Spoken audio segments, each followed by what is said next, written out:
Oh, that's why I didn't throw it on the. Hold on a second. Let me mute this over here. I forgot to mute YouTube, and I have my channel up on YouTube. It still seems.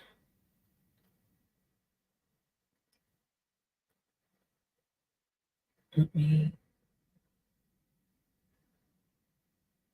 adjust this just a little bit slower.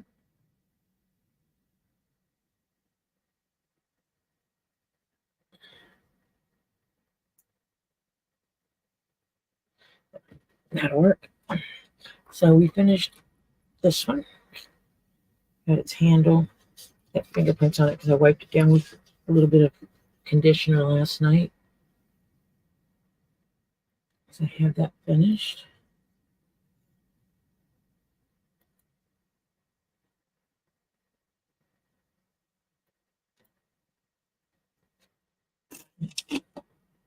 See if I can get this to. But we do not turn on the.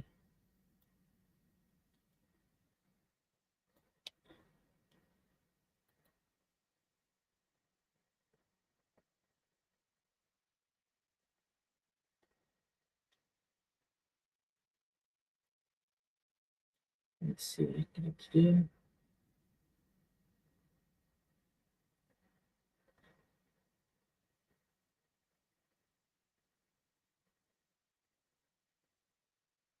It's interesting because what shows up on one place is not the same as the other.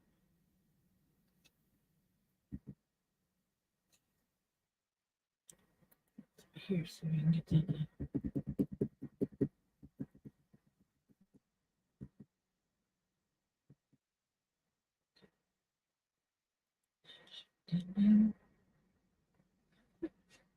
And so we have a full zippered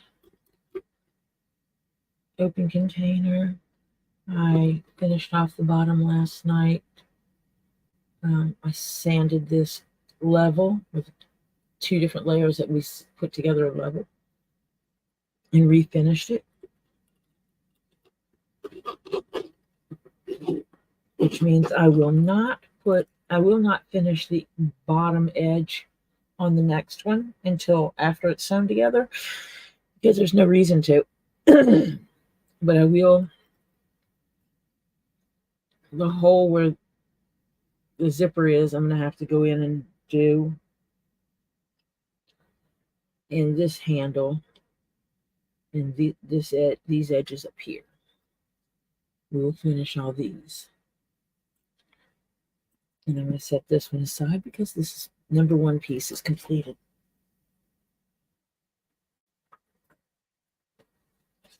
And so I cut out the round short, the almost square short.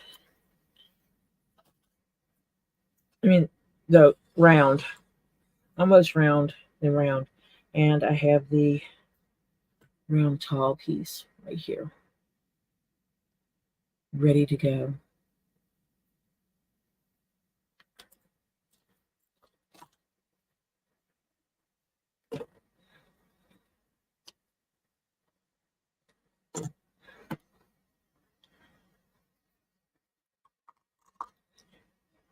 And as I cut the pieces out and got them ready, I stitched them all together so that I didn't confuse any parts.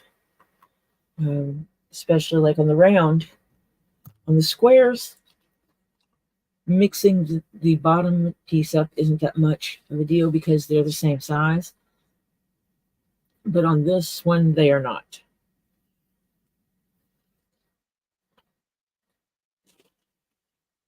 On this one, the shorter one has a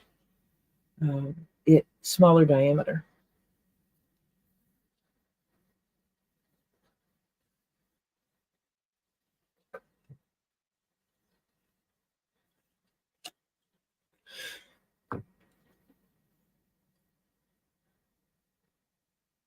I'm gonna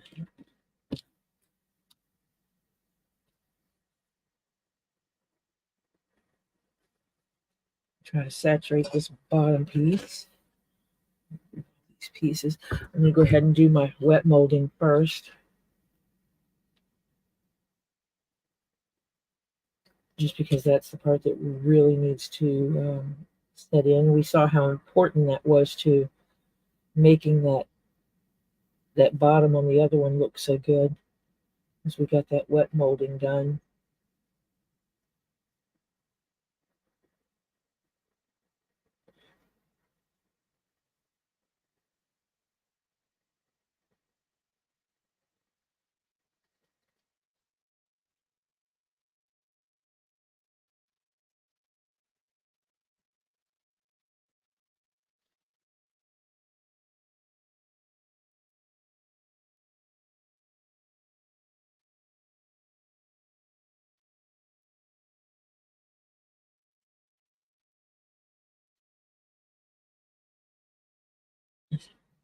Start going around this edge.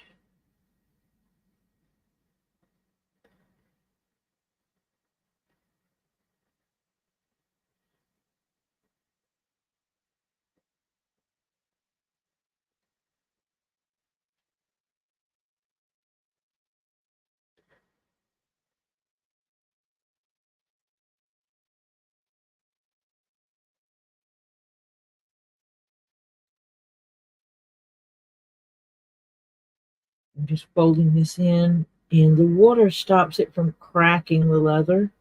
If you do this to dry leather, it could cause it to crack right here, and we don't want to break the fibers of the leather.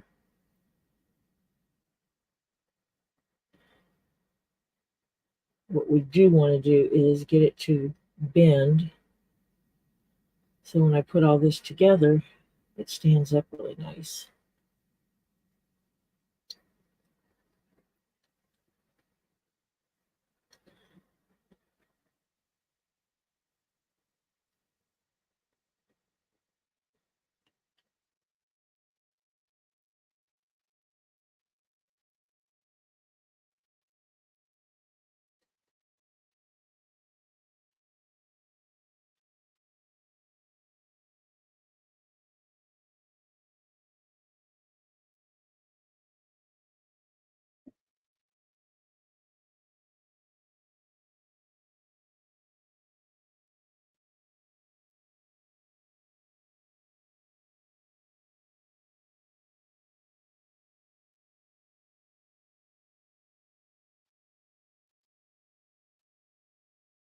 That's not big enough. I wish I had something a little bit bigger.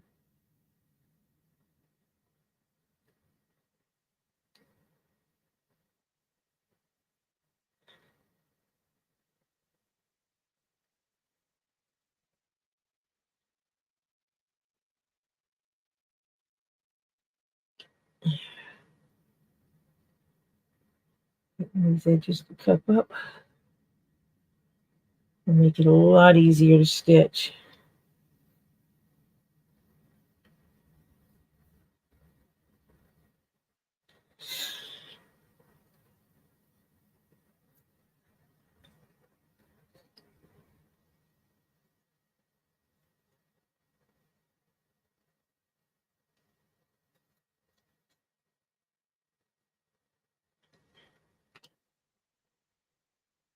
And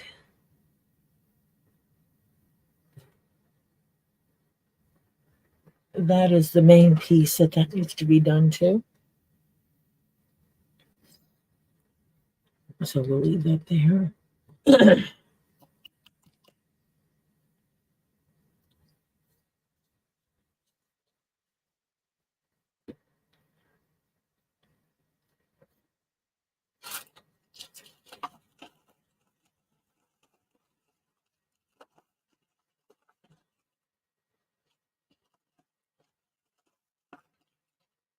Get out some handy dandy disposable makeup brushes.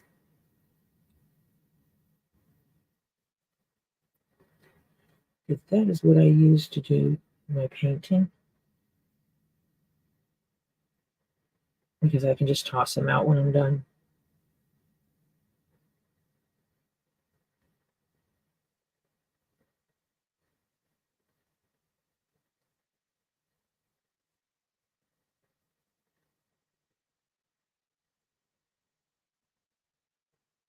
This would be on the inside, but I still want that edge to, when someone looks inside, I want that edge to show.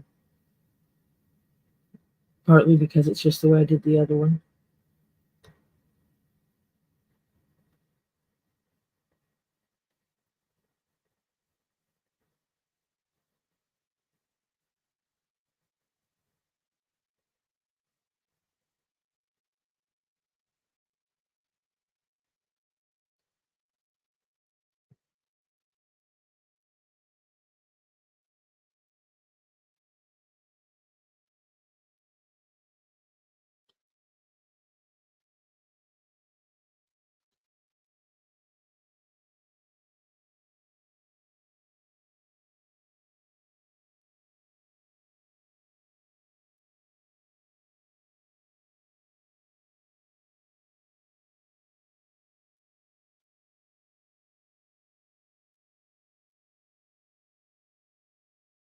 Yeah.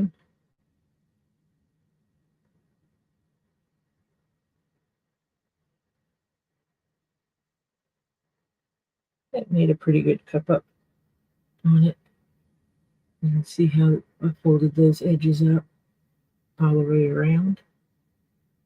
We will set that piece aside while we work on the other things. On this piece, I am going to finish off this back edge.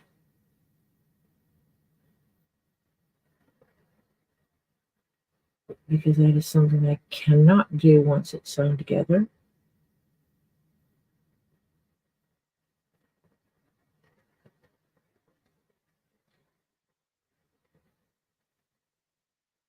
And these edges, which will be on the inside.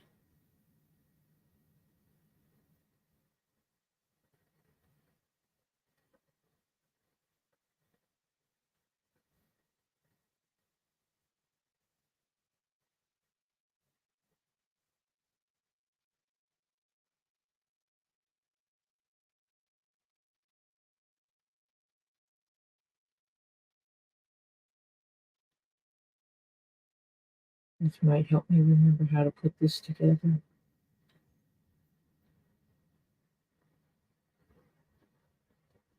These recessed bottoms, for some reason, do not sit in my brain well.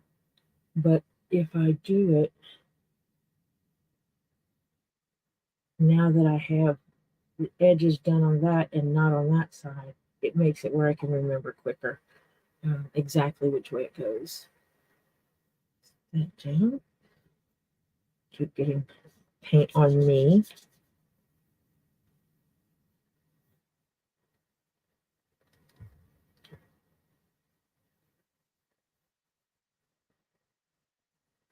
Very smooth edges. And yesterday I ordered myself a electric thread snip. Well, it's battery powered, but it is rechargeable. Hi, Flutter.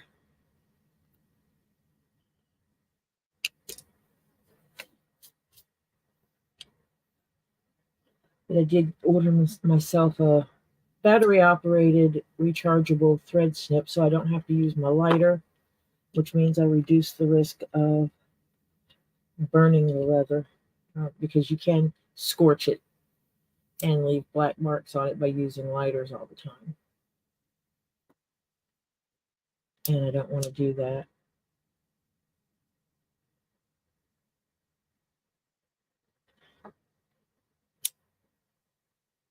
Flutter, did you find any absolutely cool rocks on your expedition?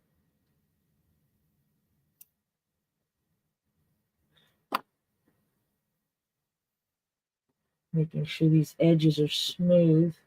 I mean, obviously you can't feel what I'm doing, but I can. Move that out of the way. And then I'm going to finish this edge because this is going to show.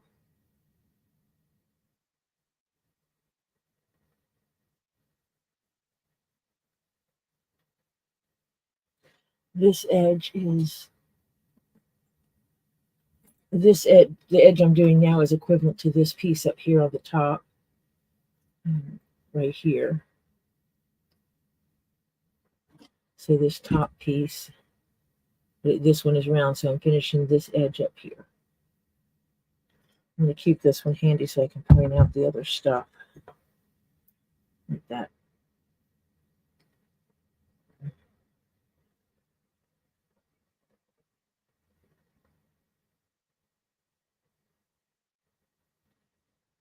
And again, I am using the Angelus leather paint. I am not using regular craft paints. I find regular craft paints will dry and get more brittle because they're not manufactured to be on leather and have the flex that is needed.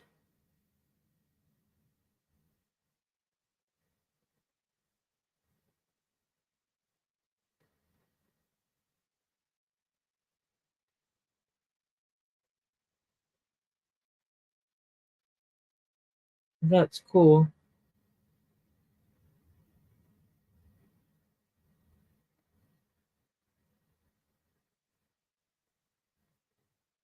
That is real cool.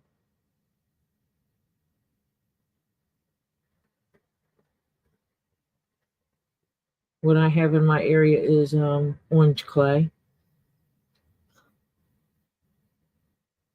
When the developer bought this land, he backfilled it with this orange clay stuff. So in order to see what's on the ground here, we would have to dig down quite a bit. I see some fuzzies there. And that's all I'm doing is I'm burning off these little fuzzy pieces that get on leather. When you cut leather, sometimes you wind up with these little fuzzy edges. And those can be burned right off. And whatever doesn't burn off, the paint will help hold in place. I'm trying to be careful not to get paint all over the place like a kindergartner.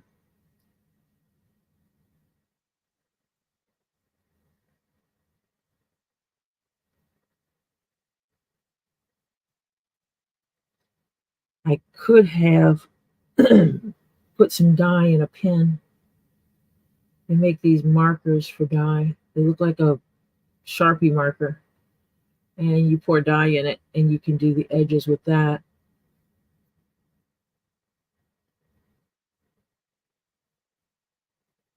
Dye does not clean up as easy as the paint does. And if I got dye on this part, it would stain it more than likely. But I can hide it. Now let me just see the picture. Let me see the picture of the rock.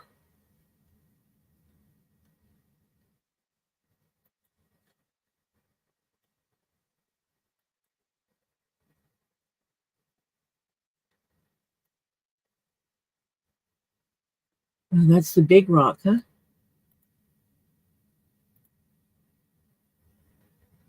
Oh, wow.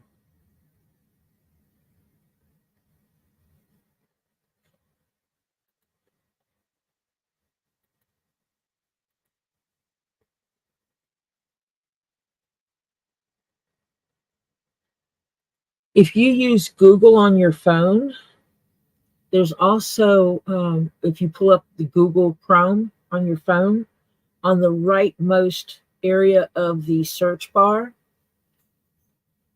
there's a little square. It's a multicolored square with a dot in the middle.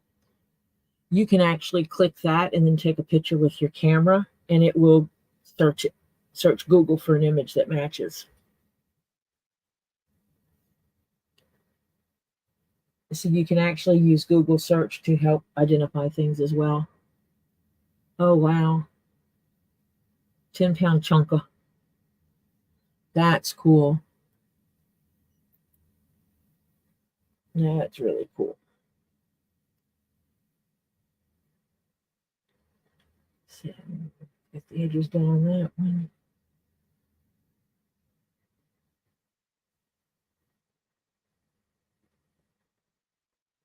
I have to clean my fingers because I got a lot of paint on my fingers.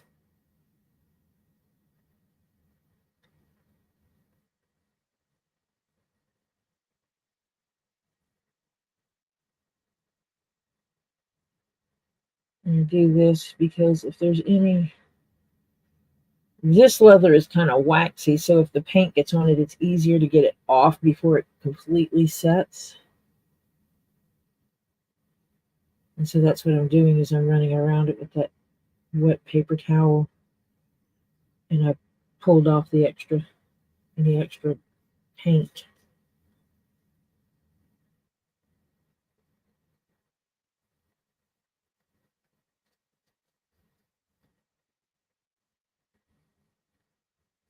Yeah, it looks really cool.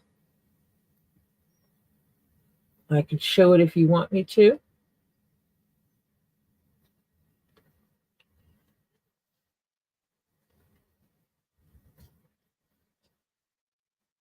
Packages go out tomorrow. Woohoo! Uber lights.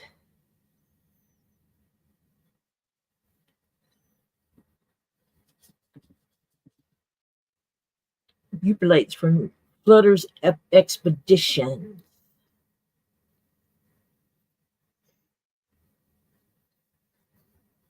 And because of the size of package I got, I should have enough to give the grandkids a decent sized rock. I'll show them the cool things Uber lights do.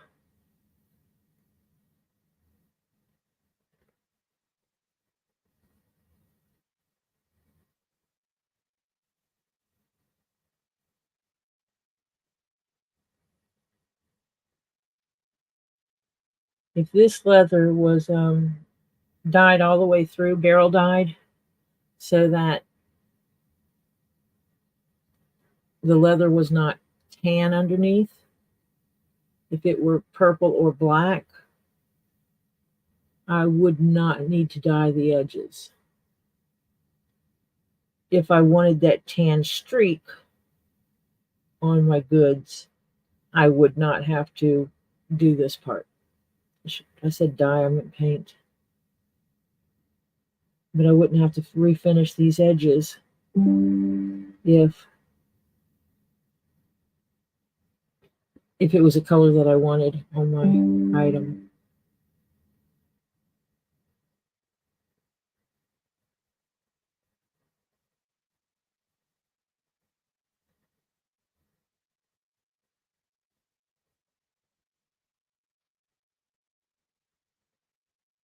But I'm sure it would look good if I just finished off, burnished the edges and let them go, but it just didn't have the look I wanted. Oh wow, 2 more Uber lights, huh? I wished I could go outside with a black light and find all kinds of cool rocks. If I went in the woods behind the house, all I would find is cool snakes. And not ones I would want to run into because they would be venomous. I've only seen one kind here that's not. In my yard, I should say.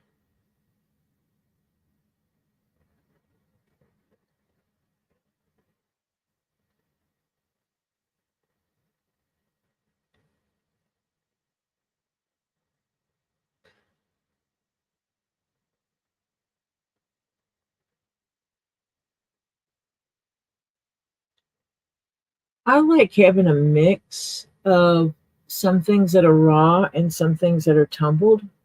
So I don't mind getting things that are not tumbled. I have some small Uberlite pieces that are small that are tumbled,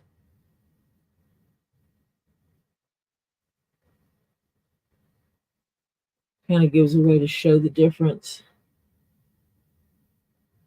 That one is done. Let it sit and dry up.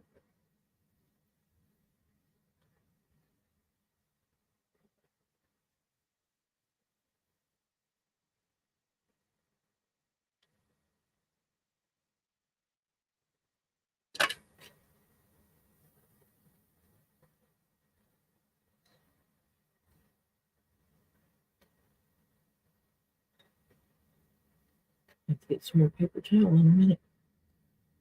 There's much more to do.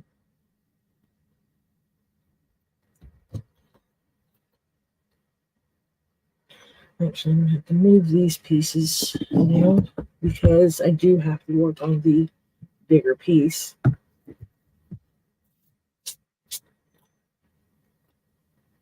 This is the last piece. I did glue in the zipper.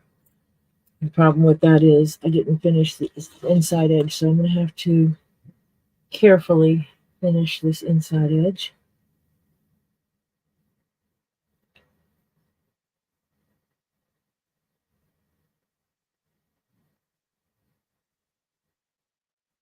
Which I believe I can do.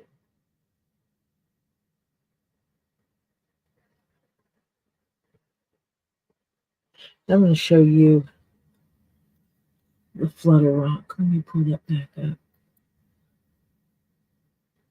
I like this picture.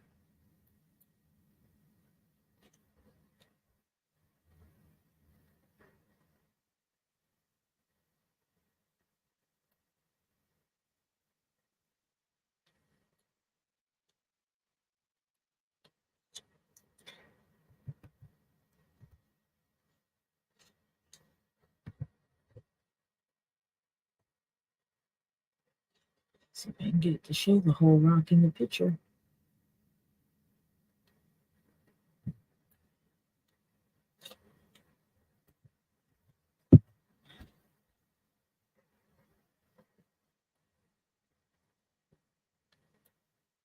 Here we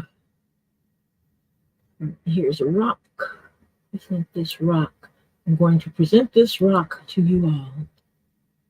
And this is one of the rocks that Flutter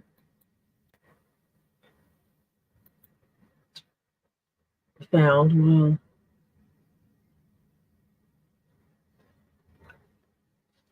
while doing their thing with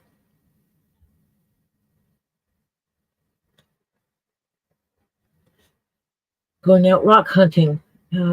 Flutter lives in an amazing area where you can just go out on the beaches, pick up agates and other rocks. One of the rocks Flutter does find is Ooperlites. It's spelled Yooperlites. And on occasion, when Flutter has an abundance, Flutter will sell them. I have a bag coming with rocks in it. Can't wait. When that comes in, I'll be showing off those rocks and I'll bring the black light down so you can see what happens when you put an Ooperlite under black light. And this is a rock that 10-pound rock, approximately 10-pound rock that Flutter found. And I'm going to see if it'll zoom it. Oh, it does zoom. And you can see all the different colorations in it. It's got a lot going on.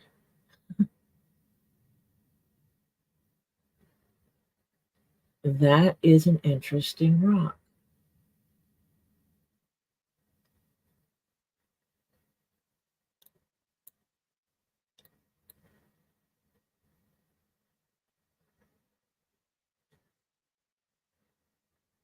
And in order for me to show the whole rock, I got to go back to like 90% so that it shows you the whole rock.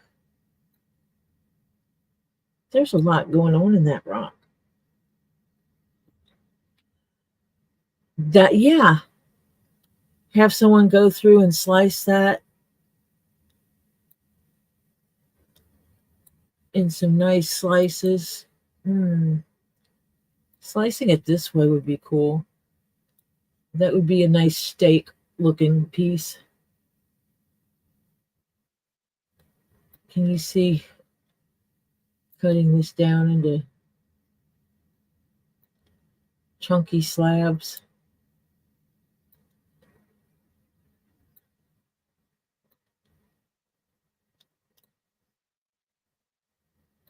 Flutter, you might know a few people that buy that kind of thing.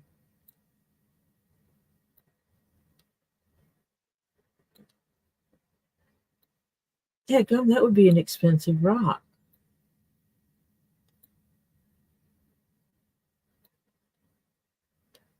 If you look at it like that, you could get 1, 2, 3, 4, 5, 6, 7, 8, 9, 10. You can get at least a dozen pieces out of there. If you use the rock cutter, remember to wear safety glasses and have something to push the rocks through the blade at the end.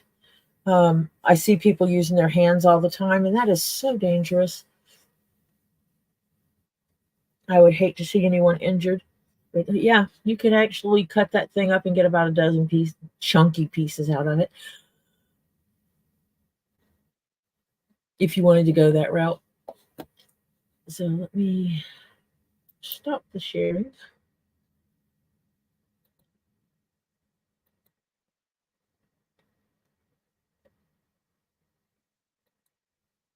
Yeah, that's an amazing piece.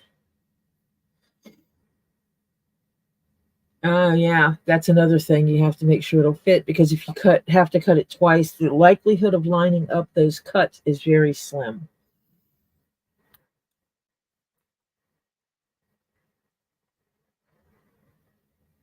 So paint in here and get back to this. But that would be cool.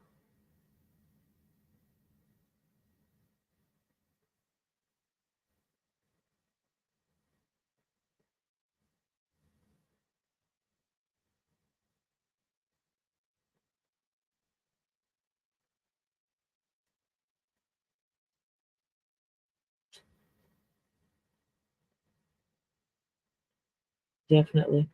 Definitely would be cool.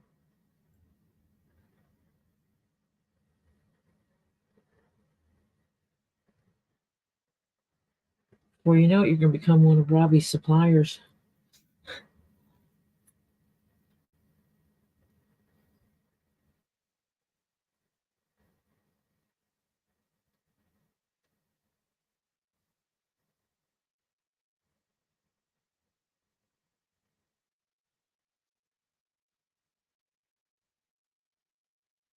Or you can just keep selling them outright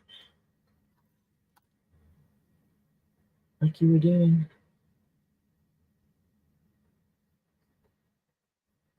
I mean, those of us that know you would buy from you without a problem.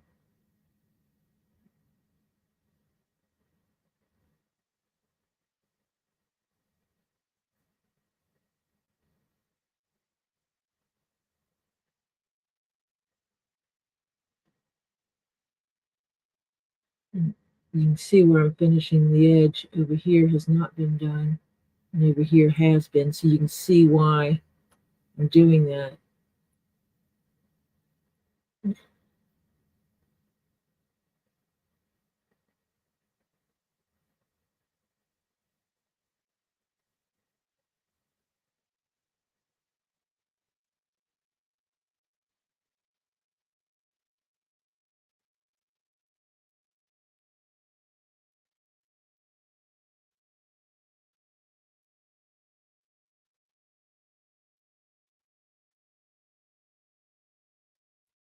And should have gotten my gloves off my other work area. They're upstairs where I work the day job. My hands are feeling it today. I'm not sure why they're feeling so yucky, but they are.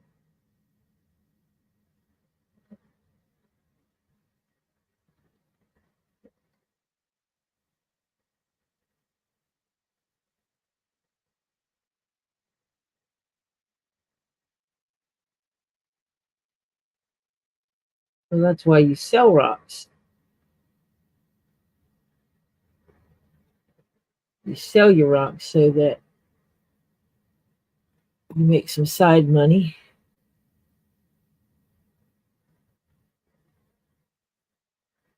And that puts gas in the truck and gives Flutter a little extra something something.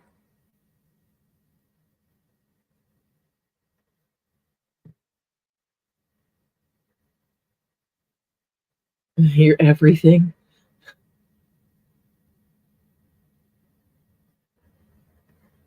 Yeah, you have that injury from last year that's going to start being affected by the weather if it has not already.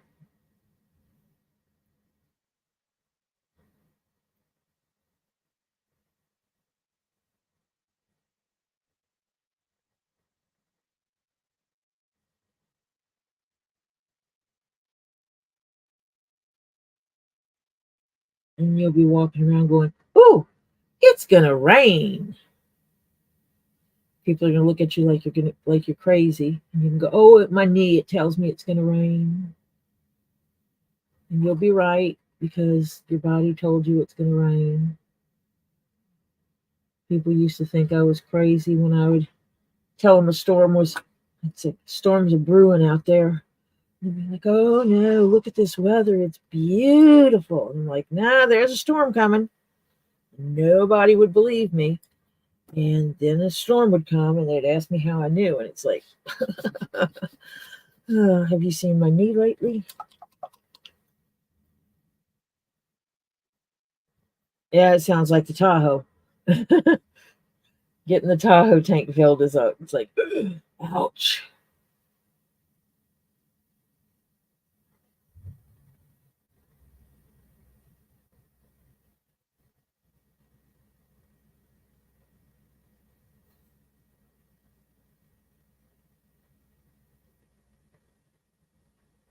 That Tahoe has a tank.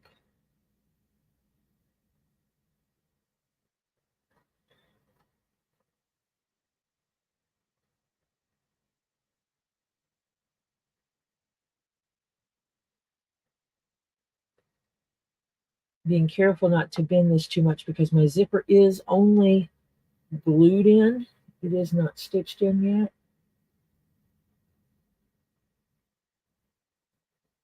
And I do not need it to come out before I get it stitched in because I took my care to make sure the placement was good last night.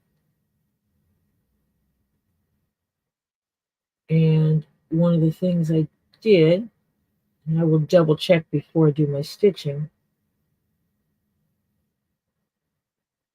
on all these pieces, is make sure when the zipper is closed, it's in the same place.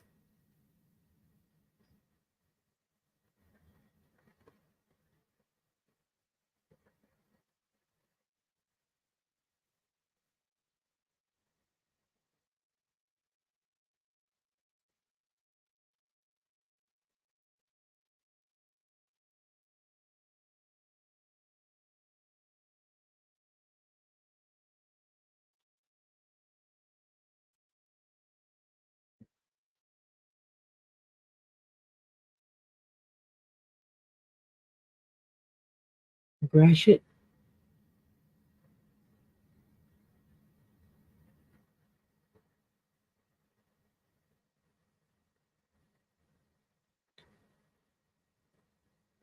Interesting. One day I'll get myself together. I want to find an amethyst mine where you actually go dig your own, where you get to dig your own amethyst. I don't want to go buy a bucket, you know? And that's what a lot of them do is they sell you buckets of dirt. And for me, that's not going digging for amethyst. That's sorting a bucket, a pre-filled bucket, which means there will be stuff in it, but is it equal to what I would find if I were out there on my own? Yeah, I go looking for amethyst. I'm going to be looking for some big chunkus. And I want a place that would allow that. One of the mines that, from what I understand, was the best mine around here closed. They closed their doors to the public, which sucks.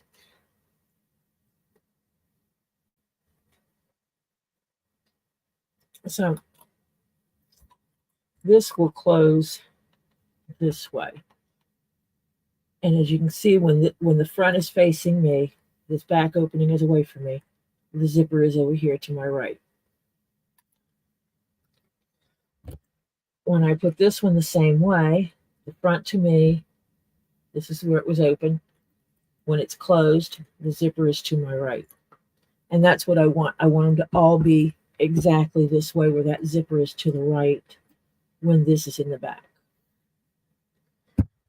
And this one will be.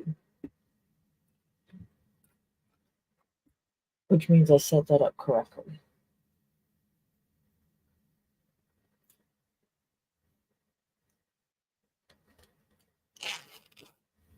Which means this zipper is in backwards. This short one is in backwards.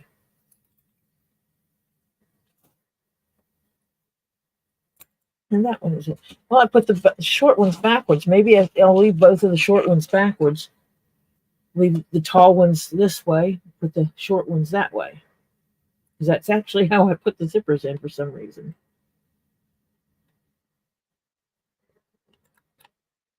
And I got something in this hole.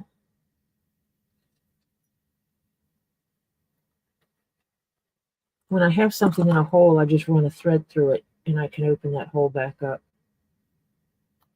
And sometimes it's a little piece of leather that gets in there.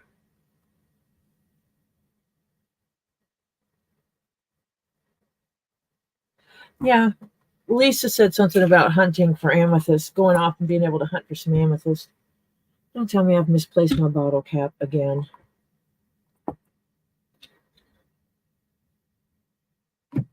Which means I need to, oh, here it is.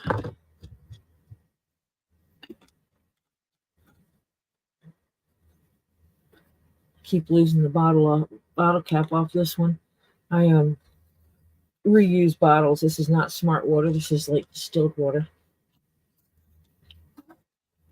I just reuse the bottles because why not?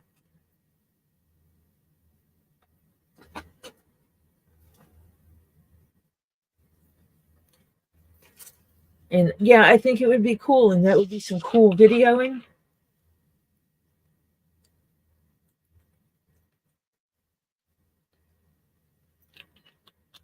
I'm not, it's like nobody sees me in that way, but it's nothing for me to get my hands dirty. I will go digging dirt. Heartbeat, especially for some amethyst. You don't threaten me with a good time. I will absolutely go dig for some amethyst.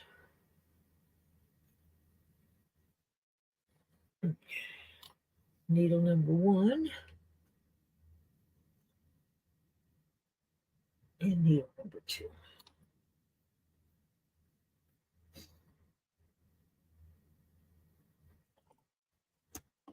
And where's my spool of black thread? And look at this. Vials of leather. Oops. Little vials of leather. That is the pieces when I punch holes. I wind up with all this stuff left over. I had these little vials and I started sticking it in there. And my grandchild asked me what I was going to do. And I'm like, well, every time I send out something I made of leather, I can always send them a vial of, and Topher goes, leather poop.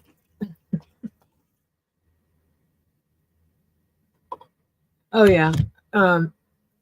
When my nails are long, it's usually because I have acrylic nails on. My nails are extremely brittle and break, so I don't have to worry about that. My natural nails stay short. As soon as they start like this, they're starting to grow again, and they'll start snapping off. All of these had started growing out, and when they get past the end of my finger, they start just breaking. And I have tried eating and drinking and putting stuff on them and everything else, and nothing seems to work. I measure this using the straight edge instead of the curved edge. A little bit extra for that back. It's 1, 2. And I've been going for the 4 lengths of the item because this leather is thick. Thin leather, I usually go 3, but the thicker leathers I go 4 to make sure I have enough thread. I don't have to cut mine; they just break. I get so frustrated because mine were starting to grow out, and I was down here doing leather work, and I had something on a piece of leather, and I went like this, and my nail just flipped backwards. It just bent back up over my fingertip. It's like, crap.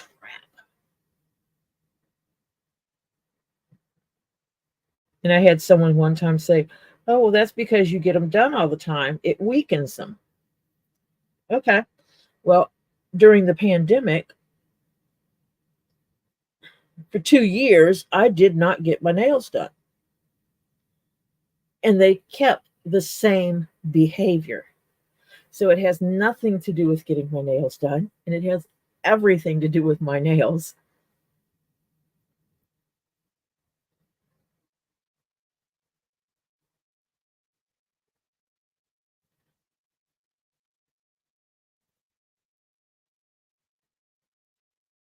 And when they do it, they usually do it crooked.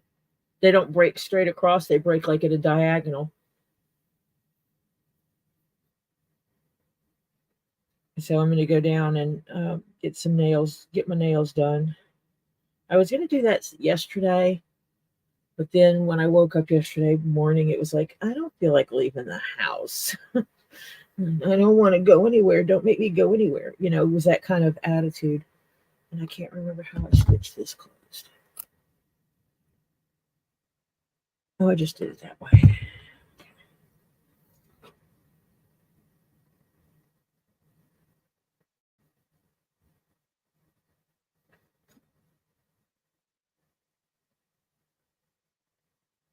Just basic.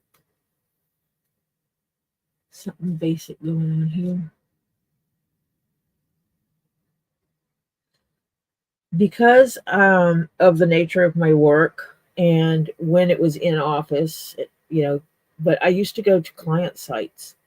So I had to do all the foo-foo crap. I used to wear makeup all the time too. I had to do all the foo-foo stuff because, well, I was a face of the company. I was actually the first employee of the company. I was listed as an employee of the company before the owner of the company was.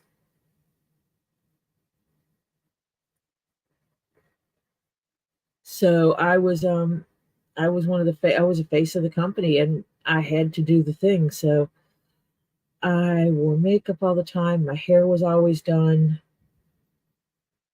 and I wore nails because, yeah. And when we were on business trips, I wore the business suits, the women's business suits, so the skirt suits. Um,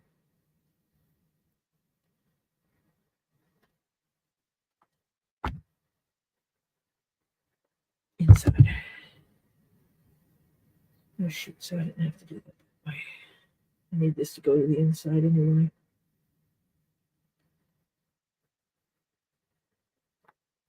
Need these needles on the inside to get this together.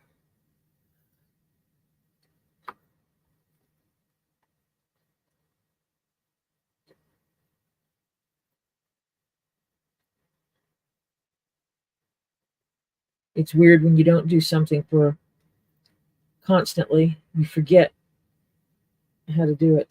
And I'm just pulling these threads really snug because this is going to go inside. And I need to line up my holes. Stick that in one hole, stick this in one hole. I need to close this razor knife because this is a very sharp razor.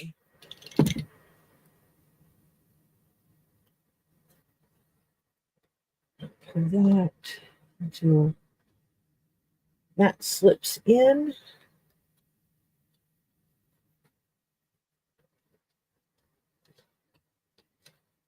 And bending of the leather made it so much easier to do because I pre-bent that leather. I wet it.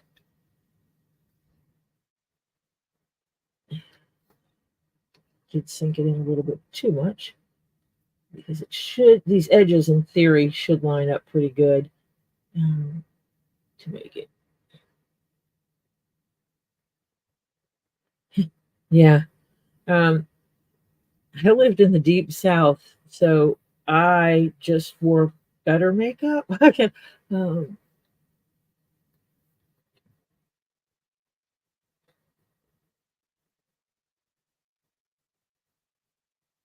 Different kind of fishing. Yeah.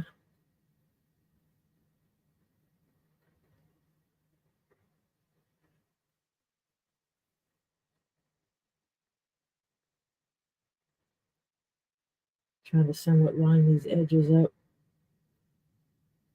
And then I'm going to put some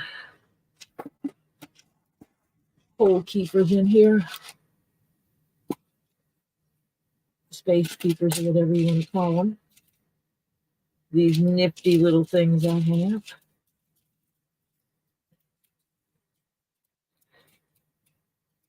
That for some reason I cannot pick up today.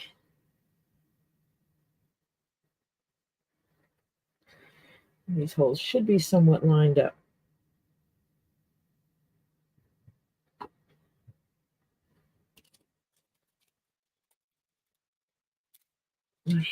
My thumb is hurting. That's what my problem is. It makes it harder to pick things up for some reason. I'm just going to randomly go around and poke these through.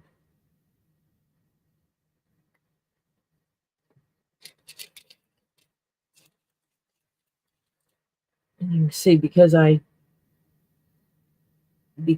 had lined everything, I had done my homework and folded things up. Most of these holes are going to line up perfect. It will start to shift. We're getting the holes to line up. Won't be as easy all the time. Because let me see, there's 1, 2, 3, 4, 5. 1, 2, 3, 4, 5. Yep.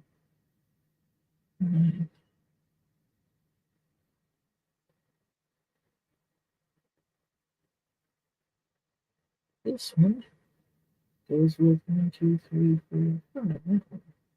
Shift it just a little bit. Come on. Action.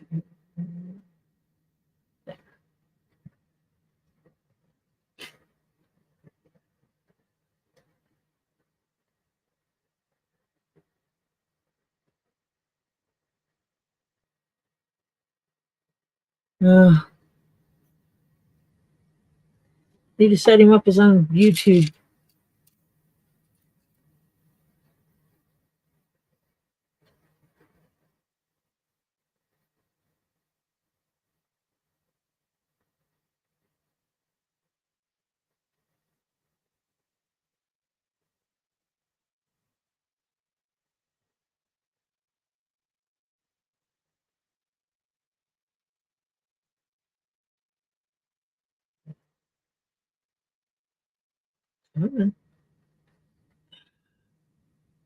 Ouch. 1, 2, 3, 4, 5, 6. Because that's just how I did the other ones. Leave 5 open. 1, 2, 3, 4, 5. That should line up to that hole. There we go.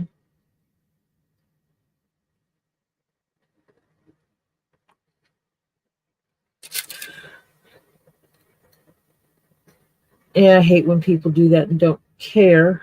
We wind up with that with that here at the house, and then usually it's with the grandchildren. And part of that is, Topher has autism, so his brain works differently. And that's, I have to remind him that just because he thinks it's the right way to do it doesn't mean it is, and he needs to learn and grow. And for him, because he is 17, he actually wants to learn and grow. And so he pays attention to me. I don't think you're in the same position to make someone pay attention to you. You're not dealing with an impressionable teen.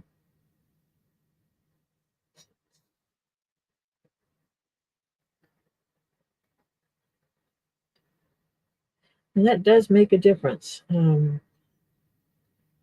don't have an answer for you, short of hitting the lottery and being able to do whatever you want to do.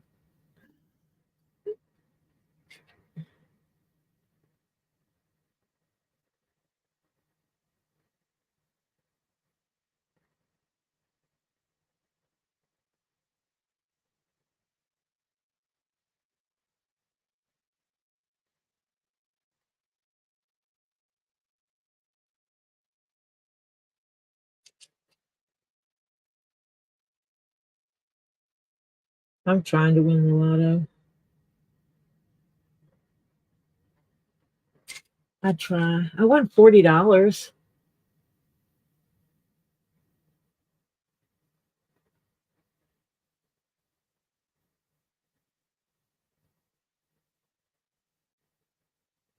It's like, hey, there's a few zeros missing there.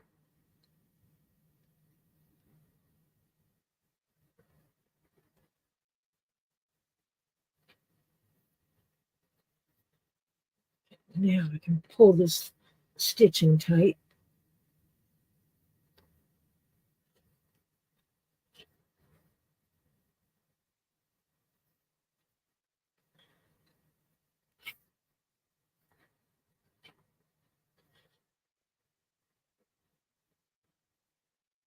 Let's see what that looks like. That we have that recessed bottom.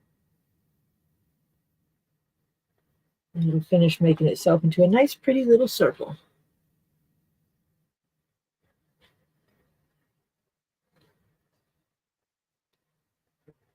Yeah, and just like everything in life, it has its ups and its downs.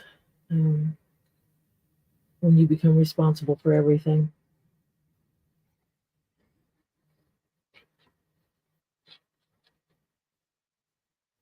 Not knocking it at all. Um,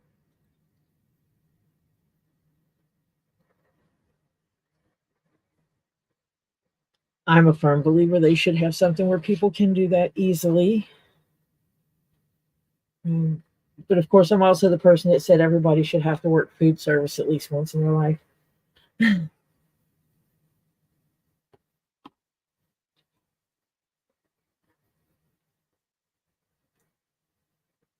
think I'm going to inquire about a child making me a cup of coffee because I could sure use some coffee right now.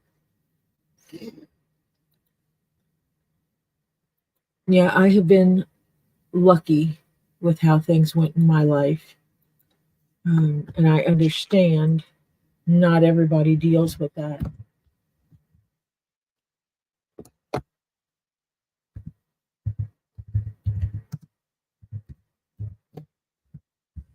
I had a remarkable mother that reminded me that I could be anybody that I wanted to be. I could do anything I wanted to do as long as I put my mind to it and did the work.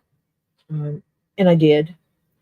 And then growing up, health wise, the only thing I dealt with was growing up with seizures. Um, and as I got older, the seizures became less to where I could be weaned off any medication for seizures. which means that as I got older and went to go get a driver's license, because I was not being treated for seizures and I wasn't on medication for seizures, it did not impede me getting a driver's license. Actually, working with the public in that kind of environment always counts, Flutter, because that is when you see, when you have to work with the public in an environment like that, that is when you start seeing how ugly people can be. You see the good, the bad, and the ugly of everybody in that kind of environment. So yeah. Um, but I know the privilege I was given with the way I grew up. We didn't grow up wealthy, so things weren't handed to me by any stretch of the imagination. Mom raised us girls primarily on her own. I do not know about the child support situation because my father and my grandmother swears that money was sent in, that my dad gave my grandma the money. She got the money orders and sent it to my mom. My mom swore that no money had ever come to her. Kids do not have the right to investigate that the way we could have, we wish we could have.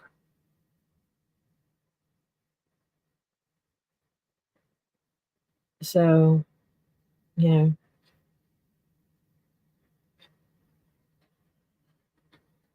I know both of my parents did care about me deeply, loved me, always wanted me to do the best.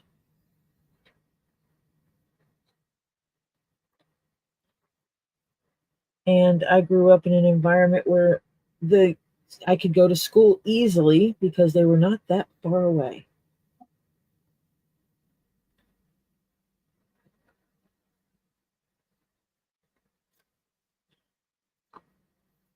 And having my health helped in that a lot. Things fell into place for me to be able to do what I needed to do. And one of the reasons why I wanted my education was to be able to leave. I did not want to live in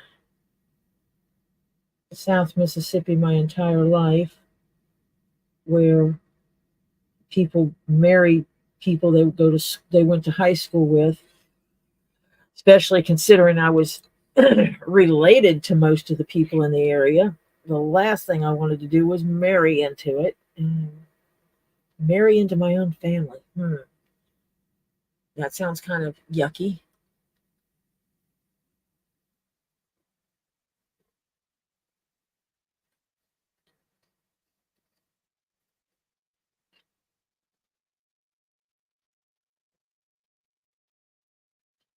So yeah, so it was get an education and leave, and that's exactly what I did. I got my education, got a job, worked that job for 5 years, and had the opportunity to leave and go elsewhere. And that is when I started my adventures in North Carolina.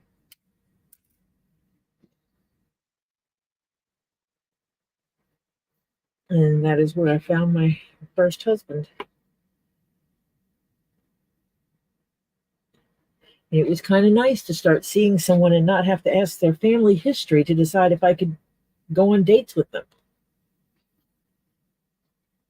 Are you related to this person? Are you related to that person? Are you related to that person?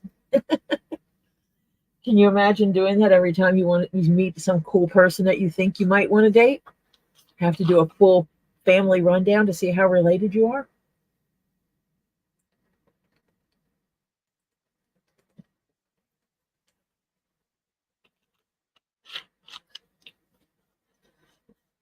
Because I was related to most of the county in one way or another. Could have been distant, but I was still related. We still had the same blood.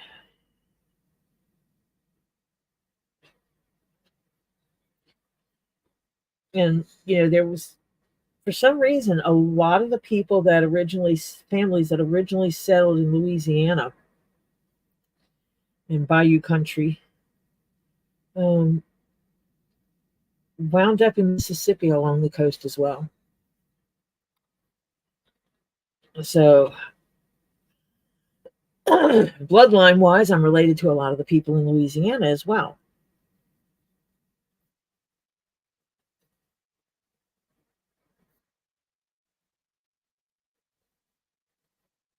I think I have a video up that lists some of the family names that I'm related to in my family tree. It was one regarding some cooking, Cajun cooking. Some of the things that are like the necessities. If you're going to call your food Cajun cooking, you need these necessities, because that's how I grew up. Of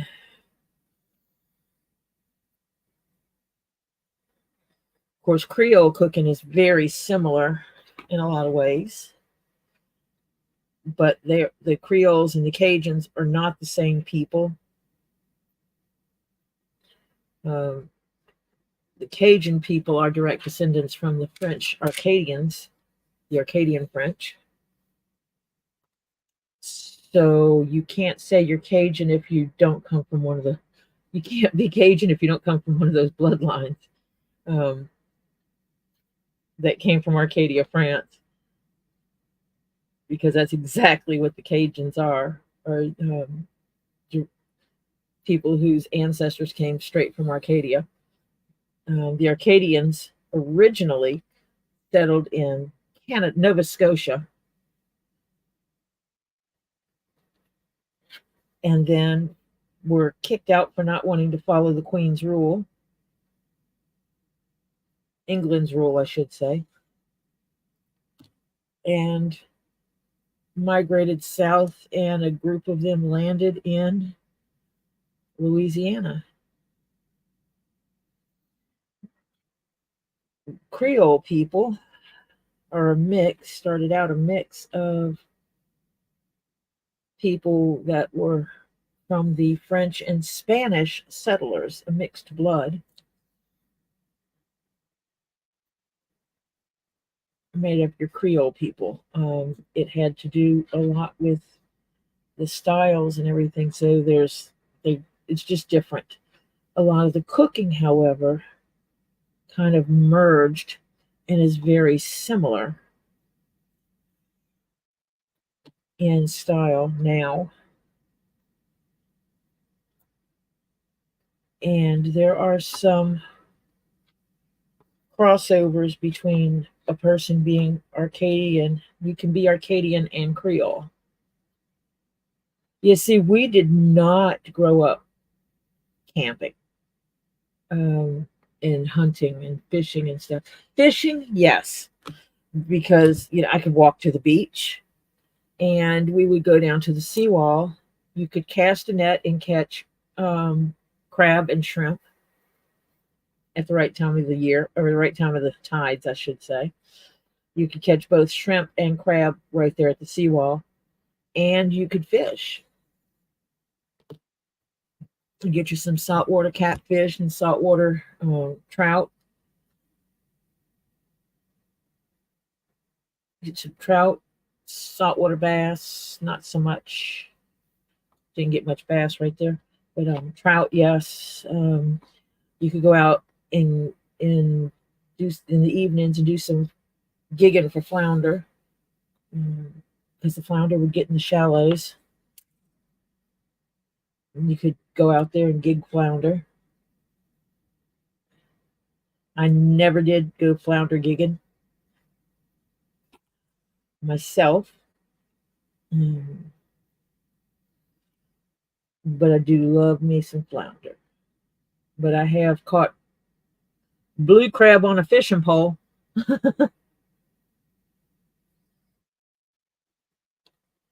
um, Down in South Mississippi, blue crab is popular. Get those aplenty when you go off down there. I mean, I've even been on shrimp boats. My stepdad had a shrimp boat, and I went out with him a few times. He thought it was a great experience for me. I enjoyed it. He thought that it was gonna be hard work for me, and I thought it was cool. I like flounder. There's something about it. It tastes a little bit different, but also I don't know. It's the texture and everything. It's something about flounder. I just like flounder.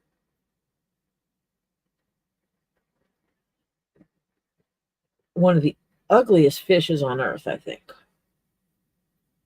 that we eat because it is flat. Most fish swim up upright, got a fin going on, and they swim like this. The flounder swims this way.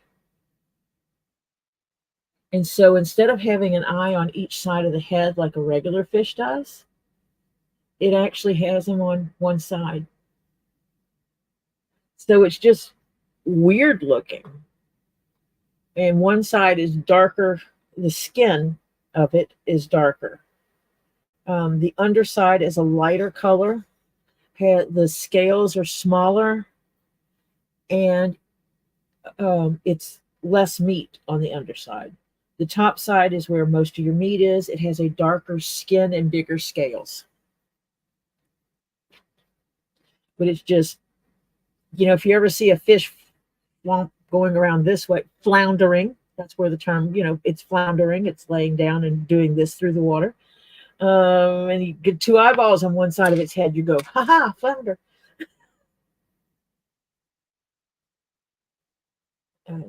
Yeah, growing up, I worked in a fish market, so I got to see all kinds of fish.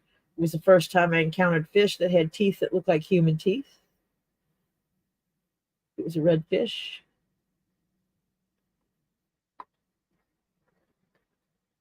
I absolutely never knew that there were fish out there. I think I'm going to keep getting caught on this edge because my table got moved yesterday.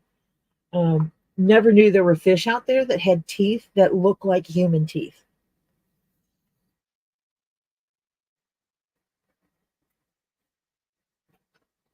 Until I found me a redfish. Actually, I didn't find it. It was sitting in the seafood market. But yeah, they had them in the seafood market. It was like, that was weird. You look at this fish and it looks like it's smiling at you, and huge, full mouth of teeth.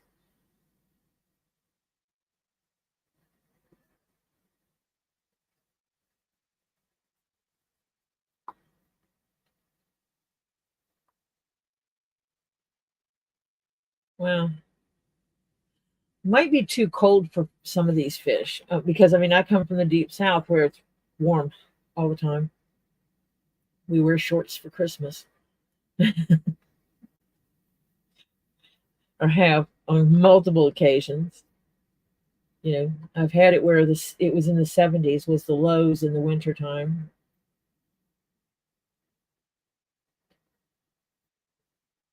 60s and 70s we didn't get freezing most of the time.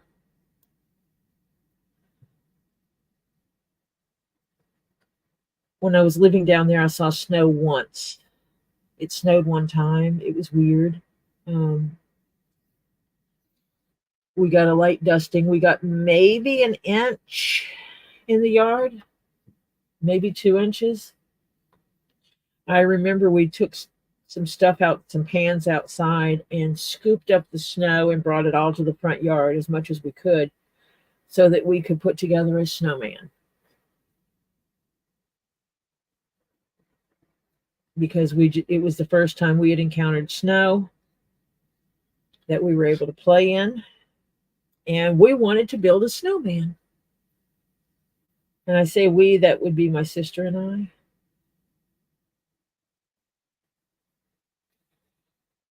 And so we built a snowman.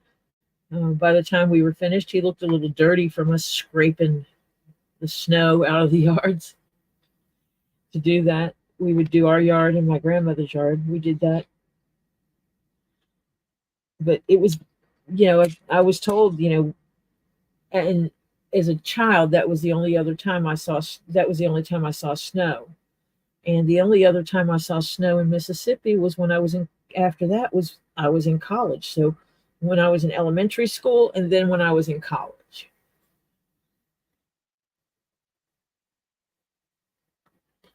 Oh, I bet that was cool.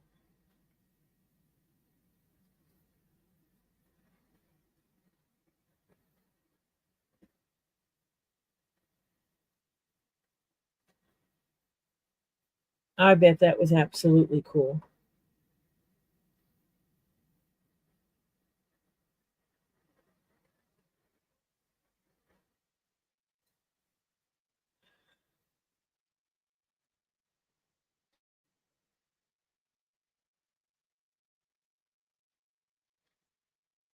And then when I moved to to North Carolina, it was funny because I was told that they don't get snow every year, that it gets really cold.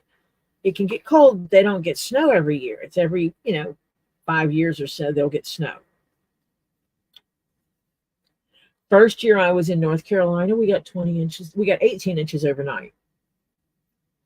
And it kept snowing that we wound up with over 20 inches of snow in the yard. It was interesting because the lady across the street had those lights that you stick around your walkway that come on at night, and they were under the snow, but they were still, the sensors were still working because they still could see, obviously they, it could tell through the light, it could sense that the light was on or the sun was up when the sun was up.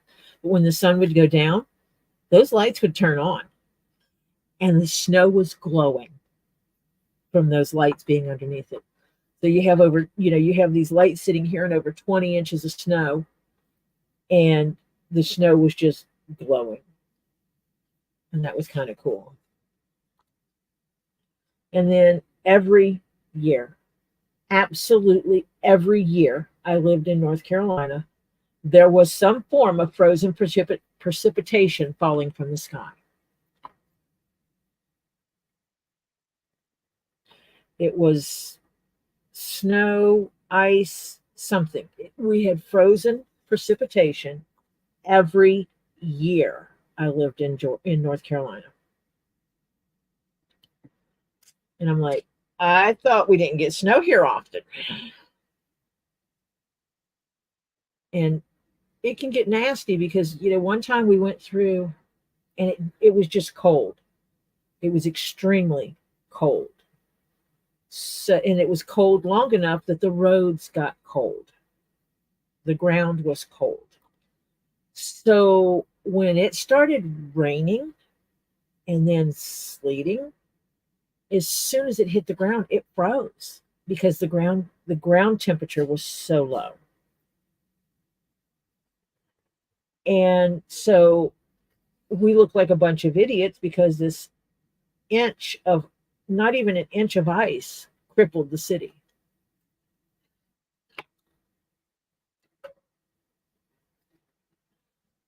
Or a couple of cities. Children were getting locked into the schools because the school buses couldn't get them home.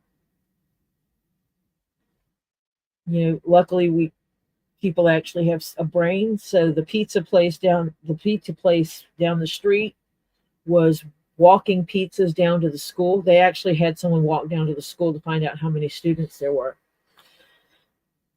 because it was younger children.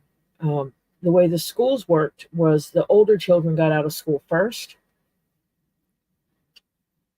and the buses took the older kids home first, so that when the younger children got out of school, they would have someone home to watch them. So the buses did their normal thing as they went to the high school and picked up all the kids and started taking them home and got stuck on roads. So we had middle schools and elementary schools with children stuck in them. And so businesses that served food that were nearby were walking to the schools. It started with a pizza place, and I think after it got on the news, it spread. But they walked down to the elementary school that was right down the road, and banged on the door till someone answered and asked them how many students they had in the school still. And they told them because it was all the students that should have been on buses. And went back to the pizza place. They asked, are there any vegetarians and, any special requests kind of thing of what kind of pizzas to get. Went back to the pizza place. They fired it up and made pizza. And a couple of them walked back down to the school with their little delivery cases and took them pizza. So the teachers and admin that were left at the school with the students were amazing. And so they basically told the kids they were all going to be camping, something a little new. We're going to do some survival. Uh, and they put all the kids in the kitchen or the cafeteria because of the kitchen being right there. And it was actually the warmest place in the school.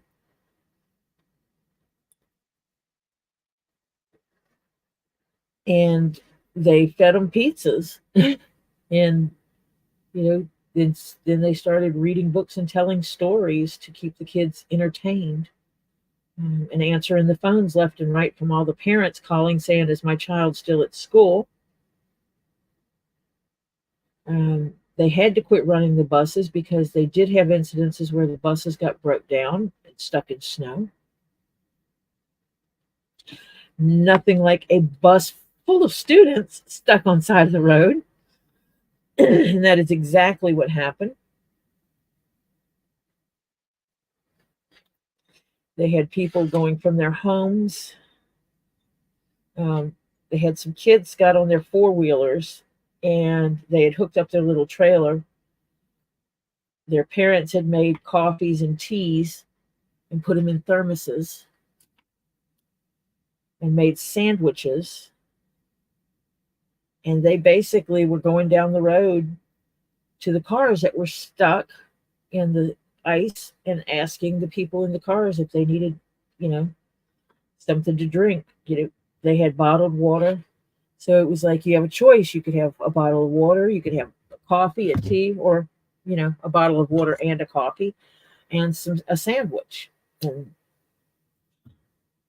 it was the first time I had seen true community work like that in North Carolina.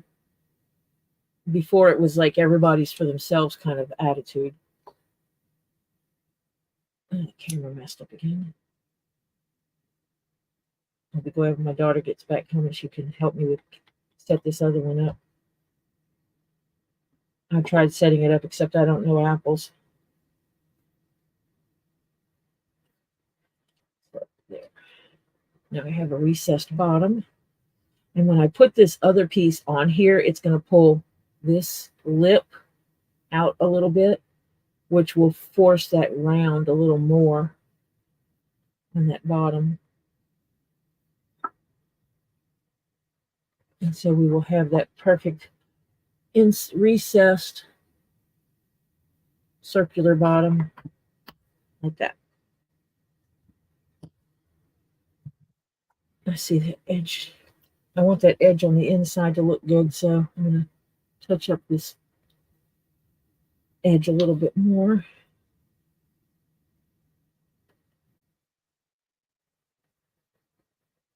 And it's only going to be visible when you look inside the container, which most people won't do, but it's for my own mental self. Okay.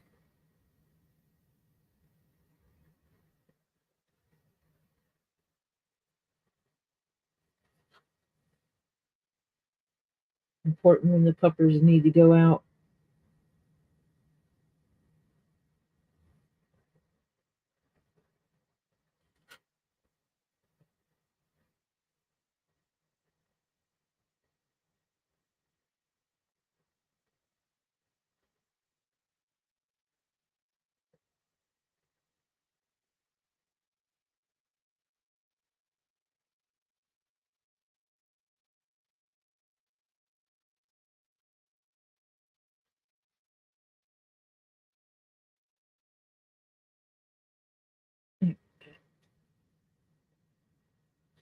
And then I can take this piece and set it aside, and that edge painting will dry on it.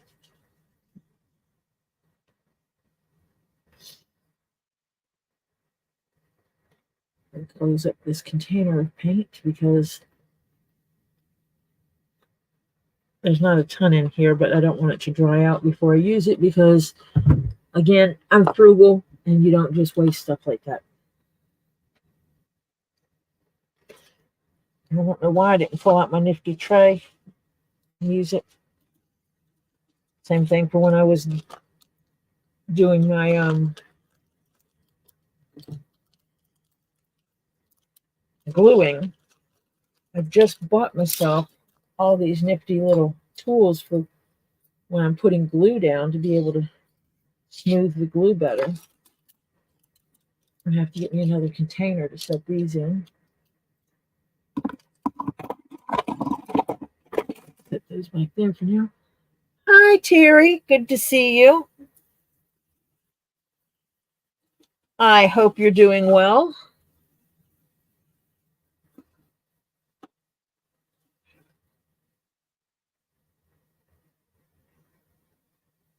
Staying out of trouble and stuff like that. Took the pup out.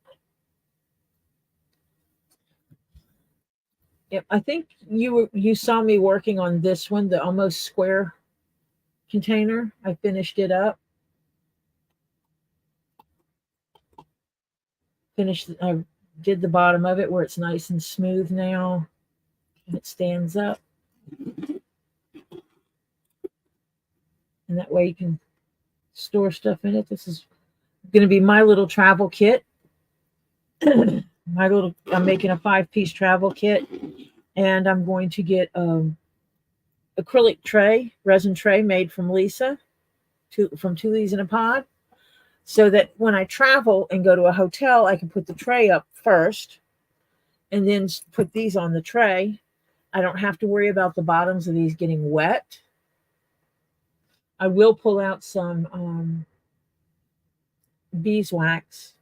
I need to go to the secondhand store and get me a pot specifically for the beeswax, so I can melt the beeswax in it and then just coat this very bottom edge with beeswax really good, so that I don't have to worry about water absorbing into the edge of the leather, because it'll warp the leather, but also if it picks up any bacteria, it could cause me to have mold in my leather, and you do not want mold getting in leather. It's a bear to clean out. But yeah, so I finished this one. I'm working on the round one now. It will be perfectly round.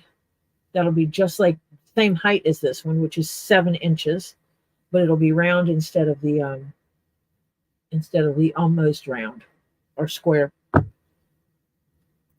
Square with the deeply rounded corners. So that's what I was working on. I just finished the very bottom of that. I stitch these two pieces together.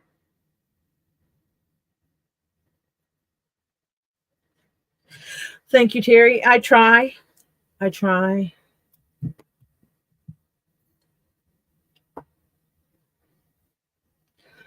to do things and have decent work.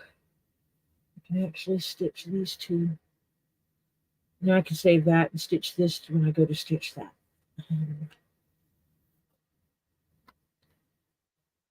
That's not big enough.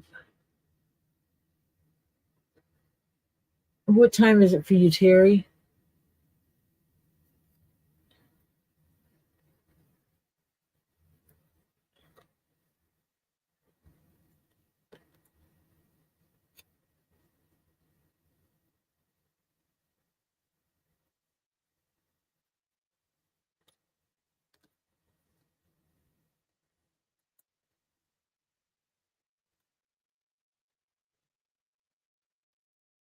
Uh,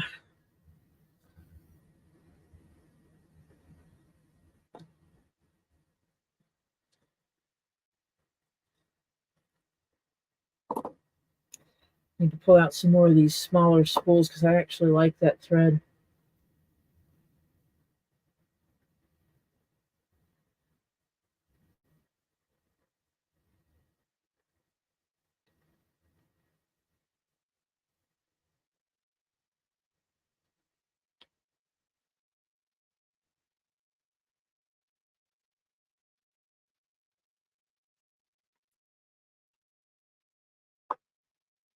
It is waxed thread. It's just not heavily waxed thread, which means I don't do this and pull off an abundance of wax off of it. But it is a decent amount. And I see my screen is messing up again. I do not know why my camera keeps glitching. Besides it's being annoying.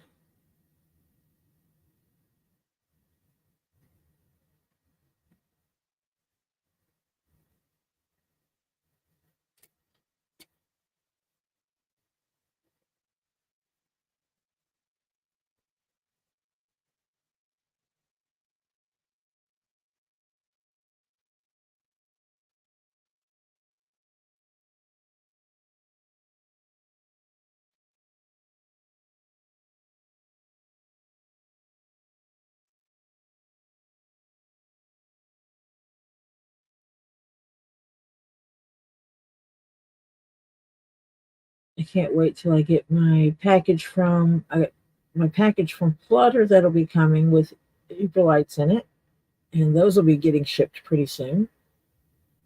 And I have a package with Kendra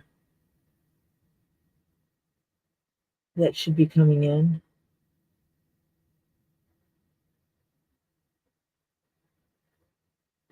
I should be getting some Amazon stuff today. And one of those things might be my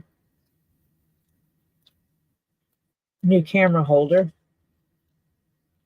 which should be better than the one I have, but that's not going to help with my camera constantly glitching out on me and acting all stupid.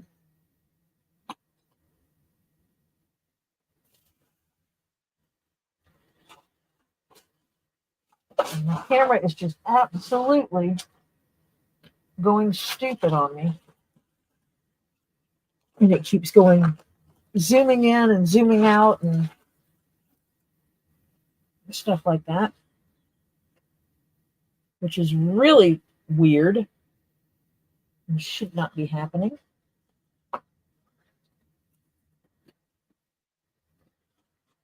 There it goes again. Like glitchy, glitchy.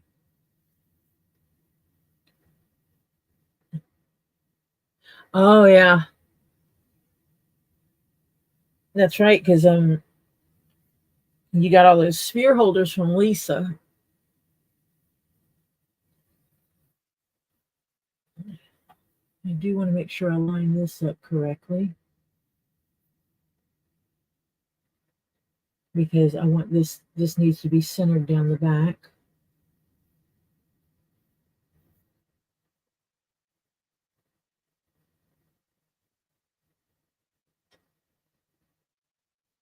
Is that the right one? I'll put that there. I'll put that there.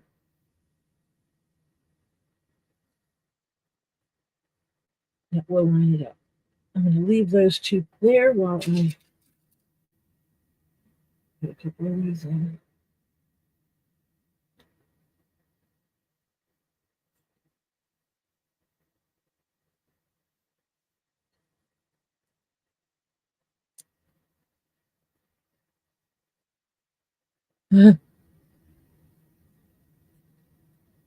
You have that many mini spheres?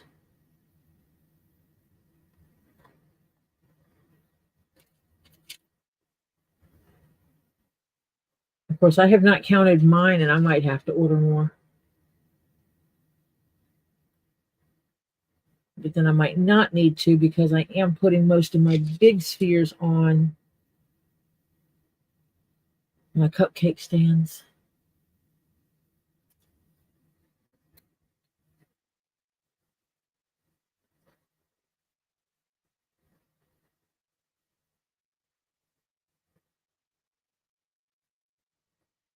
And because there's no bends or folds in this, I'm not putting as many of these stitch holders in.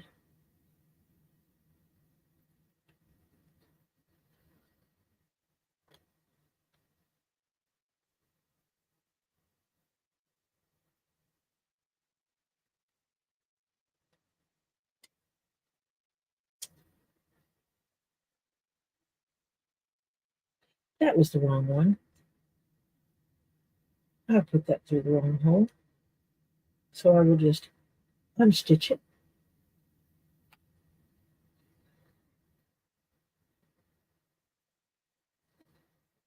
It should have gone through the same hole with this other thread to finish that stitch.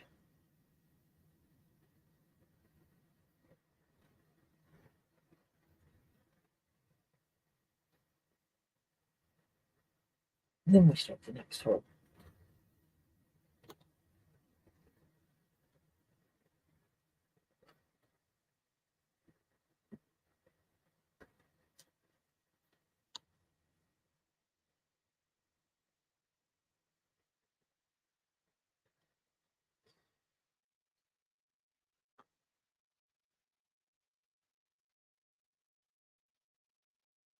And I don't know if you're paying attention, but I am trying to be consistent in how I do this.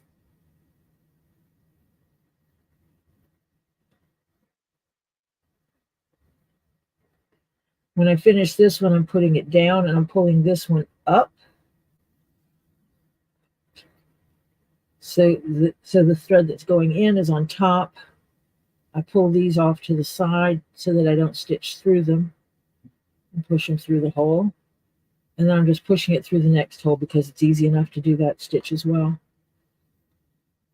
Pull this one up, put it on top, pull that over, push this through the hole, and then back through the next hole. Some things you can do the stitch like that, some of them you cannot. This one is one that I can, so I do. When you do leather working or any craft, one of the things you have to do is find out what works for you. You know, some people will not stitch without a stitching pony, which is basically two clasps that hold your leather in place while you stitch. I have stitching ponies. I have used stitching ponies. I find that I do not love stitching ponies. I move my leather around far too much to deal with a stitching pony. I actually have two of them. The grandkids will use them sometimes when they're working on large projects, but they don't do leather working as much as they used to. And that's okay. They don't have to. They both know how. It's kind of the same thing. I showed them how to use a sewing machine. That it's like you don't have to do it every day, but knowing how to do it is important. And I had a question of when did you learn to do this? When did I specifically start leather working? That's a tough question because I kind of grew into it. I have been sewing since I was a small child. And I just became unafraid of anything. So whatever came across my path is what I sewed. Which means if my mom was working on something that had leather trim and she had leftovers, then I would pick it up and use it. Started serious doing leather crafting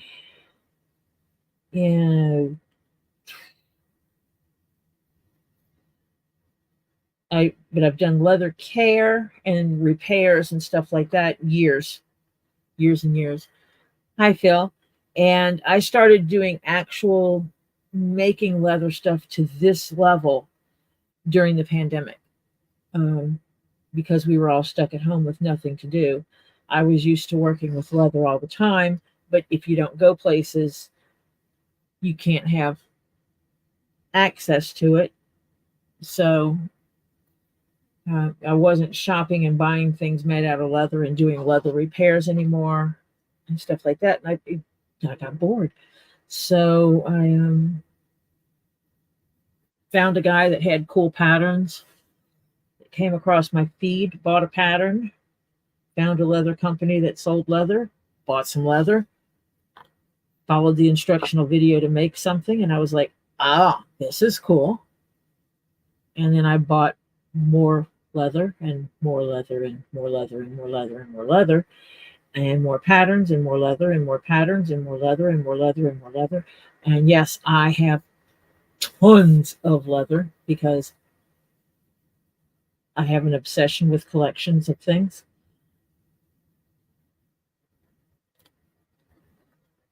And I just started sewing, and basically I would work my normal job 8 hours a day, and then I would sit and work on this stuff. It was my way of keeping my mental health during isolation.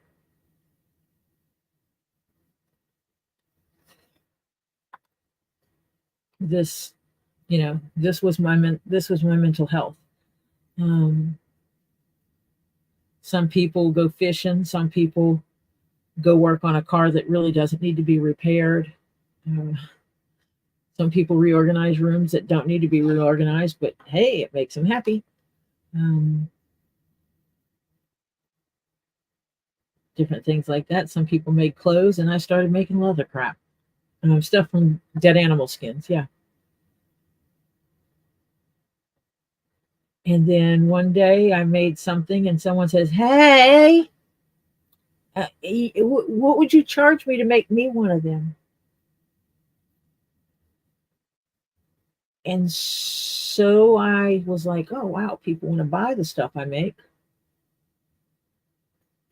And here I am. I started out, I just wanted to make my own stuff because I'm frugal and didn't want to pay the price for it in stores. I wanted a cool purse, but I didn't want to have to pay several $100s to have a cool purse. That was just like the girl down the street can I get, I like the unique. I like having the one of a kind. No one else in the world has it. I like that. I like having that one of a kind thing. And so with doing the way I do it, that gives me the opportunity to do the same, is I can offer that. I don't have stock of things that are like cookie cutters going down a row. They all look the same. I make it as somebody orders it. So, someone says, I want a hat, and they give me their head measurement in centimeters. And we go through the pattern. We pick out the pattern. Then we go through the leather colors. They tell me what color they want. I take pictures of the options I have in stock. And if they don't want anything I have in stock, then I give them the information on where to look for the things that I don't have in stock so they can see what options there are. And we agree upon the leather arrives.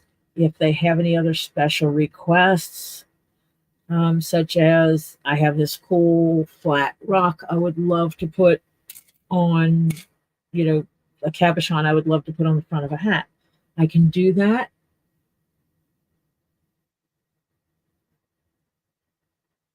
And any other special requests they come up with, I can, we work that out. And so the person buying the item becomes part of that design process. And so it's not just them buying something I made. It was kind of like the process with CC DeVille's hat. I gave Robbie several pieces of leather and was like, help me out here. And he says, this piece of leather, which is actually the same leather I'm working with now, this is going to be the body of the hat. And I want these 4 colors of leather to be the flames in the hat. So there was a whole design process.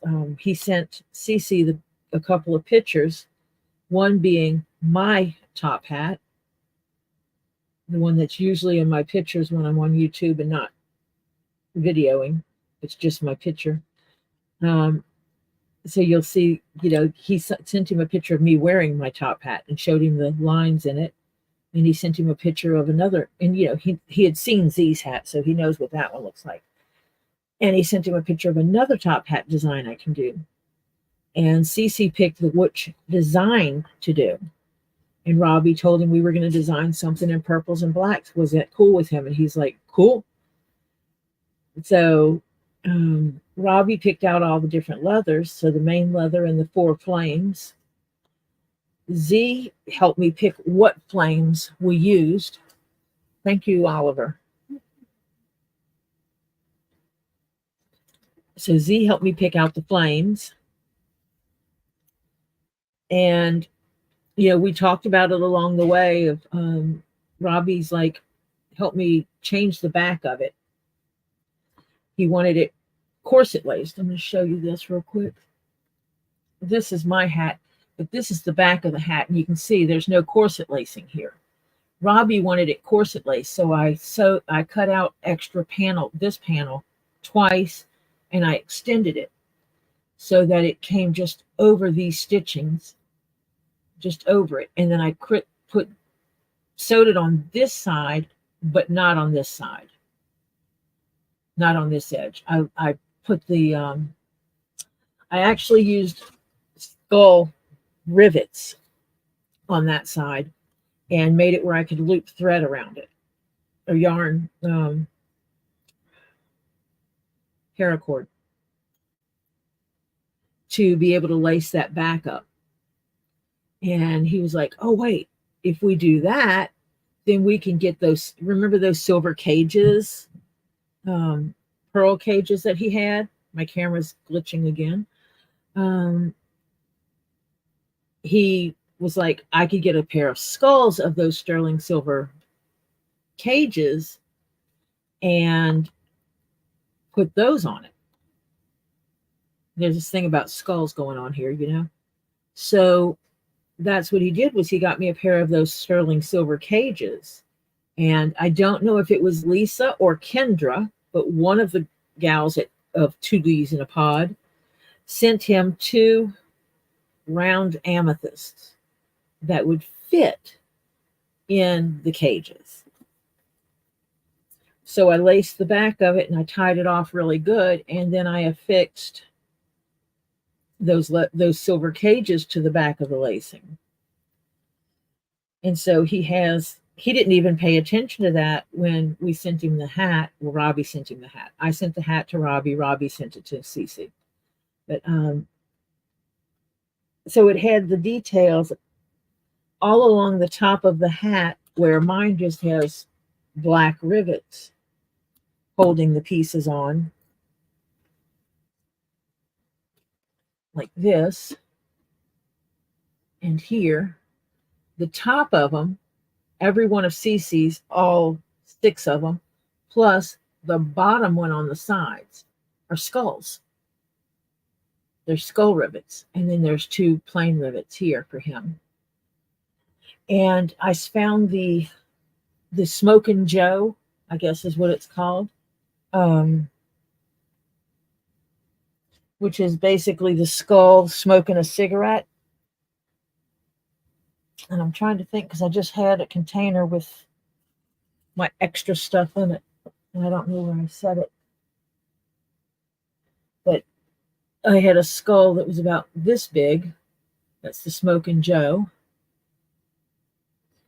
And I put that on the very front. It's silver. And the lining on his is black. Mine is purple suede, but I could not get the right tone of purple suede to actually look good with his. I'll see you shortly, Flutter. And hi, Francis. Saw you snuck it in. But, it's like with Cece's, there was 4 of us that had input on the design of it, but more people had input into it because, we talked to Lisa and Kendra about the amethyst.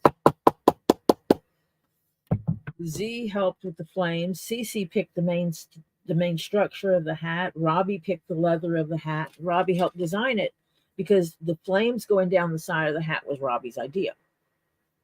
But that's what I like to do when I make things, because that makes it unique to that person. That hat is one of a kind. Can someone use that pattern to make a hat and put flames down the side? Yes. The likelihood of them going to the exact place I went and getting the exact flames I got and adjusting the size of them exactly the same way I did, that's highly unlikely. Them getting the exact same leather I did to put the flames in it, highly unlikely. So that hat can never be duplicated exact. I cannot make an exact duplicate of CC DeVille's hat that I made for him. It is uniquely his. And that's the cool thing about it. Uh, I put a lot of time and effort in it. I recut many of the panels because I didn't like something about them. But that's how it goes. But I like being able to give that what is considered bespoke goods, that, it's like you're part of the process of making this into what you want.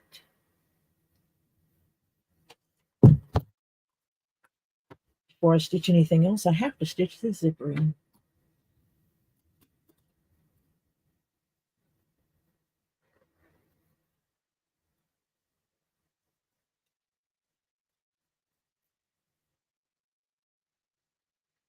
Phil, if you're in your chair, can you reach just inside, like inside to the right between you and the chair? So like if you have the arms of the chair, can you reach down the side?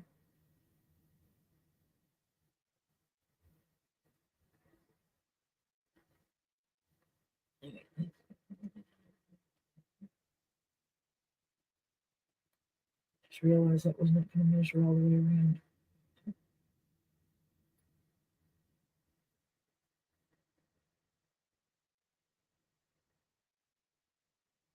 So I was thinking it'd be easy to whip up a pocket to put right there that you would strap. You could attach it to your to the arm,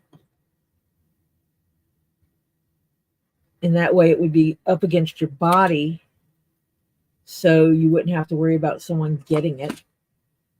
Because that's like people are like, oh, I want to get a backpack purse for the back of my chair, and it's like you want to get something that anyone can get into. I'm glad you trust the world that much. I do not. You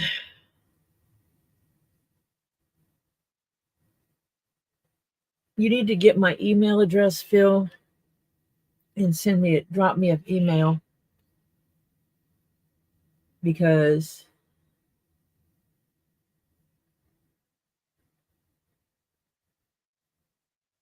your air tank is on the back of your chair, correct?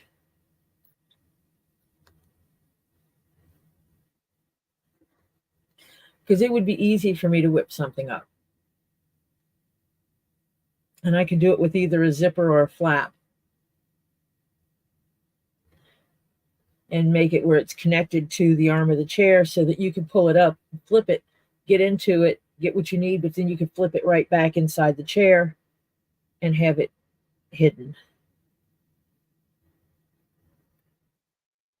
So they would literally have to move you out of the chair in order to get to your wallet.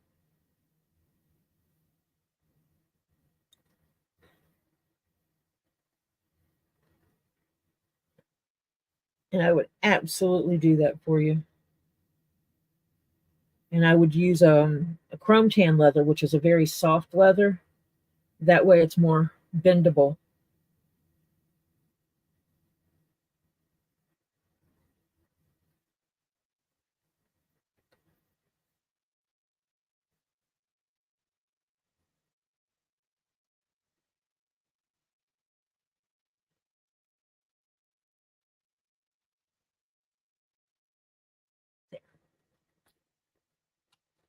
Now it is time to sew in the zipper. And I always start at one of the more difficult spots, which is right here, where this winds up having to go through.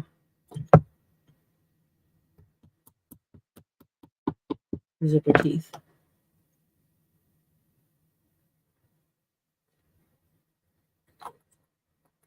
Okay.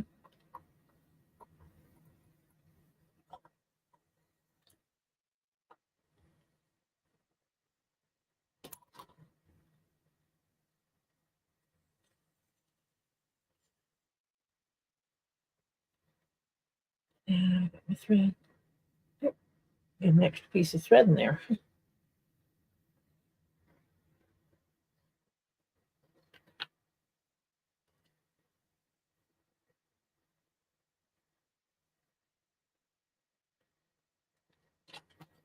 And now I just have to make sure my threads don't get, my needles don't. And actually, I'm going to go the other way. I'm going to go away from it. That way my last stitch goes back through that zipper. That way I'm not fighting the zipper. I did not put holes in my zipper itself. So you can see there's no holes in the zipper itself. There's only holes in the leather. And that way I don't have to worry about any frayed zippers. Get this started. Get me a good stitch going on here.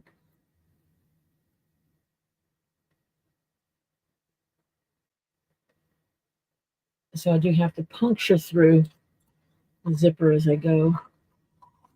And the hardest part is that when it comes to putting it back through, I have no way to see where that hole is. So I have to trust this other thread and line it up with that thread to push it through.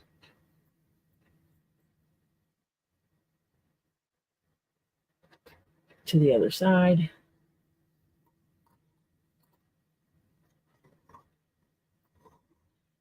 And see if I cannot loop it around the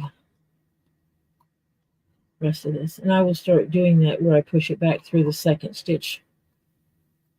Now I just wanted to get a couple of stitches in so I didn't have to worry about my thread pulling through.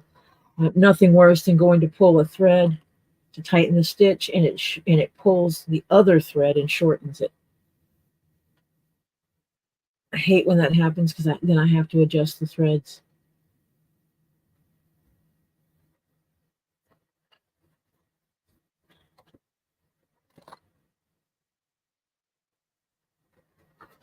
And because there's no holes there, it makes it feel like a tighter stitch, even though these holes are the same size. And I'm going to get me a coffee break. I have a nice cup of, okay, it's a travel mug.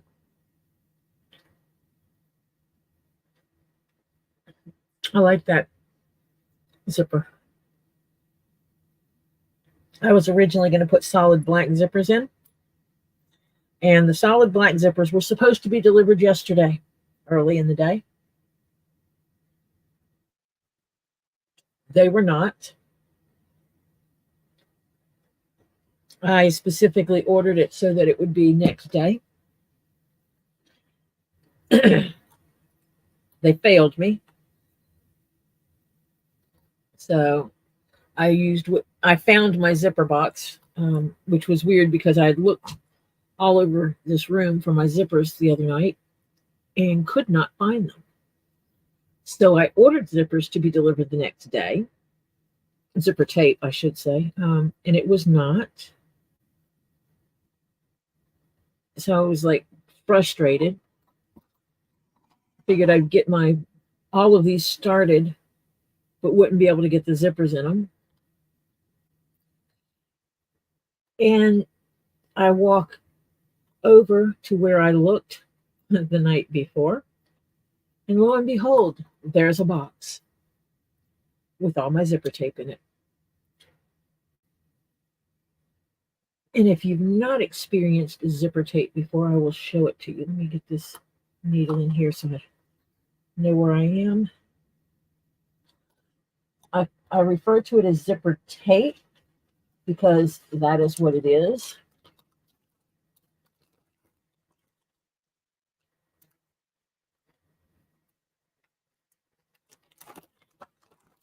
It is this whole thing And I hate that they put that on there. Cinches it and kinks it.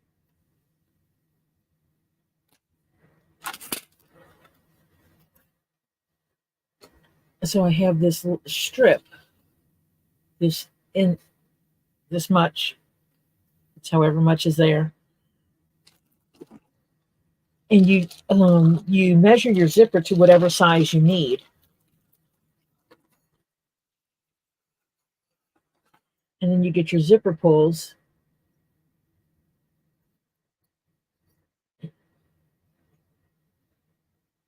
And you put your zipper pulls on yourself, which can be a pain in the patootie. I was pretty efficient at it the other night. I was able to get all 5 of them on in a reasonable amount of time, and I might be at the wrong end because there is absolutely a right end and a wrong end for doing this.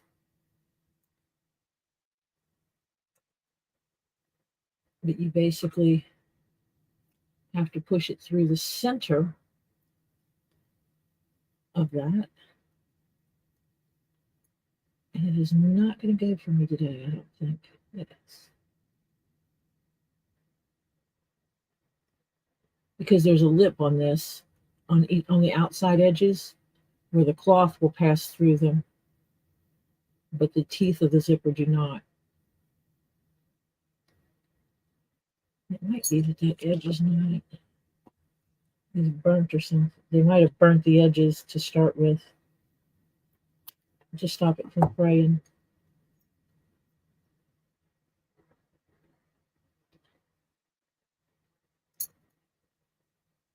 And you have to pull it to get the teeth to separate.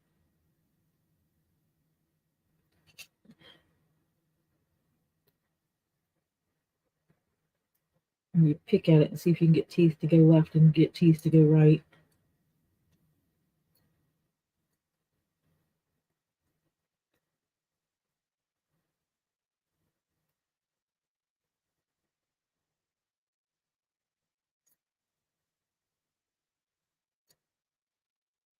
Well, it's not going to work for me today. I'm guessing it just doesn't want to. Let me see if I start it, if it'll work. That's what I was trying to do earlier, but I think they had burned the edge, and that's why it wasn't going on. That's how I did the other ones. I started them, and then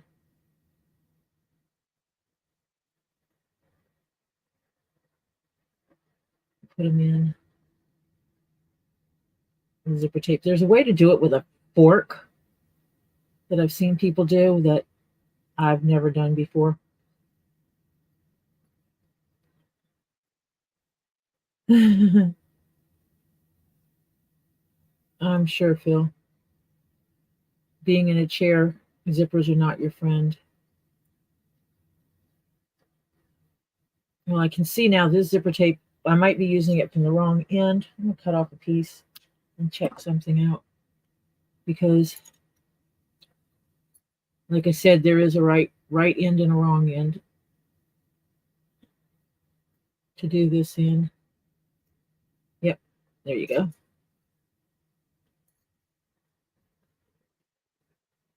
It went in. Now it just needs to separate again.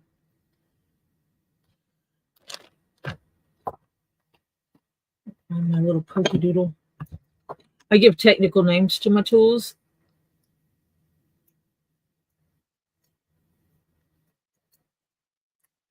I often refer to this one as my pokey doodle. It's got a nice little. Actually, this is not the one that has the point to it. This one has the point that got broke off. Because I pokey doodled it where it didn't belong. And this one is still not coming apart the way it should, the way I want it to. But I should be able to put this in here and get it to. I'm almost glad these didn't come in time now, because these are tough. Let's see if I put this.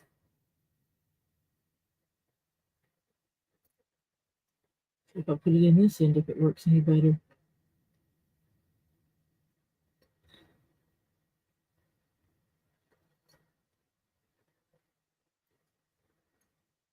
No.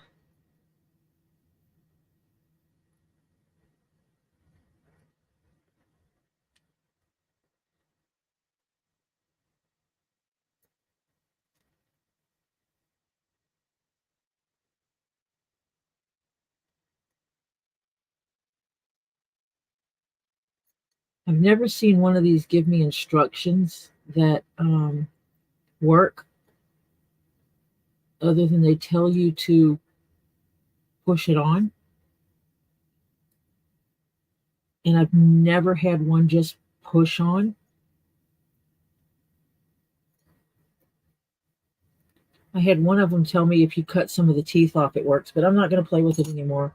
It actually does work because I mean, obviously, I made 5 zippers. Some are just more difficult than others, but that's what I mean when I refer to it as zipper tape. It's actually not pre-made zippers. One of the benefits of using zipper tape is when I'm working on a project, if I need a 4-inch zipper, I can make a 4-inch zipper. If I need a 12-inch zipper, I can make a 12-inch zipper. If I need a 20-inch zipper, I can make a 20-inch zipper. I don't have to buy all the different sizes of zippers. And it comes in a variety. That one had plastic teeth. It's black teeth. This one has metal teeth and metal pulls. And this one also has black metal teeth and metal pulls. You know, I have some that has silver. It's black with it's also a plastic zipper. It's similar to what I have in here, except this one has silver teeth. Almost used this one in this project and changed my mind. But I have different ones that I use. I actually have the rainbow tape that has a purplish back. This piece is purple. It's a purple spotted one. But this one I went with the black tape with the rainbow teeth. It's just what I felt like at the moment. Yeah. When you have life-changing things like that, like you've had, to go from being on your feet mobile to being in a chair, yeah, you have to relearn things. You have to do things differently.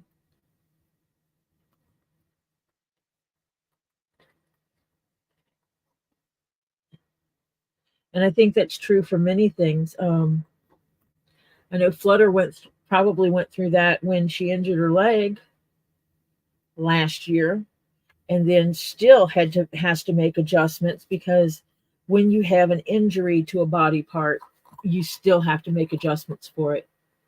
Um, my life changed when I fell down a mountain and busted my knee. There were certain things I couldn't do anymore, or I had no more roller skating. Do not go ice skating. No skiing. There were a lot of things the doctor took off the list because of how bad I ripped everything open. He told me flat out that I would have been better off if I had broken my leg.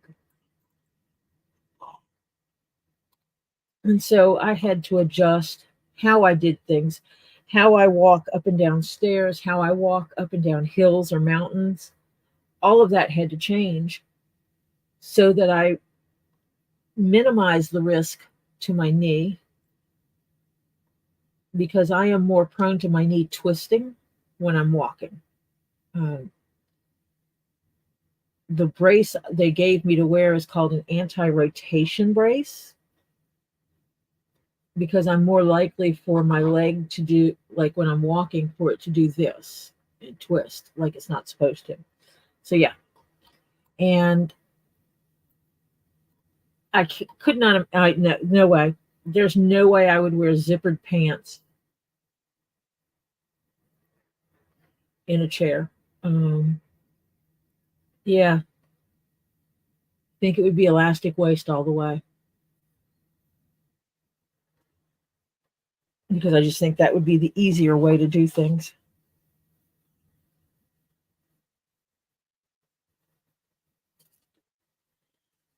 Can't wait for my daughter to get back so she can explain this stupid Apple stuff to me,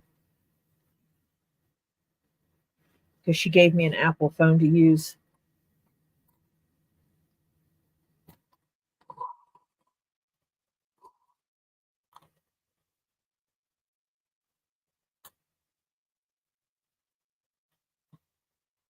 And I pull that up.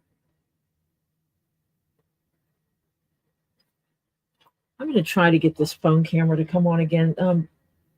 The other day it was giving me a lot of problems.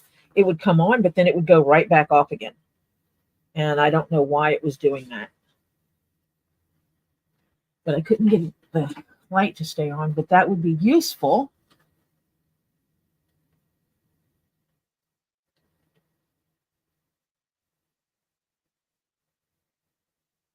Unlock.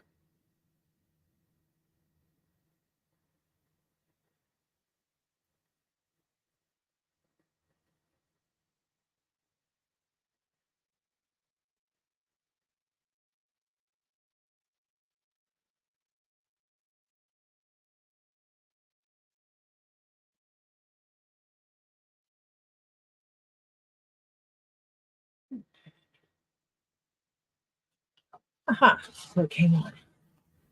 I think it might actually stay on this time. Put this thing, I'm trying to block some heat under me so that my legs stay warm.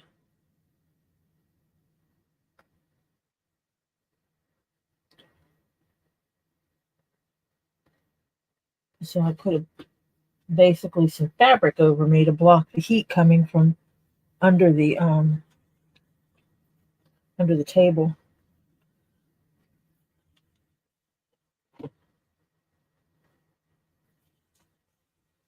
So if the camera glitches out and all of a sudden you see this purpley blue rainbowy looking fabric, you know why.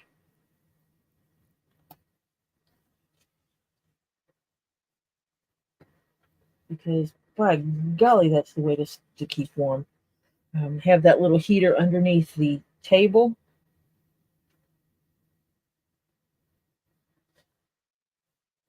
And then put a blanket over my lap, put something over my lap to trap that heat down there.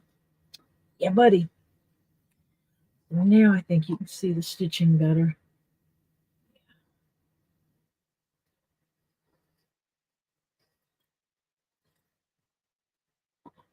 Exactly, Phil. Your pants are not going anywhere when you're sitting on them.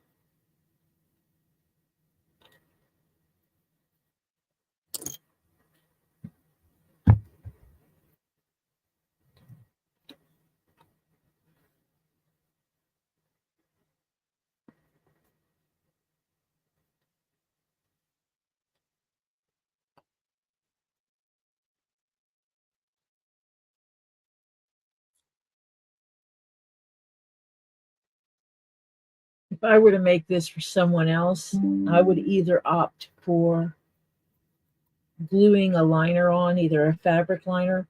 Cute fabric liner would have been nice in this, but gluing on either a fabric liner or a very thin leather on the inside.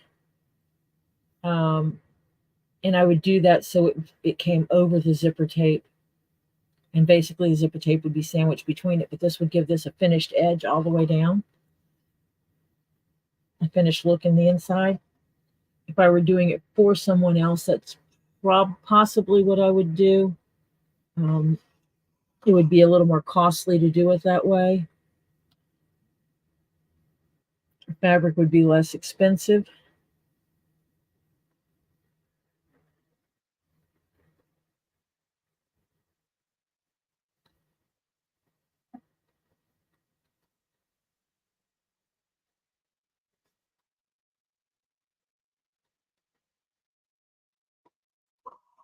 And as I'm getting older and I'm having to deal with body parts that aren't working like they used to, I have to be faced with the reality of one day I might have to figure out a way to put an elevator in this house. Um, because the top floor is where all the bedrooms are. The main floor of the house is would be considered as the first floor of the house. That's the one that's all the other living spaces. So your living room, dining room, kitchen, that kind of stuff is all on that floor. And then you come down into the basement. My basement is a walkout basement. So you can walk out into the backyard straight out of the basement. So on the back of the house, it looks like a 3-story house. On the front of the house, it looks like a 2-story house.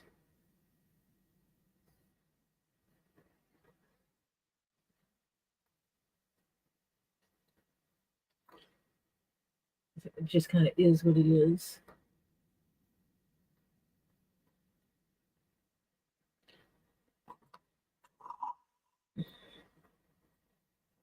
Well, it's like even if someone wanted to wear jeans, they do make elastic waist jeans. They make elastic waist dress pants, but pajama pants are the best.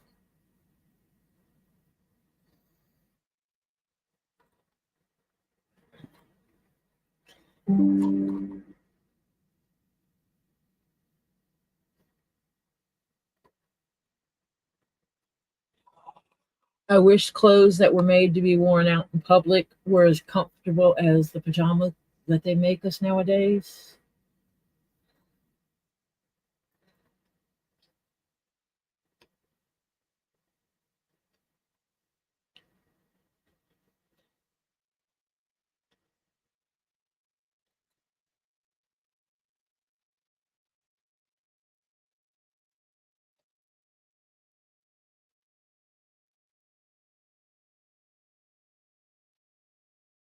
Oh, I think I'm gonna be getting a package today.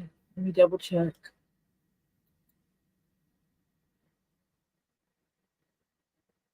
Orders.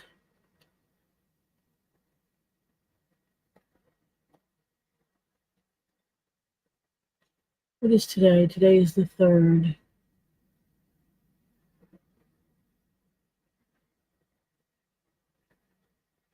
Why is stuff that was supposed to be delivered today now all saying tomorrow? I hate them. I'm just going to start adding a day to everything I order from Amazon because nothing is coming in on time. This is arriving tomorrow instead of today.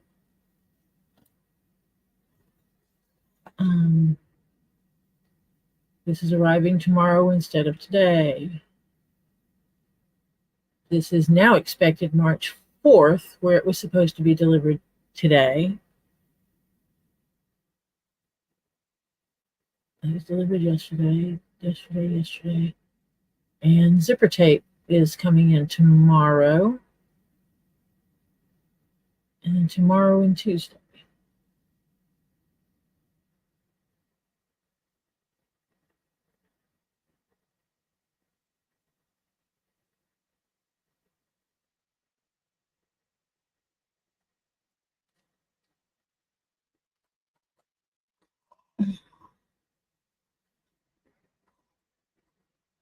Yeah, my cousin used to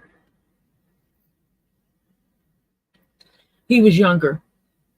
He was stricken with polio when he was in elementary school. I think he was in 1st grade.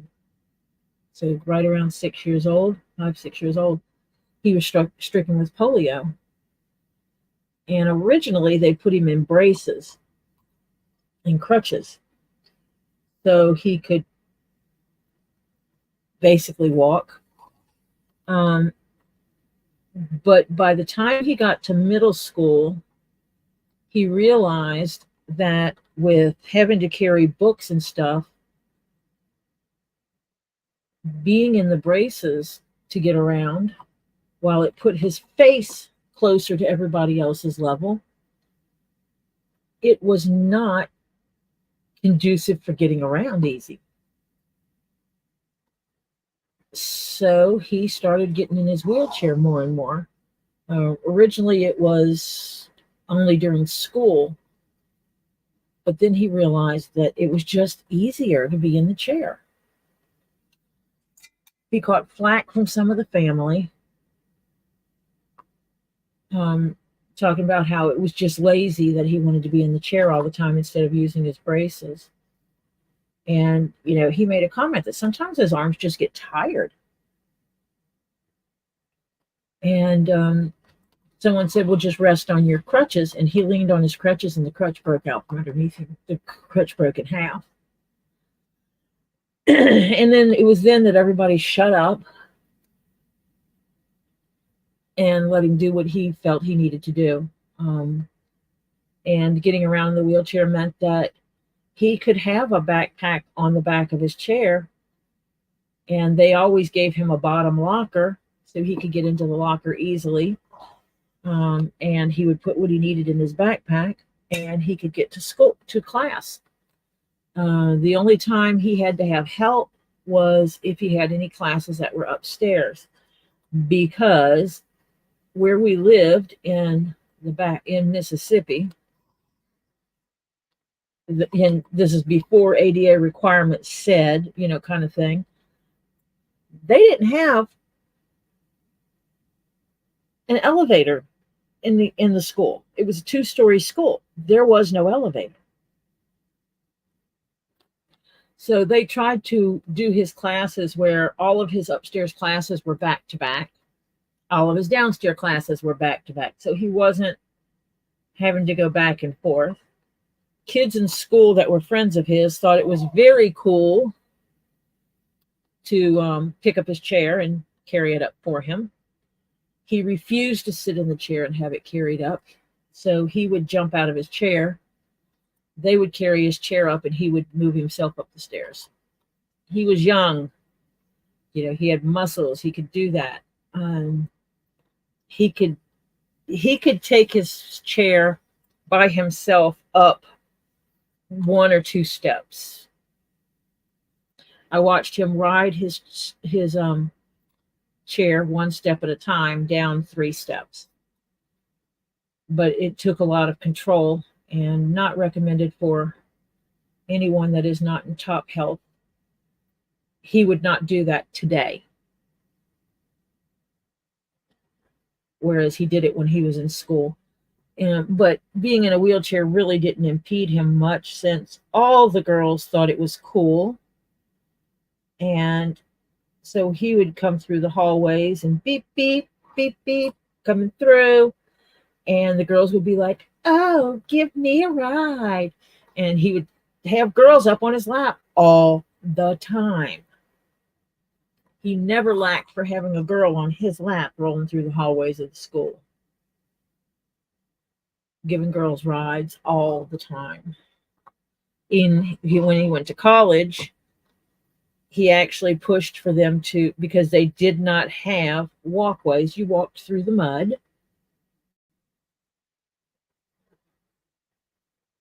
And he pushed for them to put in walkways, and they did, and he actually signed them. So if you ever go to Pearl River Community College, PRC, and you will see the walkways that go between classes, and they have it signed Wheels. That is my cousin. But yeah, that's why I said, Phil, he did that when he was young. He would not do it now. He's in his early 60s now, and he would not ride his chair down the stairs.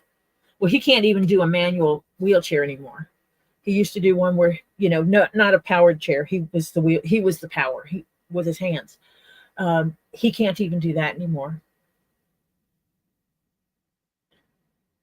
So he would be in a regular wheelchair, and he would go up and down a couple of steps on his own. But if he had to go through a full flight of steps, he would not do that in the chair because it was too risky.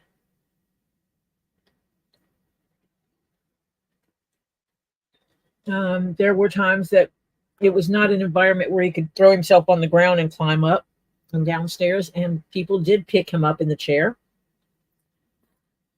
It'd be like 4 or 5 of the guys would lift him up. They'd take all his stuff and they'd lift him up and walk him up the stairs. And like when he went to PRC, he got him to put in the walkways. And PRC campus was 1 level, so no elevators needed. He was called to jury duty one time and went to the courthouse and complained because the courtrooms were on the 2nd floor and they had no elevators. And so he went through the process of someone needs to take my chair upstairs for me and him going upstairs and all this kind of stuff. But he fought City Hall and he won. And so they had to retrofit the archaic old courthouse with a wheelchair lift. They put the wheelchair lift on the outside of the building so that they only had to cut holes in the wall to the outside wall. And so the whole mechanism for the elevator is on the outside of the building. And they put in wheelchair lift. There was a big article in the local newspaper about that fighting City Hall and winning. And now the courtrooms and the entire 2nd floor of the courthouse was now available to everyone.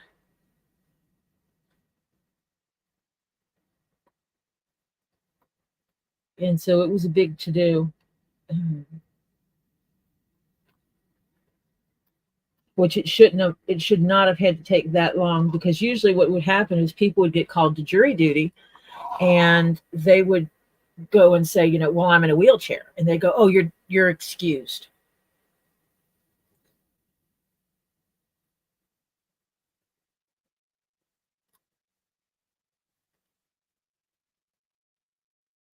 Yeah, my cousin had polio, so he couldn't walk. His legs just quit working when he was 6 years old, and they never grew after that either. So he has legs the size of a 6-year-old.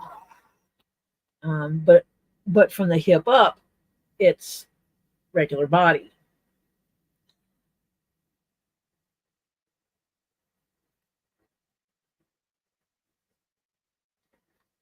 Yeah, Phil.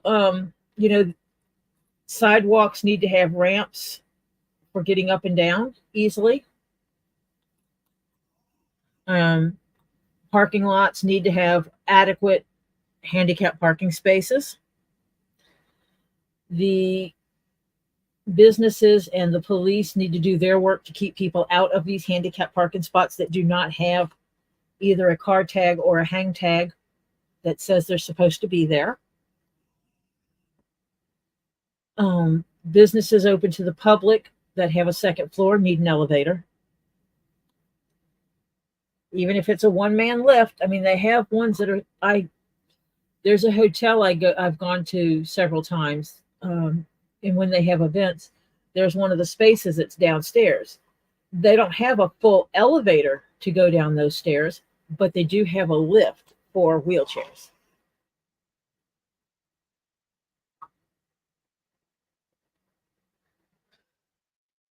Yeah, that's people using grandma's hang tag, so to speak. It was like I was out with the kids and we were in my daughter's car, and my grandson made a comment that Mama has her handicap tag from her knee injury. And I'm like, I'm not your mama, so I'm not using it. And he was like, well, it's her car. And I'm like, I'm not your mama, I'm not using it. Will I be getting one? That's a great possibility. There's a great possibility that they will give me one because of all my injuries and my body falling apart. But it will be mine. I actually want to see if I can get the tag for my truck, for my Tahoe, and get a hang tag for when I'm in another car. I don't know that they'll give me both. I think you have to choose one or the other. But if I'm driving, I'm in mine. Yeah.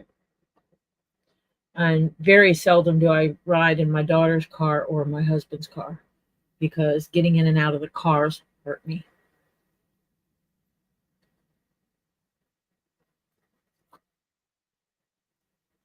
The worst is when you have these teenagers that are driving grandma's car and they use grandma's handicap tag to park and handicap. And you say something to them and they'll tell you straight up, oh, it's my grandma's car and she has a handicap plaque, so I'm using it. And it's like, yeah, that's not the way this works.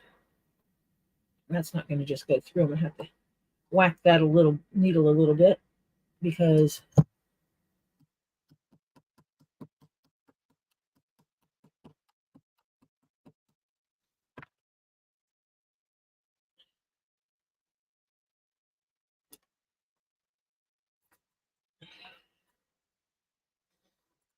yeah, there's hidden disabilities, but there are people, like I said, I have seen it.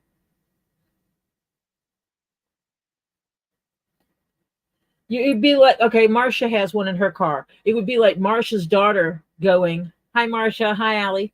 It'd be like Marcia's daughter being at her house and saying, hey, mom, I'm going to take your car to run to the store. And there's physically nothing wrong with Marcia's daughter. It would be wrong for her daughter to park in the handicapped parking space and use Marcia's hang tag when Marcia is not in the car. And they have people that absolutely will do that. And I think that's what Phil's talking about.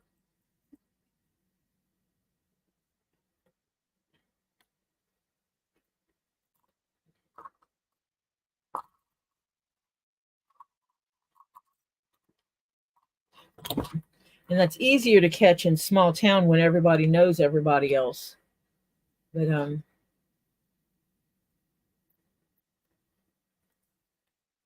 it's harder to catch in big cities. Here where I live, it would be hard to catch just from the sheer number of people. Um, Not everybody knows everybody, and you can't just walk up and say, "Hey, Sue, why are you using Grandma's hang tag?" I've actually had one stolen out of my car. It was expired. It was my late husband's, but I had not taken it out of the car yet. By the time he had passed away, and I just never took it out of the car. It was in the center console, and it was I had the car at the shop, and one day I get a call from the shop that someone broke into my car.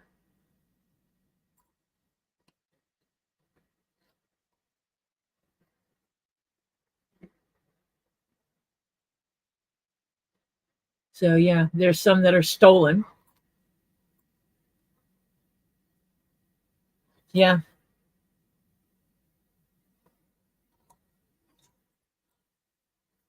but they don't check. That's the thing, Marcia. No one would, no one's going to walk up if your daughter were driving your car with your hang tag. Nobody's going to walk up to her and say, "Can I see your ID?" Legal authorities, because obviously citizens cannot do that. Legal authorities are not going to walk up and say, "Show me your ID to show me that's your hang tag." They're not doing that. They're also not checking the tags to see if they belong to the vehicle that's using them.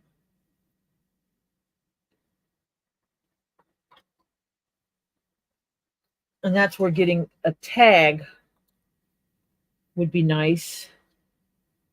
Then I could just park wherever and not have to think about it. I would wind up getting some kind of locking mechanism for the tag so it doesn't come off. I could see someone stealing my freaking car tag.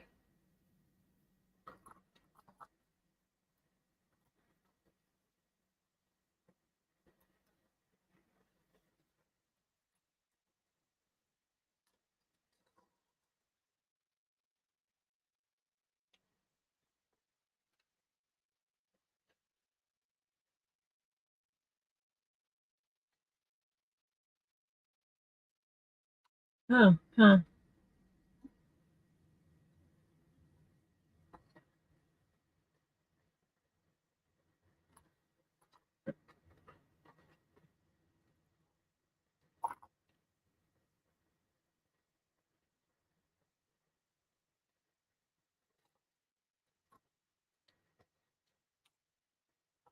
Will they let you get a hang tag also, Phil?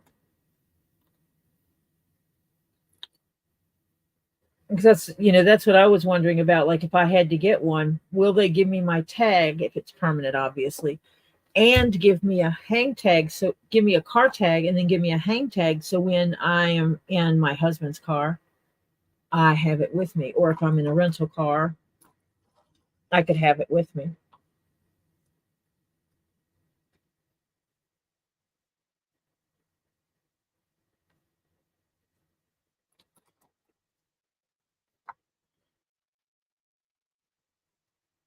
And I'm stitching in the zipper on this nice round box. This bottom side is harder to stitch than the top side just because of the maneuverability of it.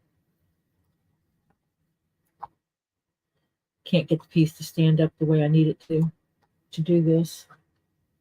I must have used more holes glue on the bottom too, because it's harder to get it through the holes.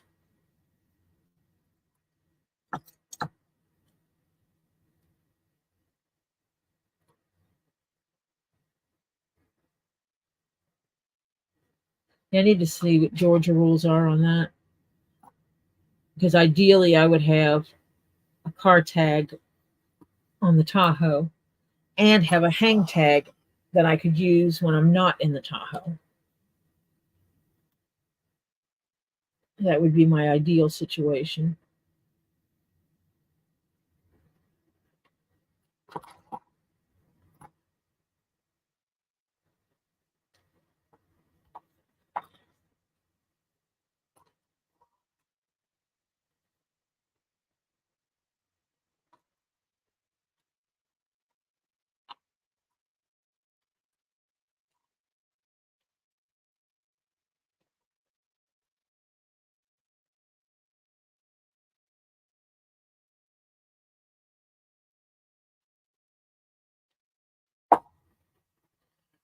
Yeah, if I had a tag and two hang tags and one plate, that would work. Throw one in Jeff's car, throw one in my daughter's car. If I travel, I can pull one out of either car.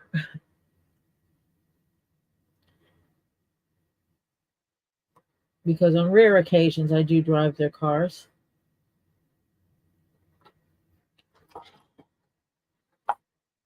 My preference is the Tahoe always.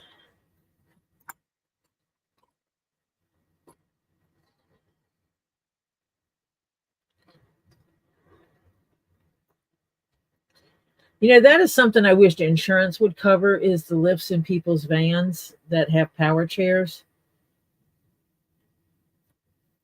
I wish insurance would cover the cost of making sure those are working, because making it where people can't get around is just insane.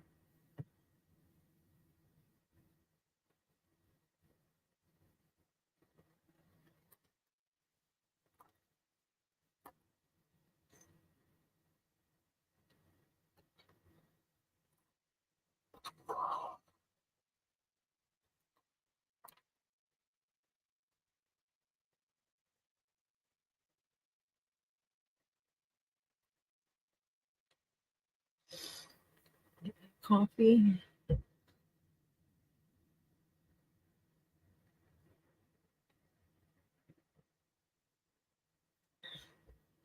Yeah, my cousin, because he had a regular wheelchair, he had it down to a science. He would get into his car from the passenger side. He would get out of his wheelchair and get on the seat, and then he would take the legs off of his chair and put them on the floorboard. He would take the cushion off of it, because he had a gel cushion on his chair, on his wheelchair. He would throw that into the driver's seat. And then he would reach down and grab the bottom of the seat and pull it up, fold his chair in half, and then pull it into the front seat, either the front seat or the back seat. It depended which car he was in, which one of his cars he was in at the time. Different times he had different automobiles. But he would pull that in with him.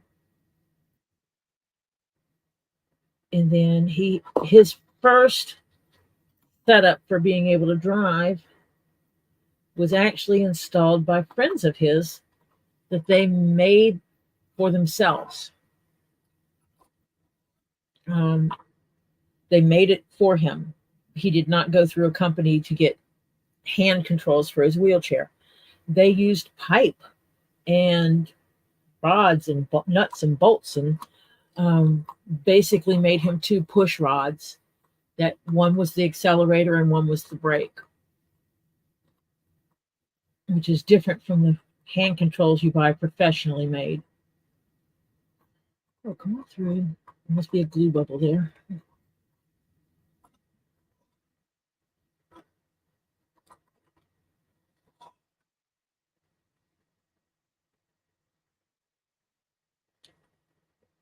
Yeah, that's insane. For the people that need the lifts, that the companies that make them rip off part of our vulnerable population. They act like the people that need power lift chairs are a rich society or something. And, we obviously know that's not true.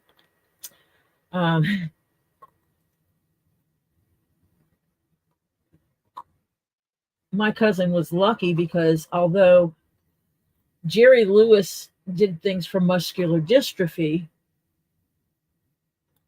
somehow my cousin with polio was processed through the Jerry Lewis, one of the foundations he raised money for. So his wheelchairs were always covered through that as he grew, and his gel pads that he sat on were covered. He didn't have to, pay for those.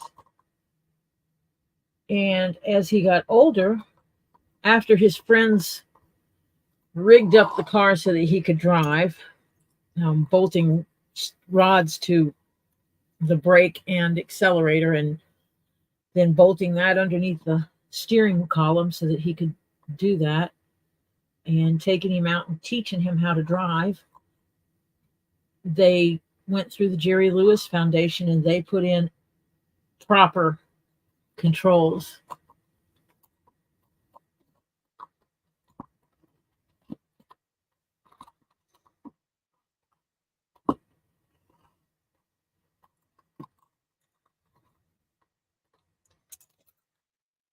And so he wound up having proper hand controls. And as he got older, there's a syndrome that comes with to people that get older that had polio as a child that makes life harder for them. And he's been dealing with that. And because of that, he couldn't do the chair thing anymore. It was just too hard. So he decided that the van was the way to go. And because his wife he got married, and because she had a very large settlement from an injury, she was able to get him a chair that was adequate. They actually, the driver's seat came out. It was on a rail. It was somehow rigged up so that you could unlock the front seat, the driver's seat, and slide it back to make it into a back seat. And so that he could roll his wheelchair straight into the driver's area and lock it in place, so that he didn't have to get out of his chair to drive. And then if she was going to drive, they would take the seat and unlock it and slide it forward to put it in the front seat position. And they would move one of the other seats for him. It was cool, but it had the power lift on the side. I never rode in it. I only saw it from the outside, so I'm trying to run off of my memories here. But it was kind of cool. It was rigged up, and the only problem he had with that was people parking where they're not supposed to and blocking his door. So he started putting a little note saying that if you park too close, he's going to crush your car. Found out that was the wrong thing to do. You can't do that. That's rude. So he found out that he could leave his lift. He could lock his van up, but leave part of his lift out. So he would put his lift halfway out. So it would be sticking out about 2 feet off the ground. And he would leave that out so that nobody could park next to the van. He had someone complain to him one time for doing that. And he explained to them that if they parked next to his van, he couldn't get back into it.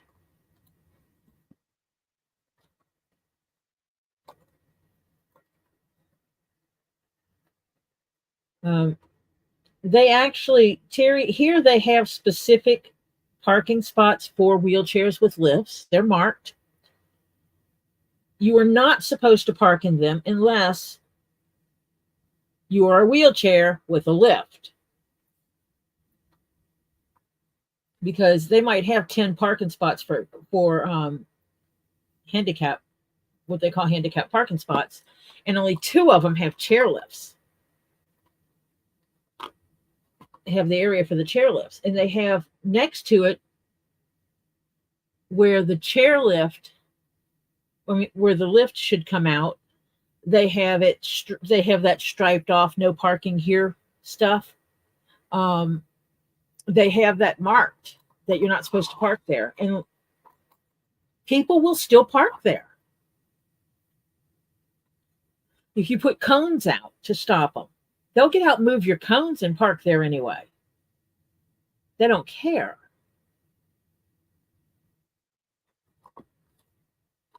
It's kind of like, I know the Walmart here, there's 2 parking spots that are not, they're parallel parked, not perpendicular parked.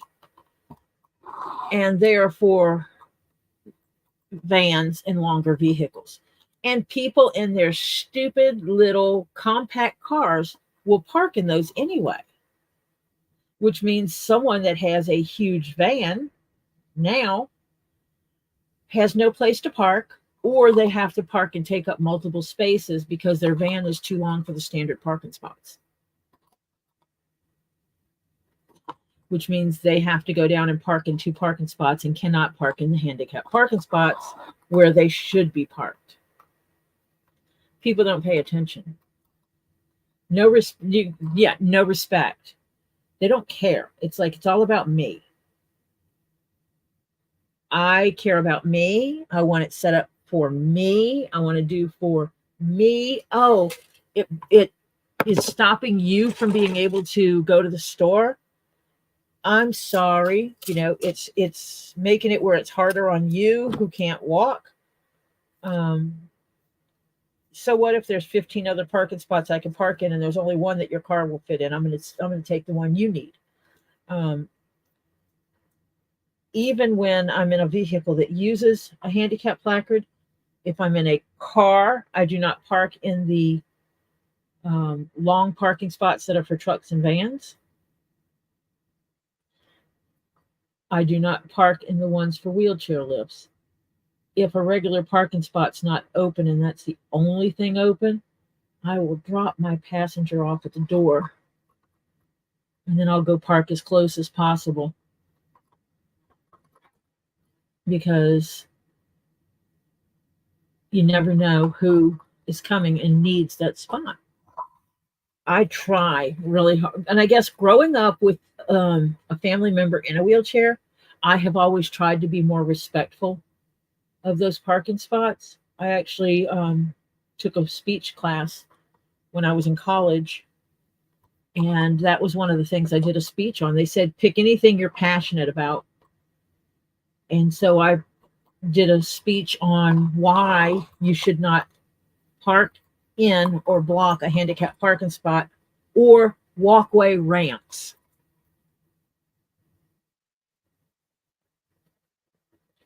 And it was based on people having, the wheelchairs and needing access.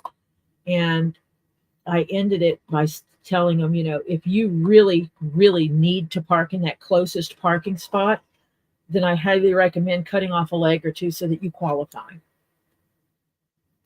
And people gasped when I said that. They were like, oh, and I actually got extra credit because of that, because the teacher said, you not only stated the fact and put the information out there, but you had an impact statement at the end that really was valid, but it made people think of, oh crap, it isn't just about getting closer. This is about people with no legs needing a place to park. So it was very impactful. And yes, it's about more than just people without legs, but I was in college and yeah, there.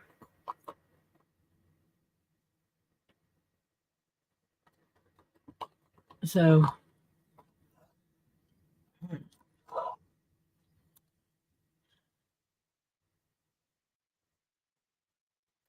and it I get frustrated when I see people parked where they shouldn't be. Um, Heavy shopping days. So, you're talking about like around Black Friday and stuff like that is the worst. Absolutely the worst. That people they would have 2 or 3 cars parked in the one parking spot that's supposed to be for the long trucks and vans. You would have people parked in the van parking spots, and then someone else parked in the parking spot that was, or in the area that's for no one's supposed to park here zone, because it's a wheelchair lift parking spot. And just insane the way people are, and no respect for anyone else. And then tons of parking spots available in the back, but everybody too lazy to walk. And now it's like with the kids, if the stores are super busy and we pull in, it's like I'm going toward the back of the parking lot, and the kids are like, yeah, get away from all these people. I'm like, yeah, less risk of ding doors. Obviously, if I get a handicap placard, I will absolutely park in those spots. Probably not on good days. If I'm having good days and I'm not hurting, I don't need to park there. But there are days walking is a challenge. There are days that my grandchild has run into the store to get me a scooter so that I could manage, because I was hurting so bad. My nerves in my leg are varied. Some days I have no problem whatsoever, and I could hike a mountain. Other days, walking through the house is painful.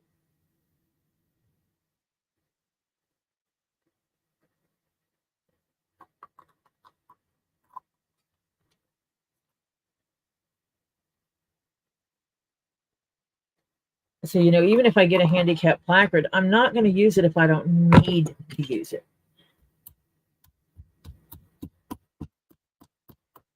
And I'm going to use that as a learning experience for my grandchildren when they're like, oh, you got a handicap placard, you can just park anywhere. And I explain to them why I'm not parking in handicap parking. It's like, today's a good day. I can walk. Let's walk. And teaching them that value. I try to use the things that go on in my life as learning tools for the grandchildren.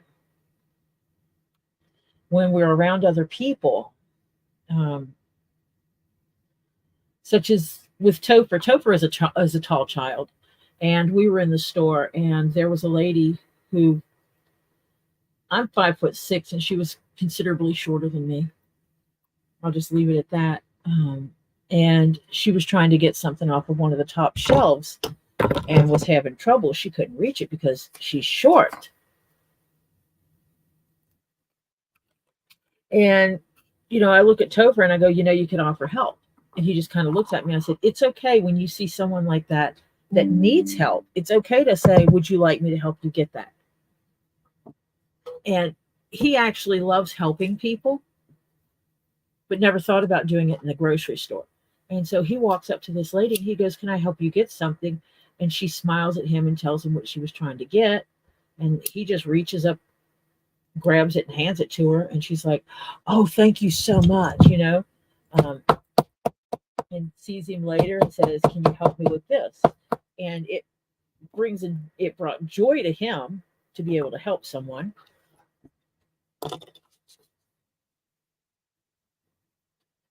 And it got her what she needed, and she was happy. And now I got my zipper going on here.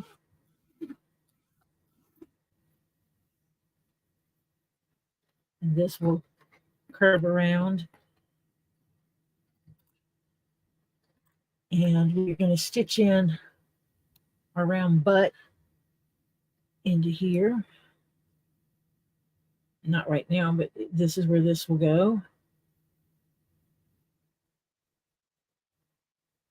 Remembering how this all goes together.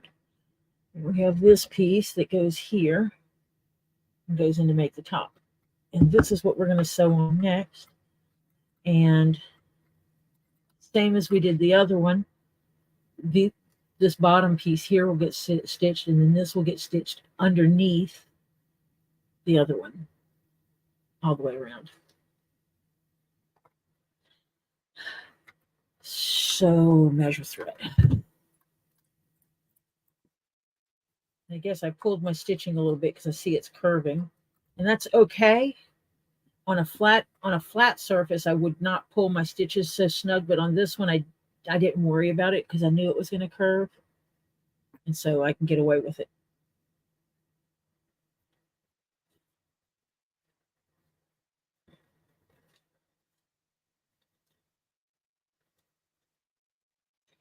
Pull me out some thread here. This edge this way.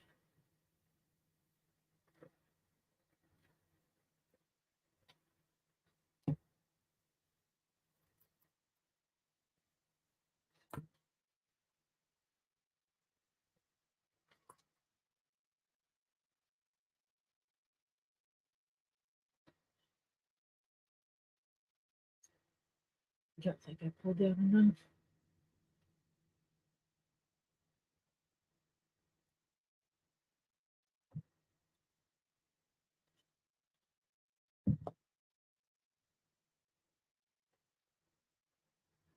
Yeah.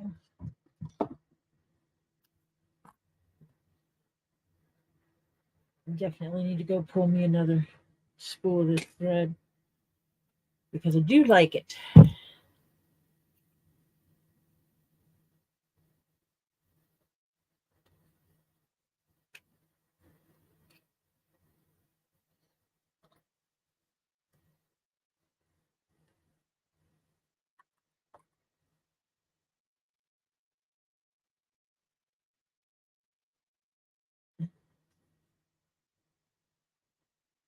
I think this set is going to look so cool when I get it finished.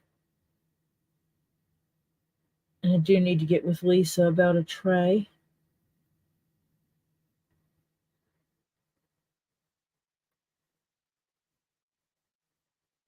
I might send her a piece of this leather to see if she could actually match it somewhat.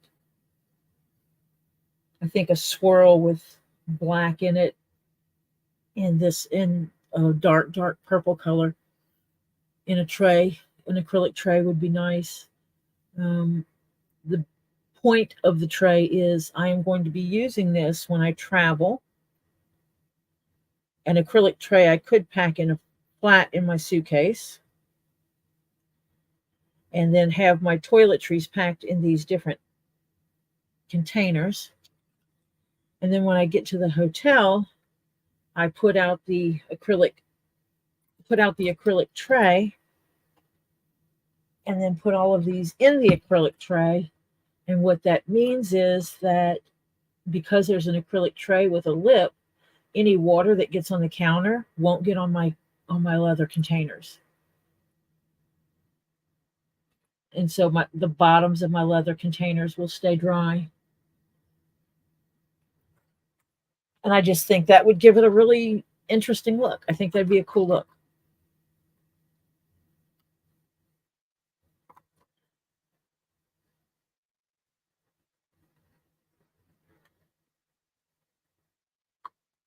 And I said something to Lisa about it, and she's like, yeah, sure.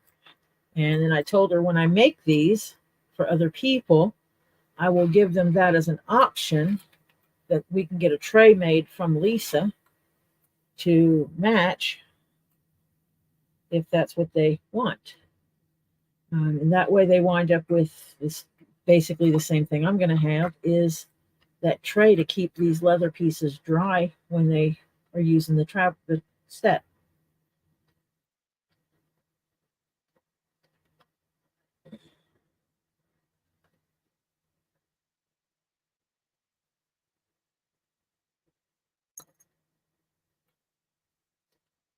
I look at these and I don't think about how much leather it uses until I had to actually do math and calculate how much leather is being used. And did I just, no, I did not stitch it. I didn't realize how much leather. Usually my patterns tell me how much leather is being used. And for some reason, this one did not. So I had to do some measurements on the pattern pieces to calculate how much leather it uses.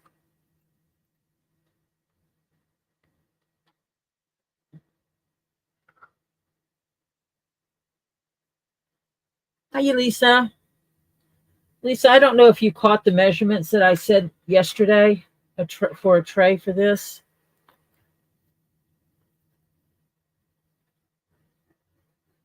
But I need a tray that's going to be about a 12.5 by 8.5 on the inside.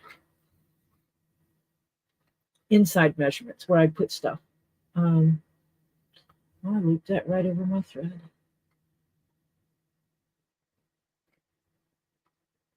And so I need to see if you have one, a mold for that.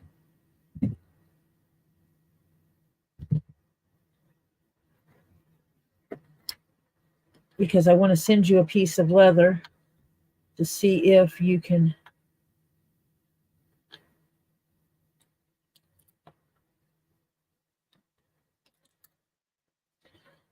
make something that would match it.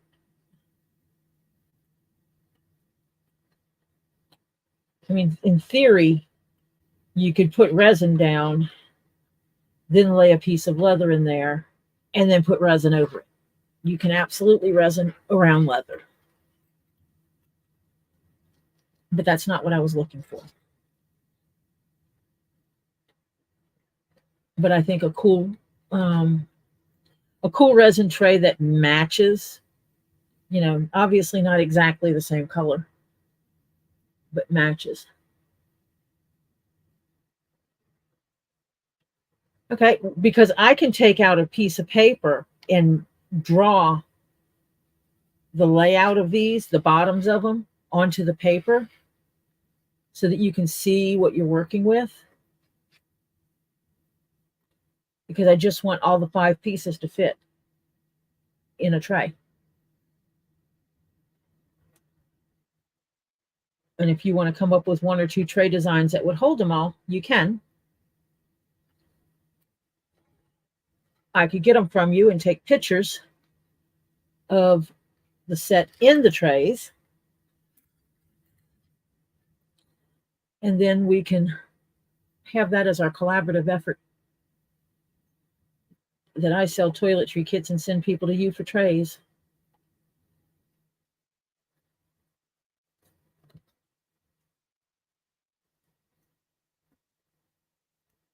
One hand in this to hold this together because it wants to unroll at this moment.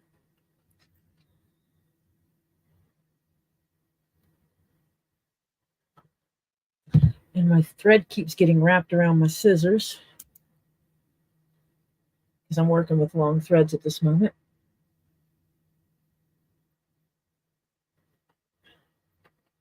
And after I get this going and I get the other piece started, I will put in my stitch savers to hold my pieces together while I'm stitching it.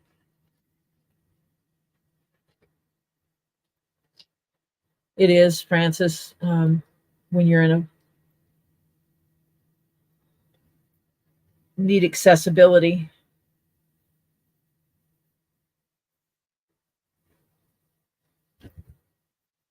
And jerk faces are parking in all the parking spots you need.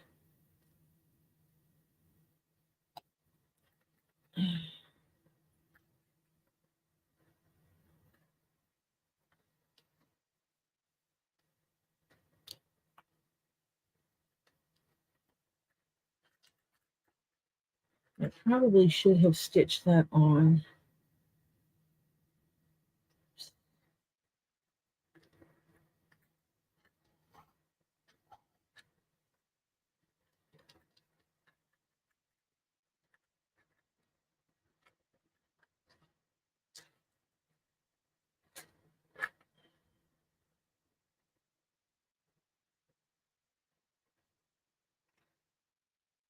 And see, that's what I have to watch for.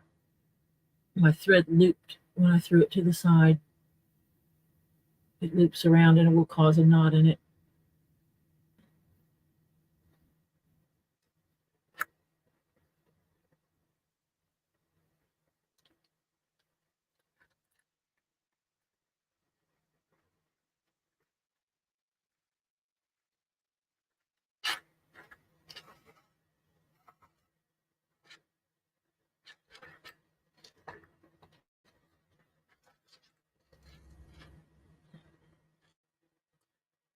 Oh, I'm grateful mine work most of the time.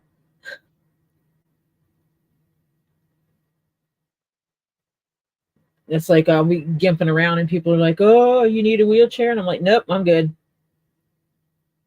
Body parts are still working. I'm good. I will absolutely tough it out."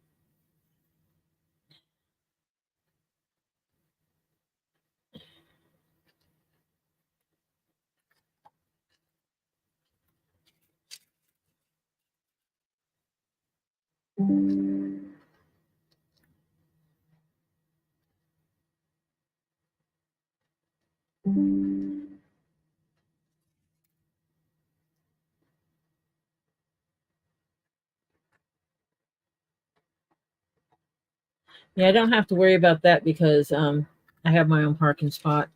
It's my driveway. We can actually park. I can probably fit oh four, at least four, possibly six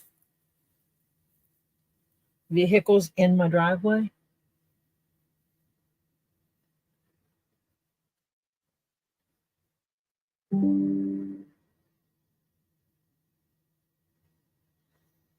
I think Terry's given up that title as soon as YouTube will let him change that name.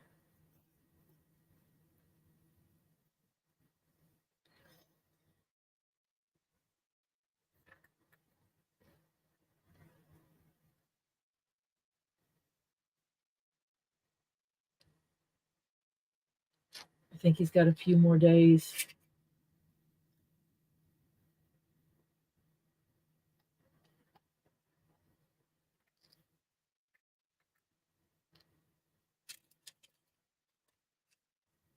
Terry, you got any other creative names you're going to use?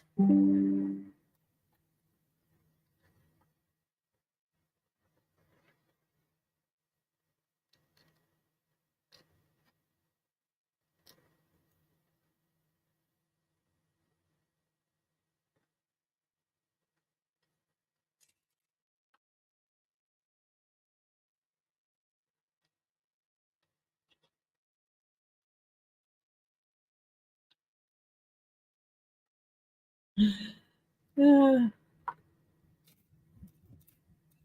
no more cutesy names from Terry.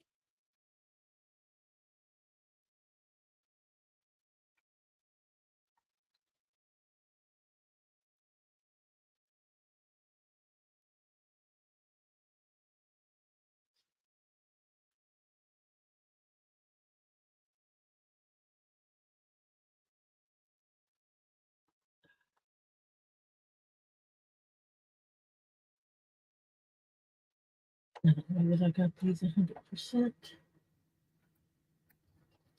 because these don't look like they want to line up. Yeah, they're there.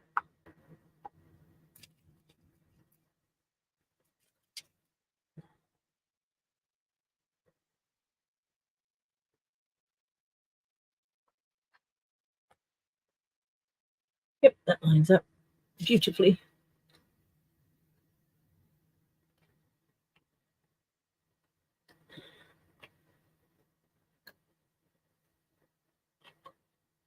Terry, the tea drinking warrior.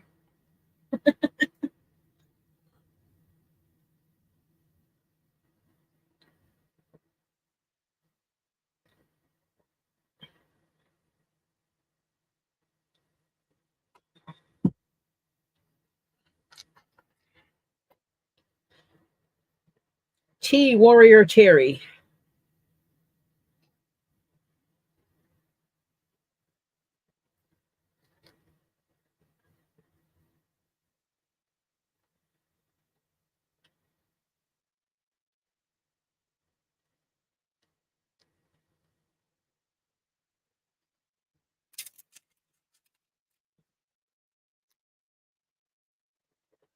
It's hard for you to see what I'm doing, I'm sure.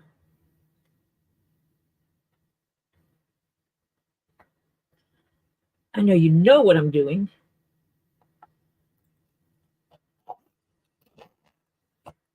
And I should have wet this. So now we're going to wet this and mold it a little bit. And my water bottle is right here somewhere because I just had it. There it is.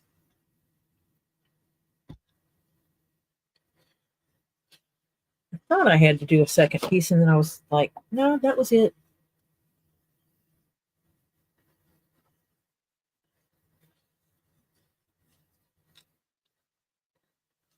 $20 cups of tea. Is that 8-ounce cup? Or you talk or 6 to 8-ounce cup? Or you and the reason why I ask is because if I say I had a cup of coffee, I'm talking about like 20 to 32 ounces.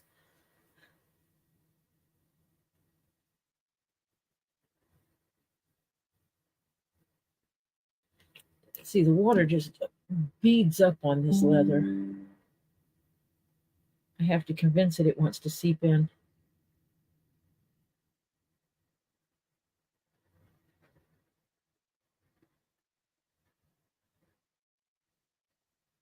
Because initially it does not.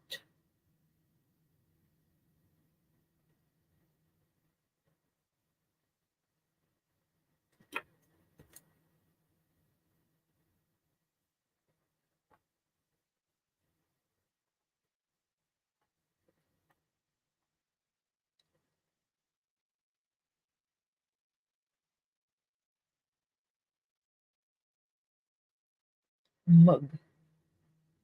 Oh, the ones you normally have. Those are probably 12 to 16 ounce mugs, huh?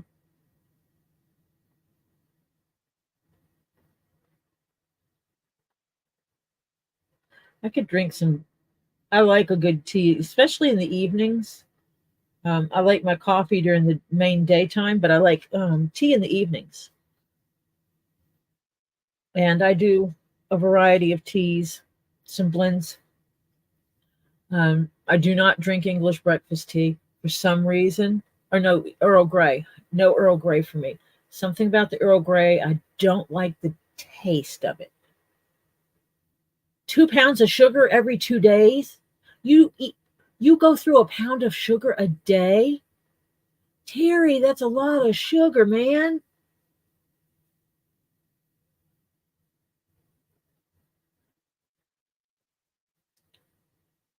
But I do I have some mint tea, and then I do have some with different flavors.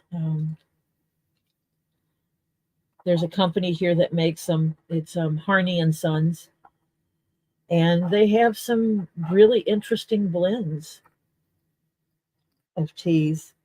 You know, they do your standard chamomile, mint, and stuff like that, but they also have some other ones. They have a chocolate tea. My grandson Topher likes the chocolate tea. He's not crazy about the chocolate mint tea, but he likes the chocolate, the regular chocolate. Um, they have some with rose in them or lavender and just a variety. Cherry blossom. Ollie likes the cherry blossom, I believe it is. Um, black currant. They have one called tiramisu, which was very disappointing to me because I love tiramisu. And that tea did not taste like tiramisu at all. I don't like it. Topher drinks it because he likes it, but it it was not tiramisu. That was so misleading. I was thinking it would have that wonderful flavor, and it just no, it did not. It was nasty. I didn't like it. Yeah, Harney probably has a good hibiscus tea too. They just have this big variety, which I cannot get from most of the stores around here.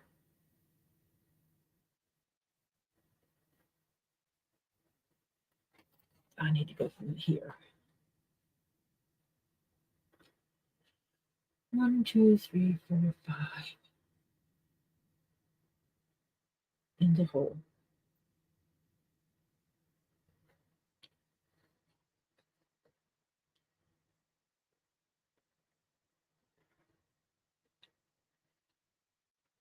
This is where I get to manipulate the leather.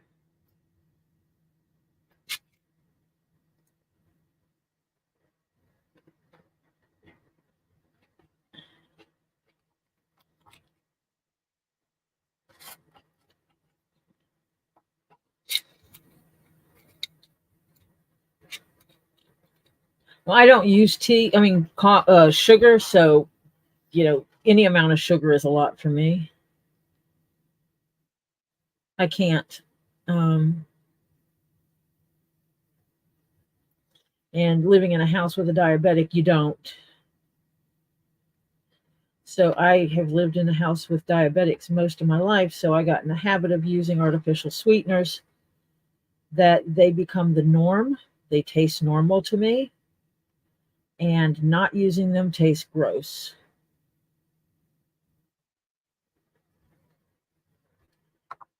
It fell out of there. 1, 2, 3, 4. I might have to put these in the other way.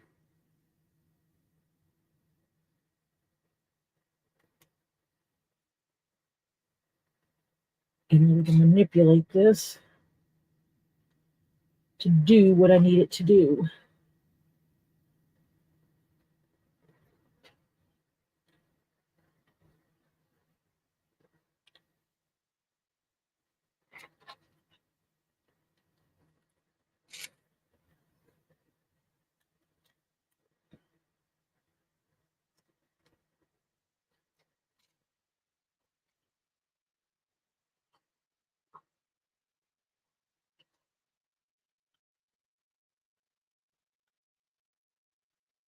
But that's because that's what you grew up with your whole life. I mean, that's regardless of where you live, we need to remember where you're from.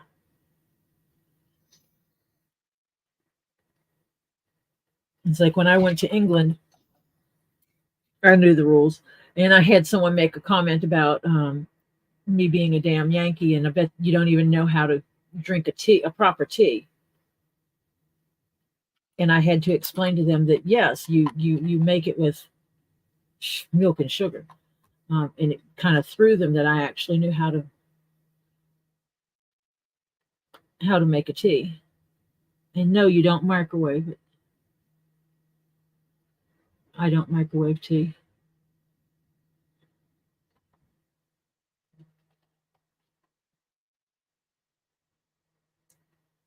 Yeah, why are you so difficult? 1, 2, 3, 5.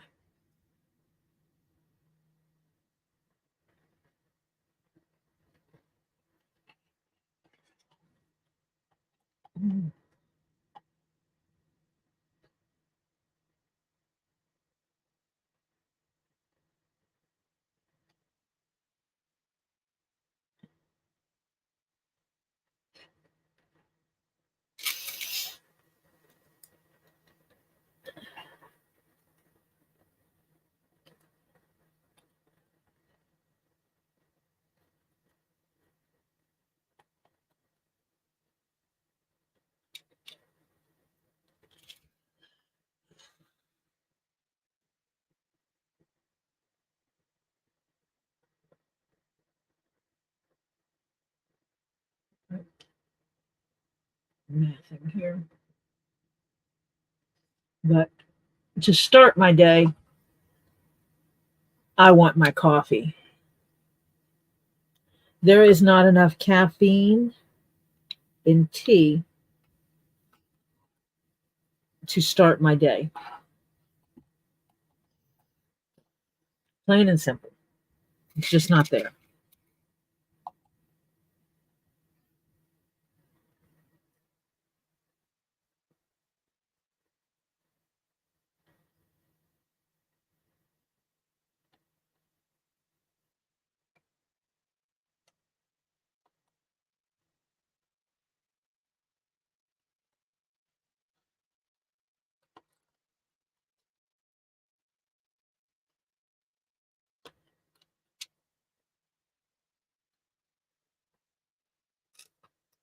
Now, I grew up drinking cold tea. We'll call it iced tea, but you make it totally different than tea in a cup. You make that a gallon or a half gallon at a time.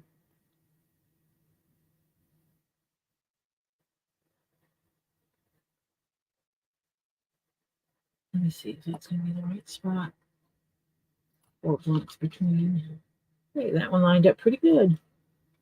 Must be because all the other ones are lined up.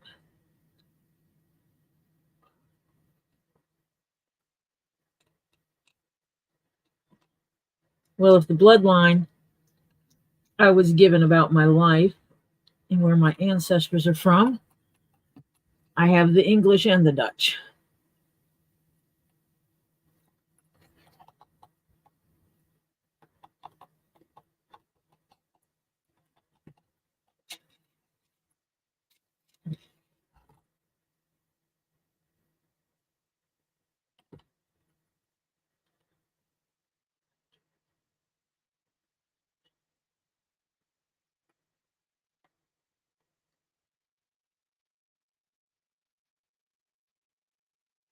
See if this hole is the right hole.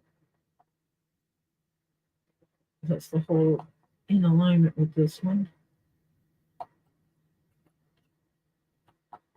No, not me.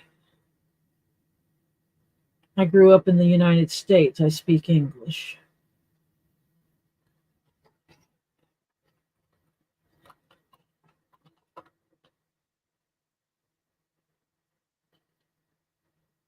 I took French in school for a year because it was mandatory to take a foreign language. Remember very little of it.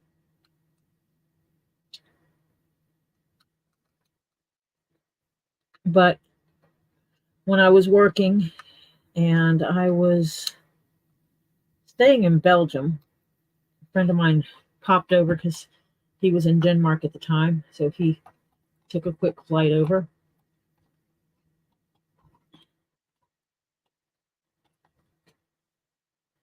And we popped on down to France for the weekend.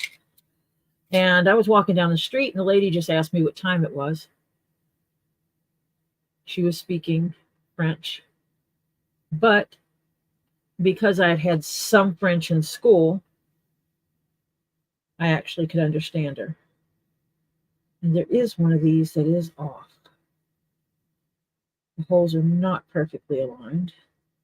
And I know this because I have 5 holes there. No, and I have 6 holes here. So I'm going to leave that one out.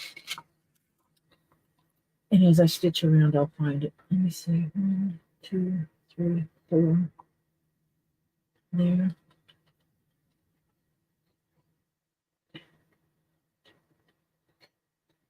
4, 4.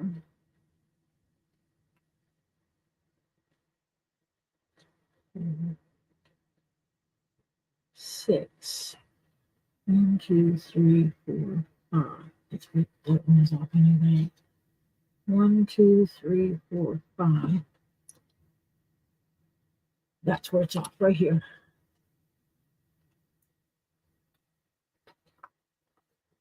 This side is off. That's why I was having trouble putting them in this side.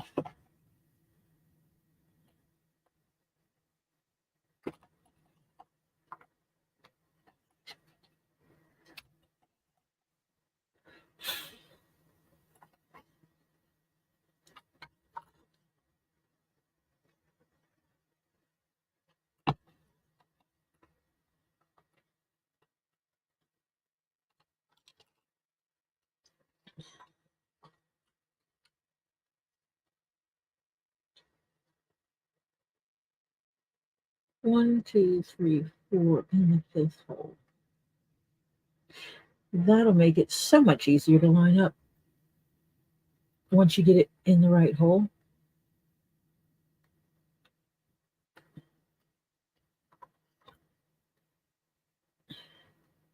Except I have both English and French blood, which is, I'm a smorgasbord. I need to actually do my DNA stuff with a couple of companies to find out what I really am.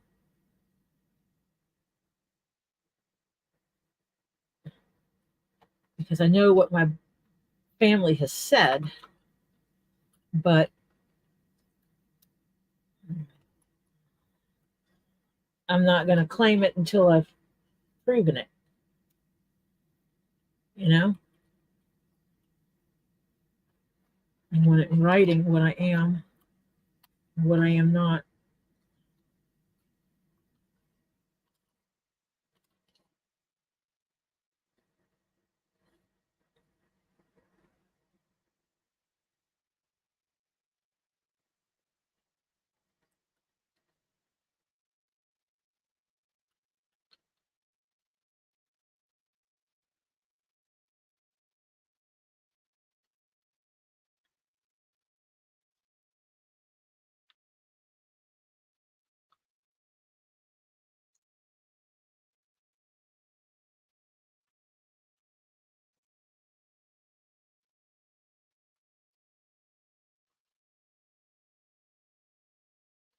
And we've had enough people claiming false accolades of saying there's something they're not. So I'm not going to step in that realm.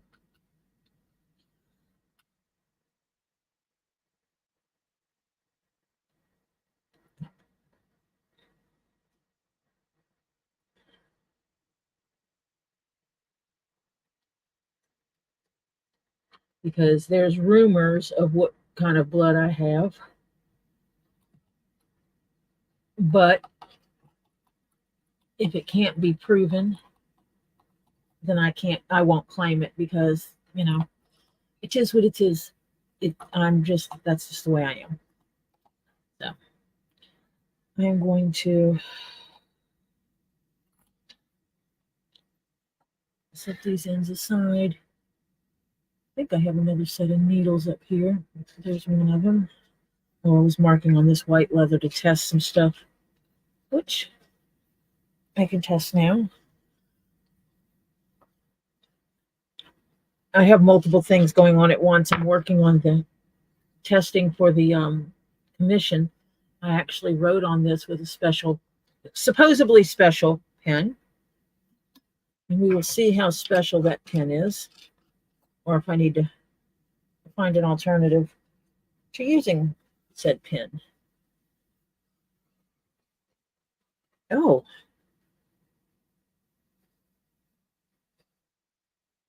it does come off. This over here, this mark, was from testing some other stuff. So actually it does. I left that on overnight. Sweet.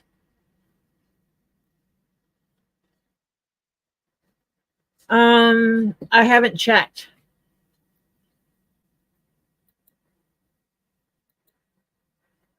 I know he posted something on his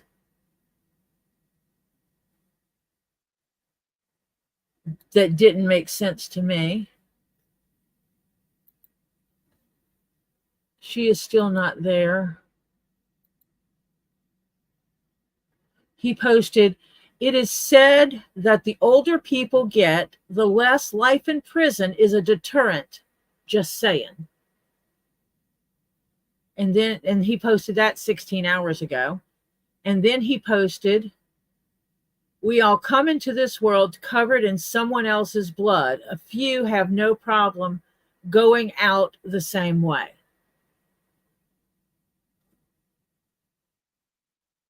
TLENAAI space WAHYA. I can text you his link. Yeah, let me Let me text you the link. That would be the easiest way because he doesn't use a normal name. It's his native name.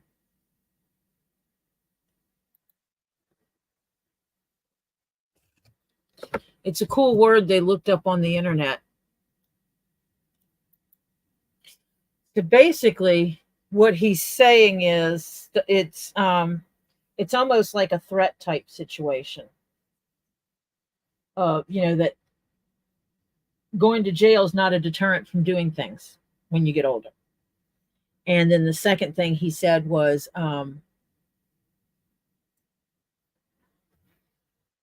you come into the world in someone else's blood. Some of us don't mind leaving the same way.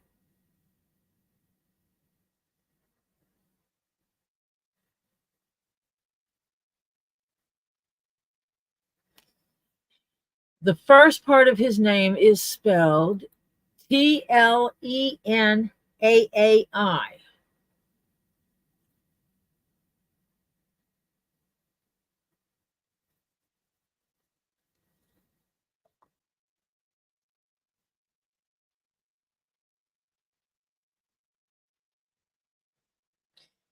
Second word,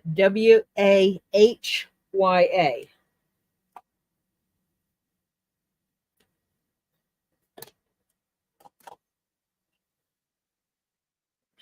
Hi, Britta.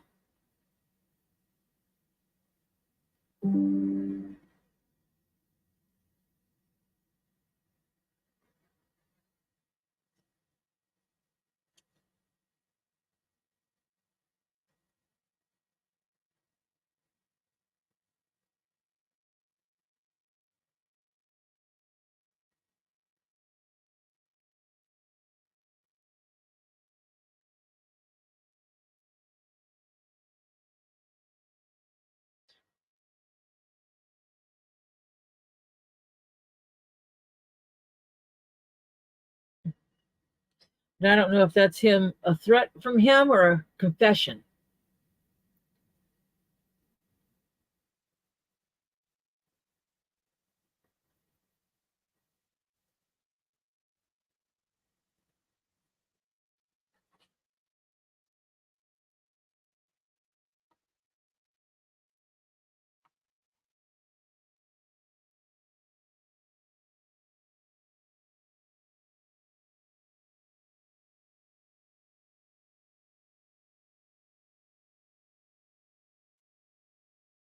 Either way, I'm not afraid of him.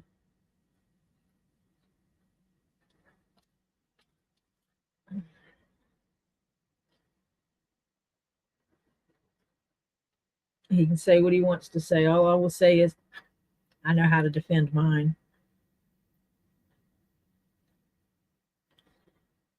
Because, yes, they do have my mailing address. They know where my house is.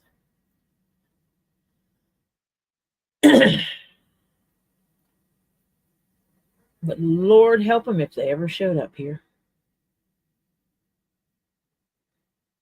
Which I don't think they ever would, for multiple reasons.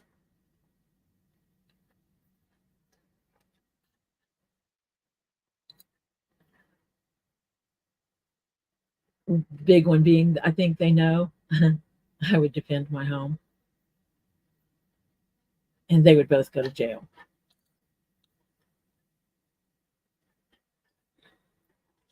And there's no sneaky sneaks in my neighborhood because there's one way in and one way out.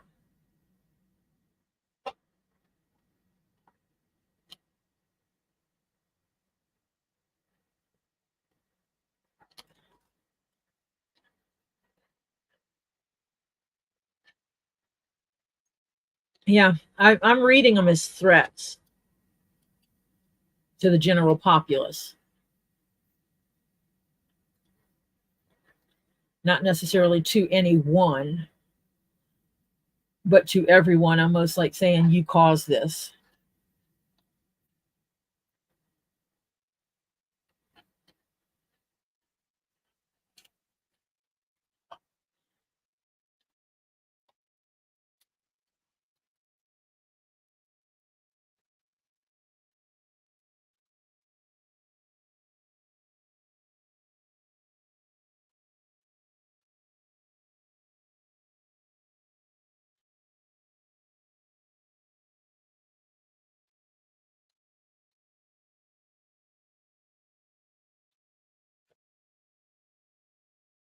Ouch.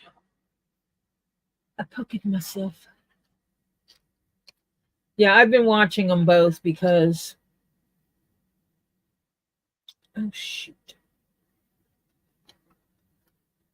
because I don't trust them. I don't trust either of them.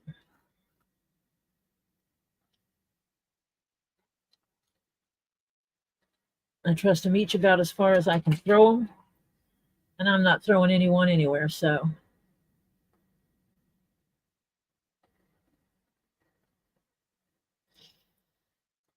Well, maybe they'll convert to using his channel for all that garbage.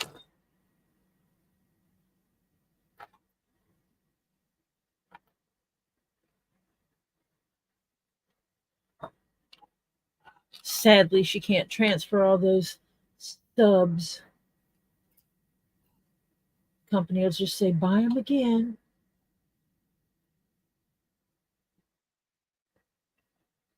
You have to buy again.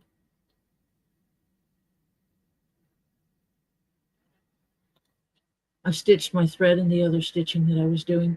So I'm having to loosen the stitches and pull my threads out.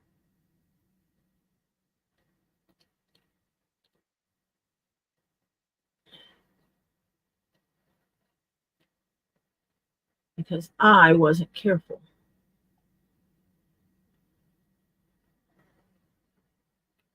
There.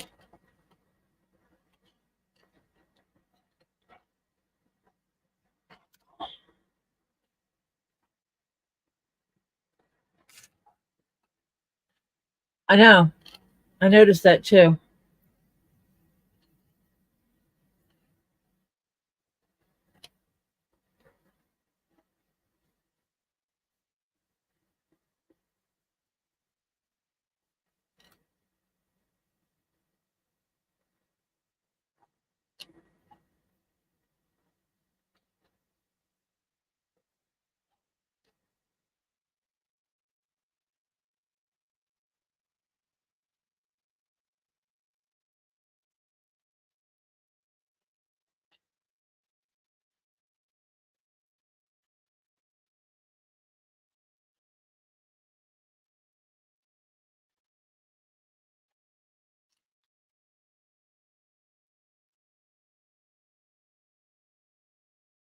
The art of manipulating leather to get stuff in these places.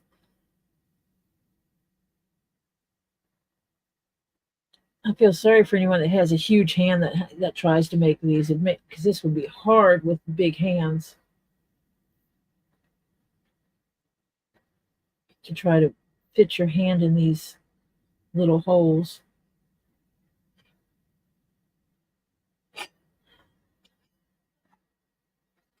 Working blind as it is, you know.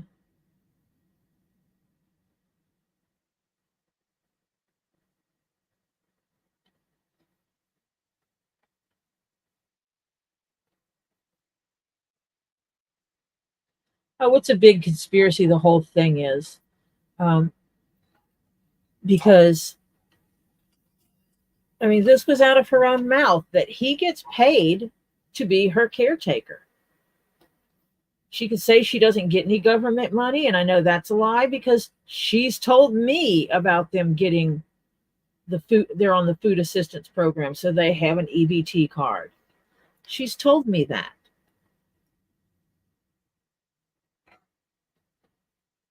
One of her gripes was that she couldn't use that in Florida when she got seafood from John.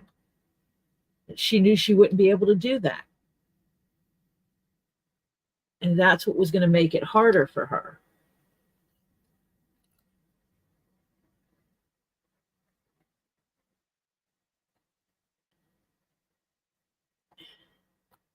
And I think the government thinks he is a live-in caretaker and that he has his own food assistance from her because she made a comment about him using her EBT food, her EBT card to get stuff. You know, John can tell you how much money she spent on seafood.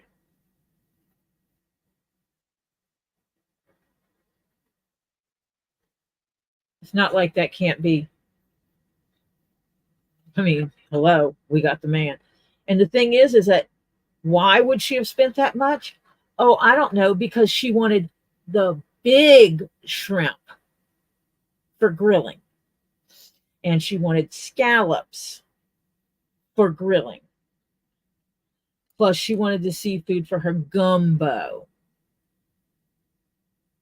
Nasty stuff that she made and called gumbo. That was an atrocity.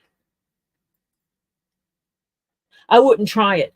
I absolutely did not even try that stuff she called gumbo. As soon as I saw her pulling out the brown gravy mix to put in it, I was like, nah, that ain't going in my mouth. Instant brown gravy mix? Nah. My grandma would roll over in her grave if she if I ever used instant gravy mix to make instead of making a roux. My grandmother would roll over in her grave and haunt me.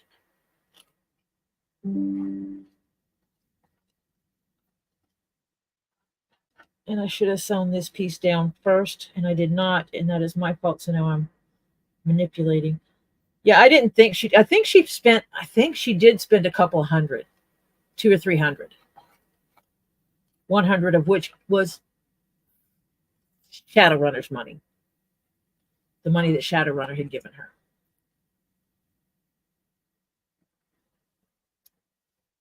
But she did spend a couple. I'm pretty sure she spent a couple hundred. I know what I didn't spend on seafood. And I'm not ashamed to say it. I didn't pay for the seafood I used. I'm not ashamed of that.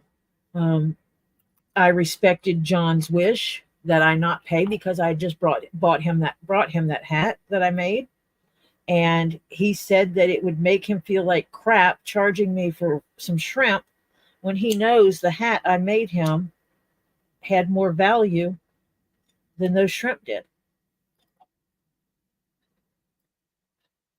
If I had paid him, I would have had to have disrespected him, and I wasn't going to do that.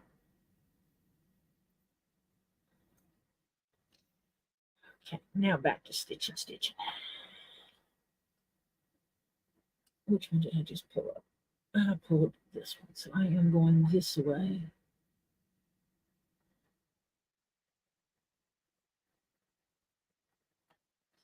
It's just one of those things that if I'm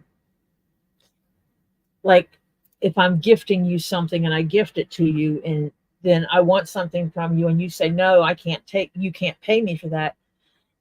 For me to say I have to pay you is disrespectful.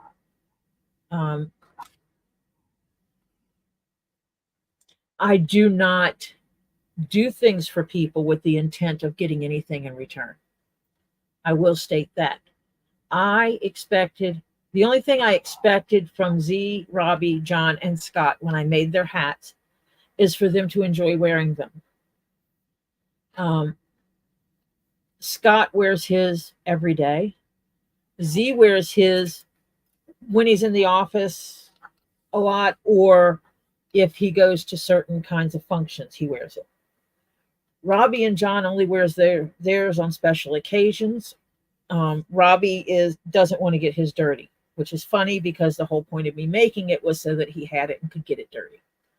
I didn't have a problem with him getting it dirty because if he got it dirty and messed it up, I could make him another one, John doesn't want to get seafood on his, so obviously he's not going to wear it while he's working with seafood.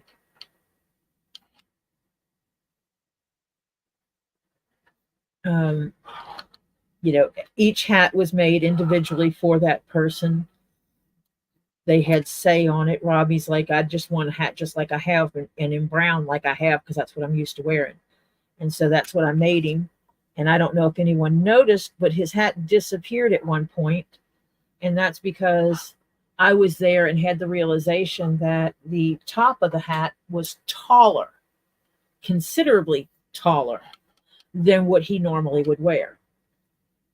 And so I made a comment about taking it home and cutting it down. And he said that would be really cool. And so I did. I took it home and shortened it. Z picked his design. Everybody picked their design of what kind of hat they wanted and what they wanted it to look like.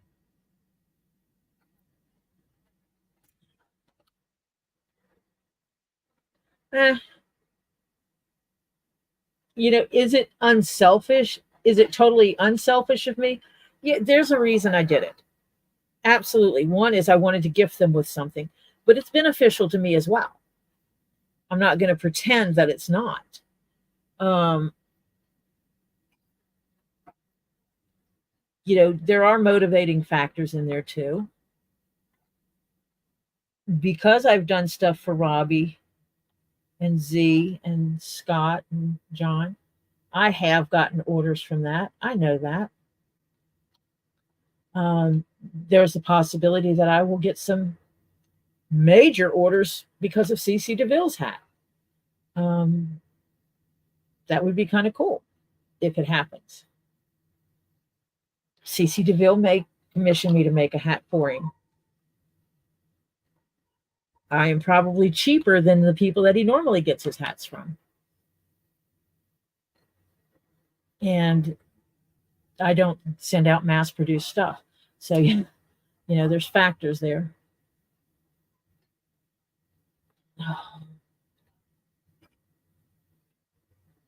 I'm trying to see in this hole, and there's no way I can flip this so that you can see what I'm looking at and me have my hand in there trying to work.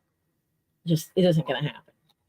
So, but yeah, I do things for reasons. Robbie's hats I did with no expectations. It was just one day I was like, hey, I should make them hats. And when I said something about it, Robbie's like, you don't have to do that. And I'm like, oh no, I want to. And when I asked Z what he wanted, and he kind of, was like, yeah, could you make a hat like CC DeVille's top hat? And they sent me a link, gave me the link so I could see the picture. And I'm like, yeah, I could do that. And Robbie's, told me that CC was his friend and all. And I said, well, can you get his permission for me to replicate his hat? Because I didn't know if his was how custom made it was. And so Robbie comes back and says, CC's like, hell yeah, And so I made it. And then when Robbie and Z met CC in Florida last year when they were touring, Z had his hat with him, and CC put on the hat. And that was kind of cool because they sent me a picture of CC DeVille wearing Z's hat. It looked like a child wearing daddy's hat.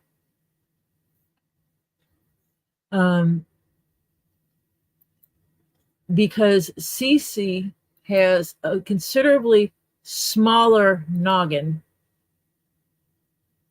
than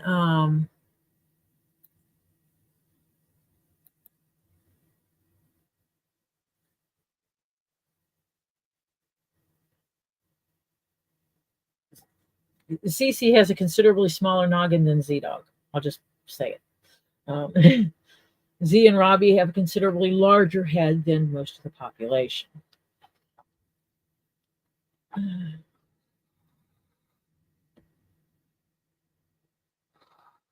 I have made a hat for someone with a head bigger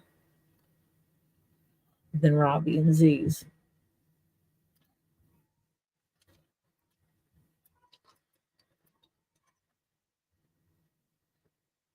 Let me get this thread where I need it to be.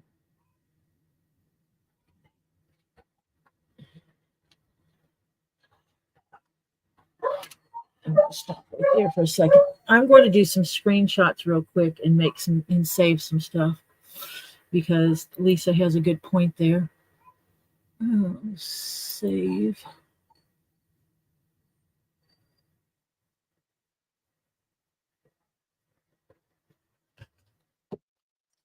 because if something happens, we need this information.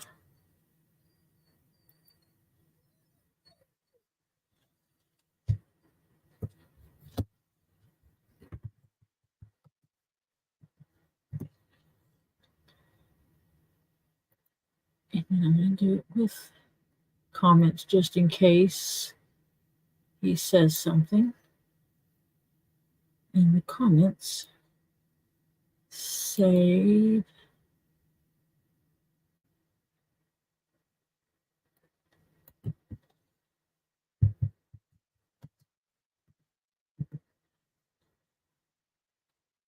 And go back.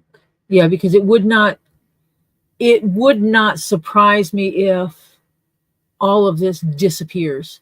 Already they've deleted comments because this one says there's 8 comments on it, but only 2 show up. That means he has deleted 6 comments.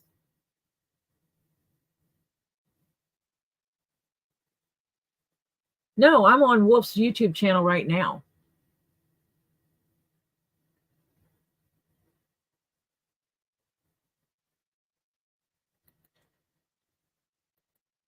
His channel is still up.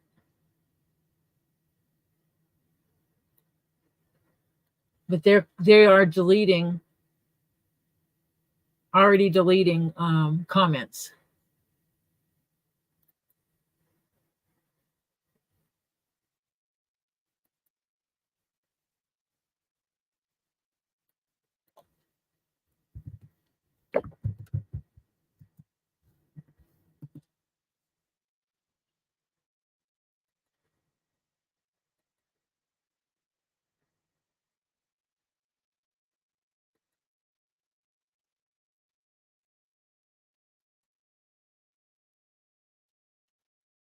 Yeah, nothing else.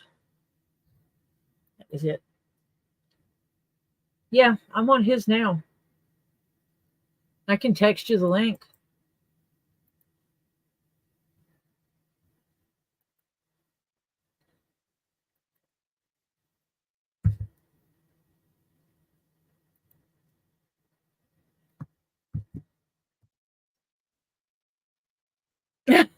I just sent it to you. Yeah. On his communities tab, he has those little comments.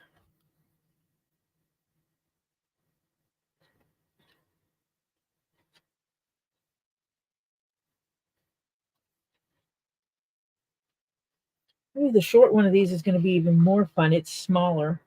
It's smaller in diameter. So that one's going to be a little bit more fun in manipulating around this stuff.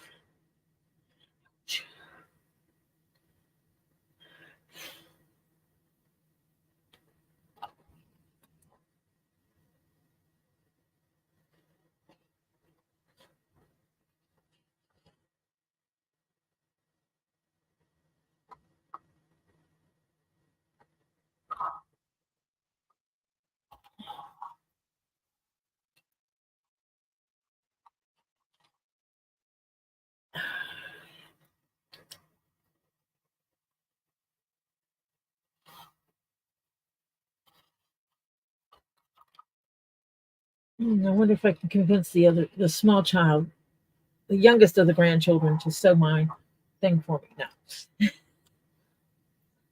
they are not. Even though Oliver has made stuff of leather, Oliver thinks leather stuff is cool.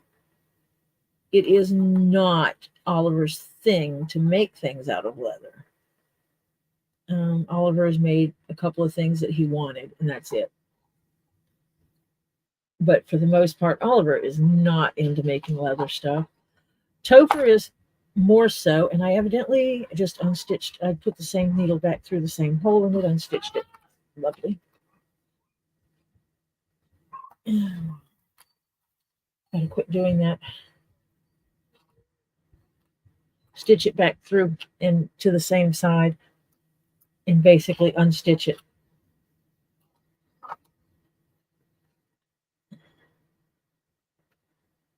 But Topher is more likely to make stuff out of leather. However, because of his autism and ADHD, he gets bored easily. So for him, it's a boredom factor of, I've been working on this and now I'm bored because it's not done yet. He was working on a crossbody bag that is still not finished.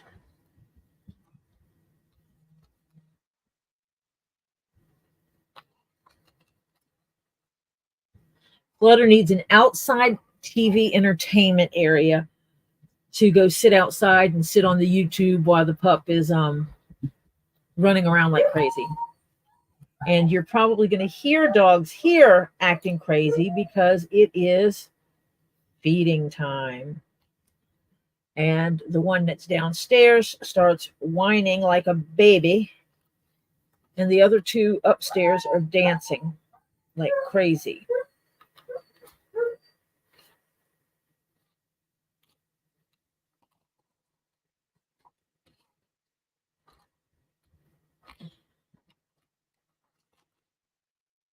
So what I'm working with here is I have this much space. And as you can see, my hand fits in there barely. And I have to maneuver this needle through the holes, through the correct hole. So I'm sticking it through on this side. Try to pull this up. And then I grab this needle and I pull it. And the needle, when it's out, is almost across this whole thing. So that's why I said the other one's going to be interesting because it's a little bit smaller. So I pull this thread and I tighten it. And then I grab the other thread and needle.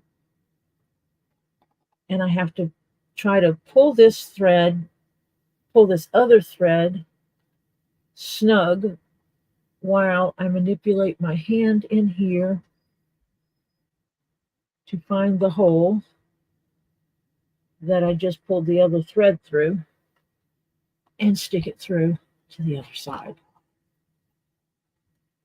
And being that I'm coming up closer to the top edge, it's a little bit easier than what it was when I was down here. But yeah. And Francis, I think you are lagged because you're making comments on stuff we talked about quite a bit ago.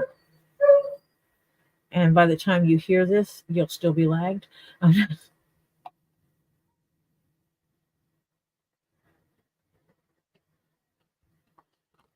come on. There we go. Through the holes.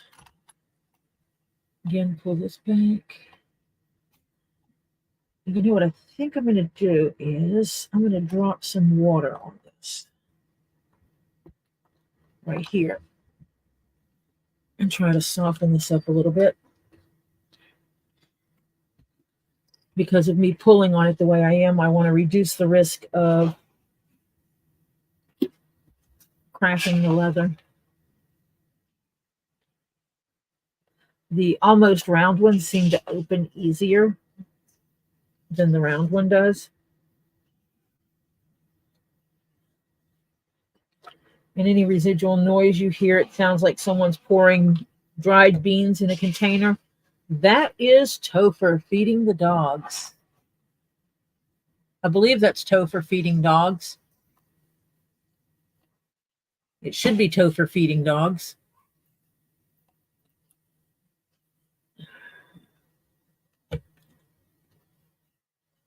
I will have to remember this on the next one to go ahead and wet this strip. Encase this whole strip. And that way when I pull that back, it'll mold easier. Aha! Now, that pulls that out of the way a little bit easier. So I can do this part. And it's okay for me to move it around and everything. When I put the bottom into this, it will take shape all the way up. The other one did. I took a round tube and turned it into a semi-square shape when I put the bottom in. It was weird because the top of it had, this part of it had that semi-square, which is they almost round as they called it in the pattern.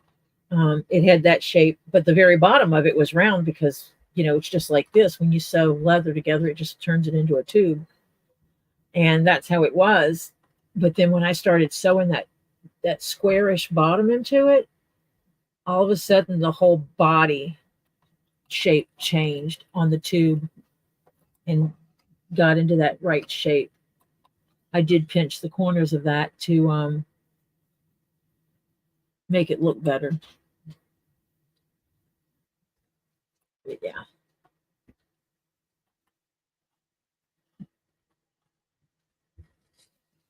And yeah,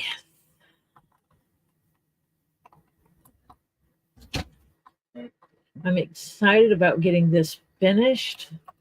And that is why I'm actually working on this off stream, because I do have leather inbound for the commissioned hats.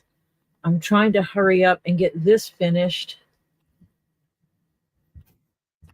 before that leather comes in, so that I don't have to stop in the middle of my personal stuff to work on the commission.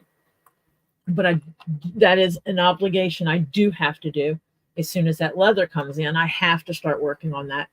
I need to get those hats finished and out the door. And then I have a few more things I need to get done and out the door. And there's 3 people I have to get with on commissions that are paid for. Money's paid into the commission, but nothing has been decided on what we're doing. And that would be MZ has bought me beautiful rocks to pay it forward on the commission. Joyce of Barry and Joyce has done the same. Has actually, she gave Robbie money towards my commission to do whatever I wanted with it, but she also bought me a beautiful rock that I wanted. I put it out in Robbie's room that, hey, buy me this rock and I'll put it towards a commission. I get a text message because Barry does have my phone number. And he's like, are you serious? And I'm like, dead serious. And he's like, okay, we're going to buy that rock for you. And they did. And I just pulled up my little spreadsheet and marked it in there that it was paid for. And then Heather did it Friday night.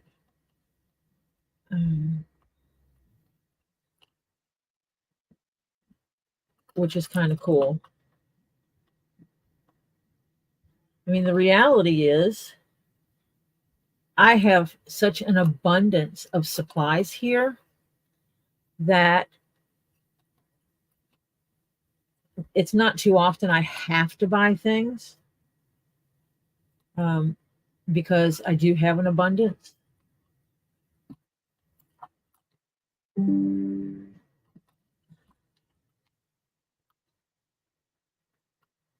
So any money I get off of stuff is going to wind up at Lisa or Robbie's anyway. Like, ooh, look, I sold something. Let me send Lisa some money for a pretty rock I want. That really does happen.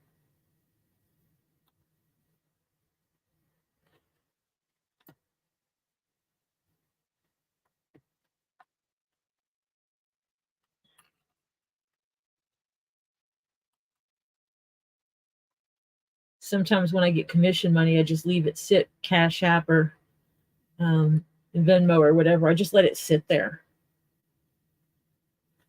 And if it's sitting in CashApp and I turn around and pay Lisa, that means the money's going to Lisa's anyway.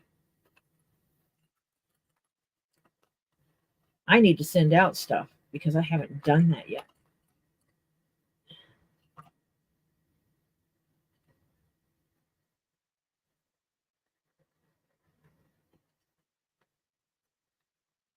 I need to find out if I'm sending 1 box for the Lees or if I'm sending out 2 boxes.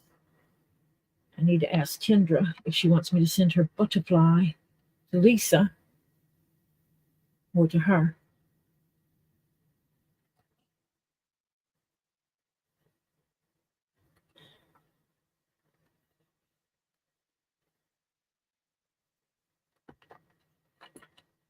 have everybody's stuff boxed. I need to wrap it in black plastic and then get a price put on them. Yeah, Allie, that was kind of cool. I was there when she got. I actually brought her the snake shed from Robbie's.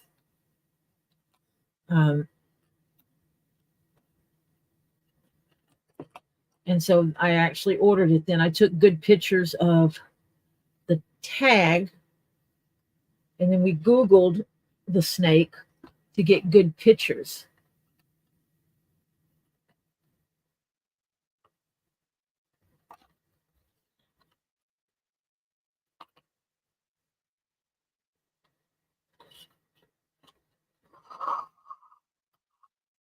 And that way, when Lisa made the green mambas, the coloration would be correct. Because if it's going to be a green mamba, I want it to look like a green mamba, not some other rare colored snake. Although I am tempted to have her make me one, just the snake without the shed in it, and make me one that is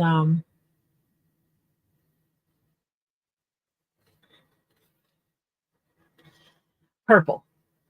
Yeah, a purple snake. Tempted, but not there yet.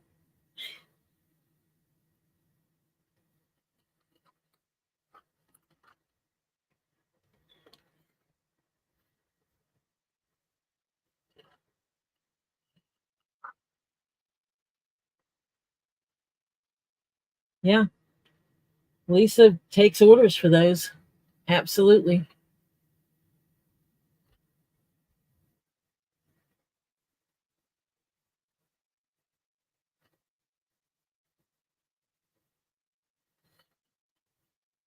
Need to get a money jar, a penny jar. I used to do that to save up money for specific items. I would get a jar and don't leave money laying around in my house because it's going to get picked up. You drop change, it's mine, and it goes in my jar. And yeah, I'm doing laundry in the house. Oh, you forgot $20 in your pocket? Sucks to be you. It goes in my jar. And I literally did that. You leave money in the laundry, it's mine. I did laundry, money's mine. And I would designate the jar for what it was going to be for. And when I got enough money, I got what I wanted.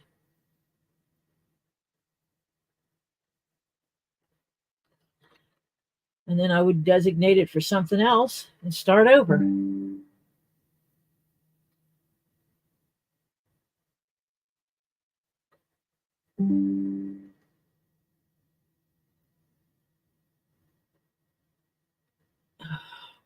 Making this turn into this part is trying to find that hole on this other side. And there it is.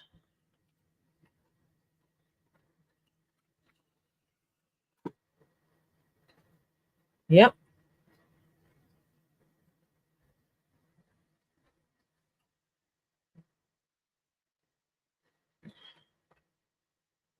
And I did make exceptions to the rules when my late husband's youngest left money in his pockets. When we first got together, the child was only like 5 years old. If he left $1 in his pocket, I gave him back his dollar. I have not seen your dog, Oliver.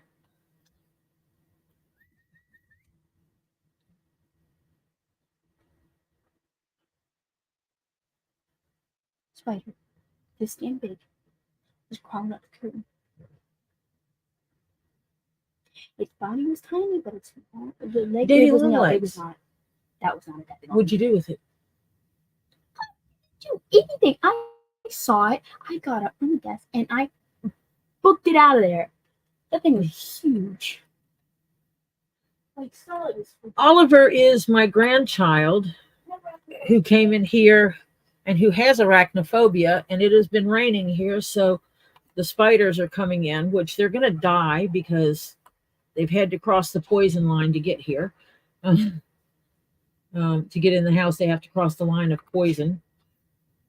Sucks to be them. But they saw a spider, and they claimed the spider was that long. Little body, but huge. Little body, but huge spider. Okay.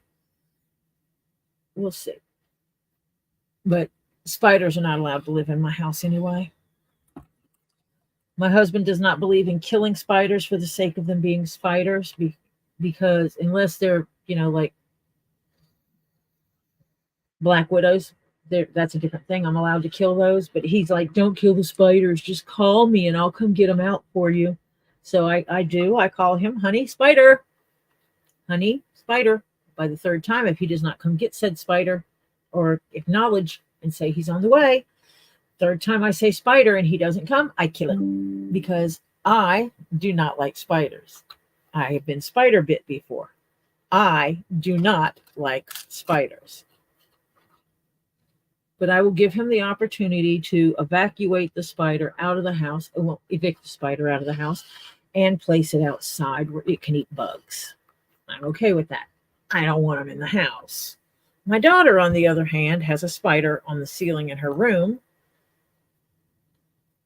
that has been here for like ever, and she refuses to evacuate the spider out of the house or evict the spider out of the house. Hers is the room I'm talking about for her is in the basement. And it's weird because I'm in the basement, in a different part of the basement. I've not seen any spiders down here. But she has one in her room, probably because she left the outside door open. Because, like I said, I have a walk-in basement.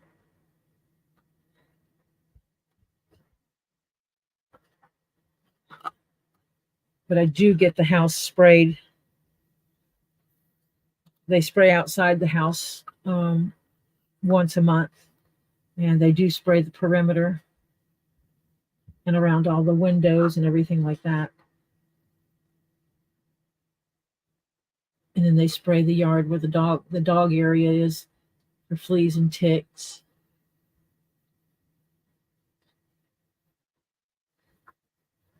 I am not afraid of spiders per se, but I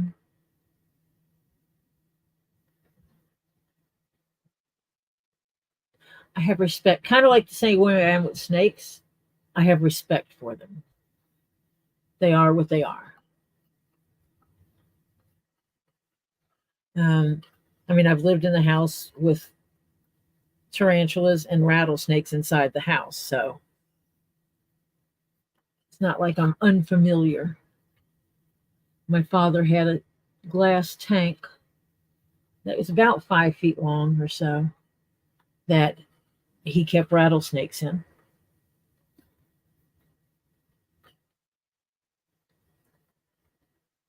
Oops, I have wrapped that around there.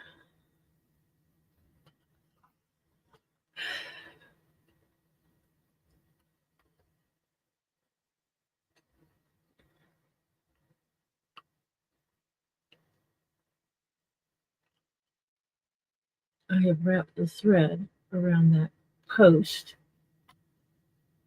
You see it's doing it again. It keeps doing that on these posts. The downfall of those stitch savers, the downside of them. I love them more than I hate them, so I'm going to keep using them because they are making my life. If that's all I have to deal with is thread getting wrapped, I'm good. Because, man, the fighting, the number of times I have fought with leather to do something like this, or had to stitch around it, basting it every third hole or so before I got started. Before I would sew it officially. But if I just kept my hand on my thread as I was going, like I just did, it would not pull. And I'm pulling it snug as I go. because I want to make it, I'm forcing the underneath piece to match up and create that curve. You can see how well this is curved here. So I'm pulling the stitches snug as I go. If you don't pull them snug enough, then it'll leave a gap, and it won't look as pretty when I get done.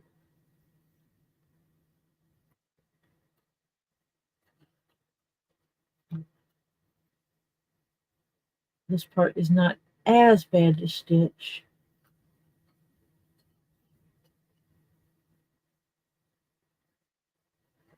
I'm glad I found my zippers and decided to go ahead and put zippers in that I had here, because trying to sew the zipper in with it already shaped would have been terrible. Oh, my husband is supposed to be cooking steak tonight because he loves me. He knows I need the iron. He made comment about having steaks because he found a good deal on steaks when he went shopping.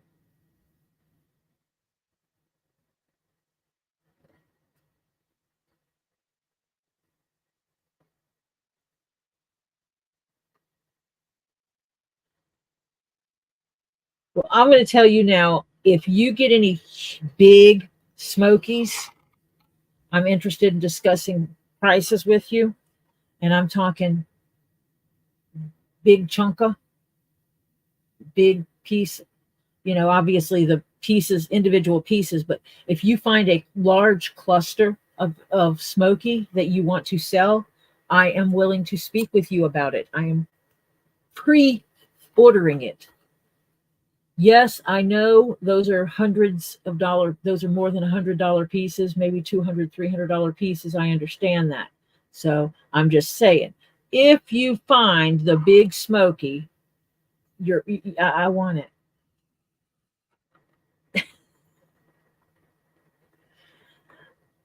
I have a lot of small smoky pieces. I don't have any really big smokies. And I like the clusters more than I like the solid pieces. Yeah, my husband said, his words to me was, tomorrow night you're eating T-bone, which means he went to one of the stores, because we have Costco's and Sam's and BJ's here, and we have cards to all of them for different reasons. Costco, my brother from another mother works there, and so he put us down as biological family because he works there, he gets a free membership for a family member. So he gave it to me. Actually, he put my husband on it because he goes shopping more than I do.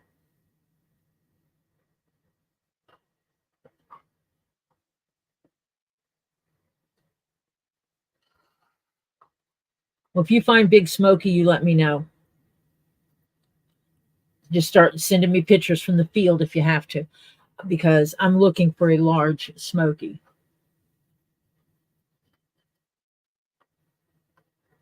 And I like the unusual, so.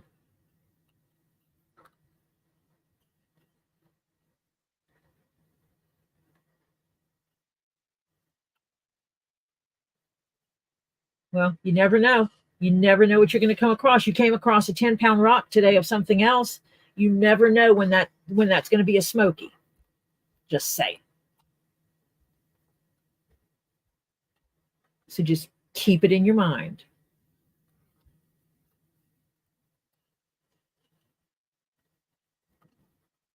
You find a 10-pounder and with smokies, and you go and you send me a picture and go, hey, look what I found.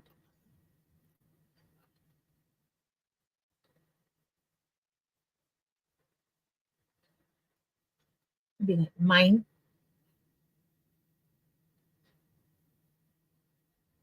I finally got Robbie to quit texting me all the time with pretty pictures. Oh yeah, that would be fun.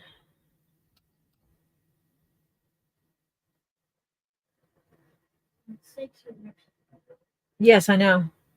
Thank you for reminding me. I know Mr. Jeff told me yesterday we were having steaks.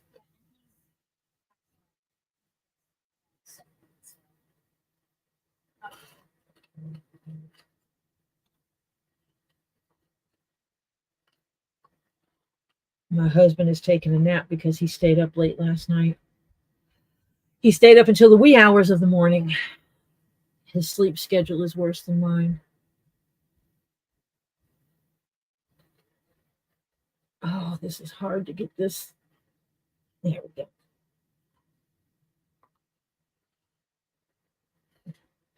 I'm basically taking a circle.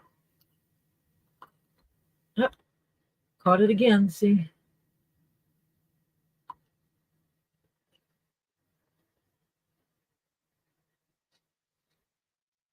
You need to get you a bug suit.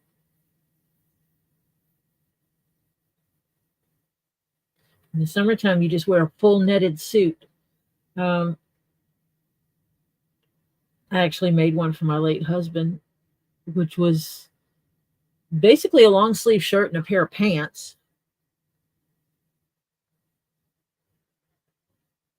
made out of a camouflage netting so that he could wear it in the woods when the weather was warm. He already had a hat with a bug shield on it, a net piece on it to keep the bugs out of his face. But I did it to keep the bugs off his body, and he would spray insect repellent, like mosquito repellent and stuff, on it ahead of time. Oh, when you're riding on the four-wheeler, they smack you. So you basically need a windshield on your face.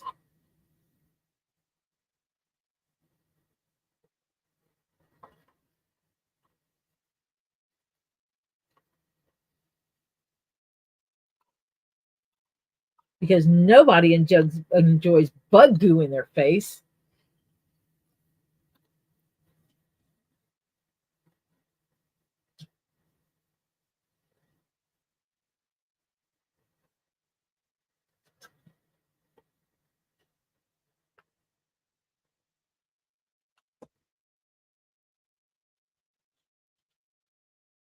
Toasty, toasty, toasty, warm.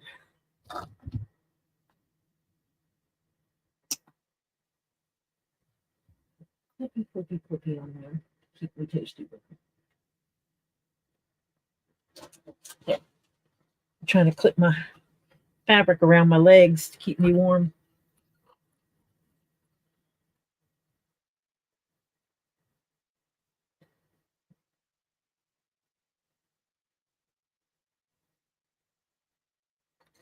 Mm.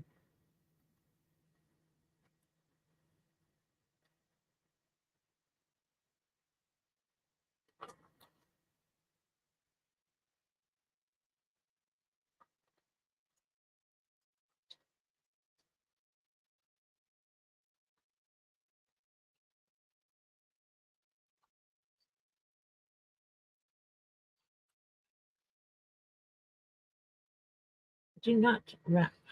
Haha.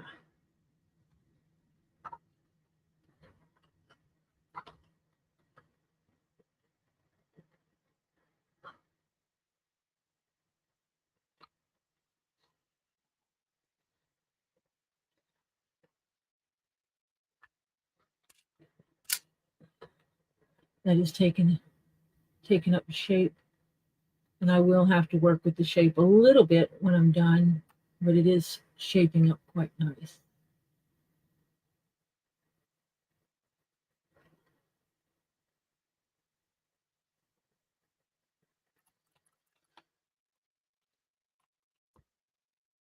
Yeah, down here in the south, we just have mosquitoes. Mosquitoes are the worst.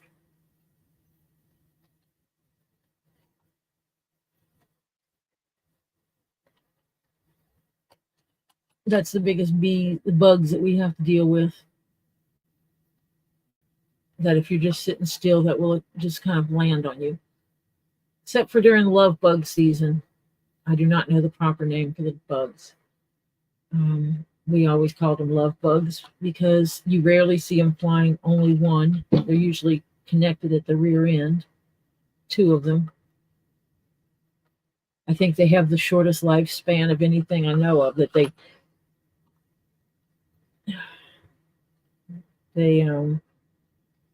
hatch.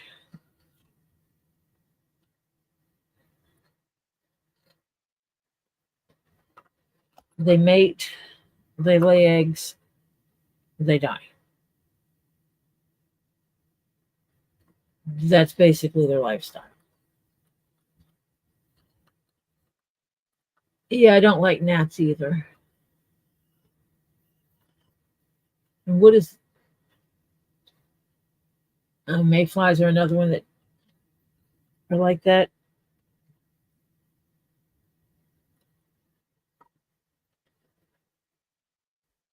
Hatch, mate, eggs, die.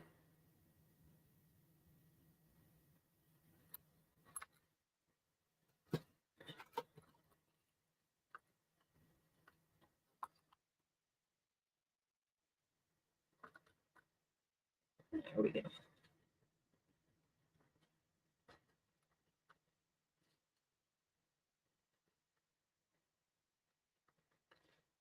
Off the screen again.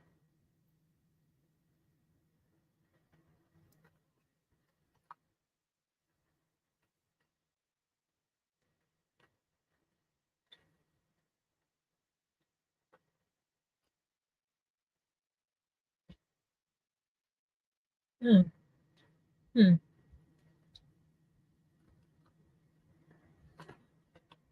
I mean, certain times of year we wind up with certain kinds of things like the horsefly or deerfly, damn biting things.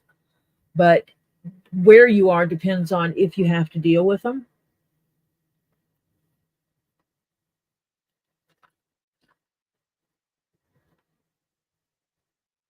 I have not had them here. But I know, like when we lived in Mississippi, when we would go to the river, we would deal with them a lot. And when those suckers would bite, they would leave huge welts on you. Absolutely humongous welts. And they hurt to high heaven.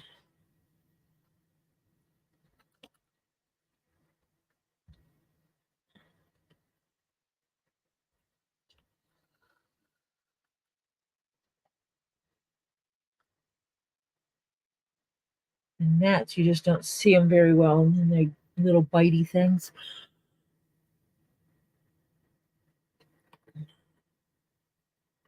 But gnats, usually for me, are cleared up within a day. Mosquitoes take a couple of few days.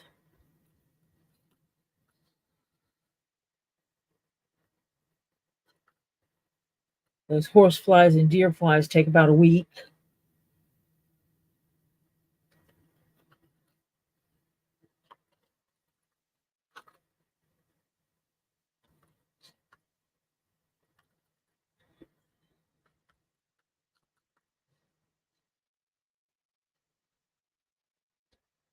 Yeah, I don't like them biting damn flies.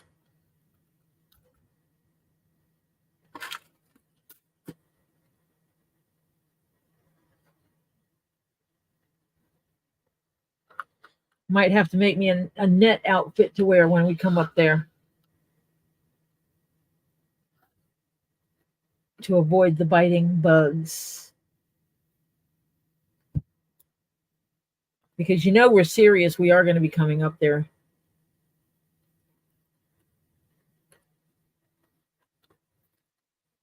Someone said if you put cinnamon in places they normally would come in, that they won't cross the path of the cinnamon. So, like on door casings and window casings and stuff like that. I don't know if it's true, so don't quote me on that. But that's just what I was told. And people don't always tell the truth, so.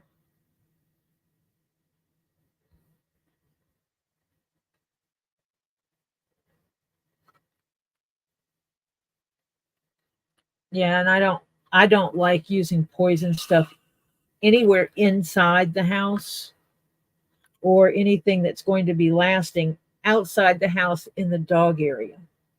Um, it's why I won't plant certain plants that would absolutely deter mosquitoes, fleas, and ticks, but are highly poisonous to the dogs. And the last thing I need is to poison the dogs because I planted something to help them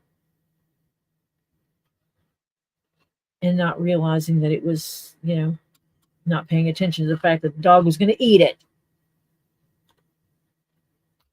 Because we have German Shepherds, they'll eat anything that they're not supposed to. No, they'll just eat anything.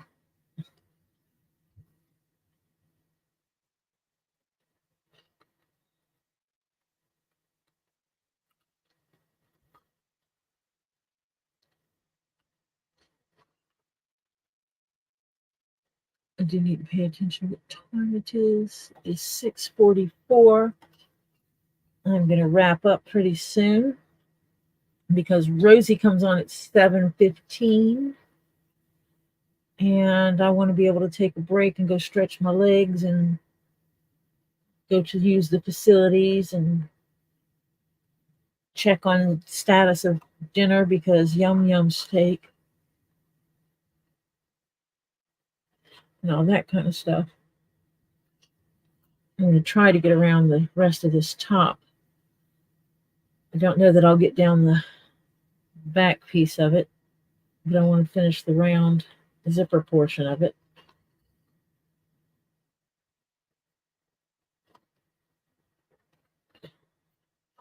Which I know I can do. Yeah, we have some of that Montreal steak seasoning here and use it. Jeff found it in a store and was like, let's test this out. And so we did, and he liked it. We liked it, I should say. And so now it's a staple in the house. It's up in the cabinet with the garlic powder and onion powder. I do not use the salts. Most seasoning I use does not have salt in it because I can't have a lot of salt. Not because the doctor said so, because I said so, because it makes me swell up like a damn blowfish.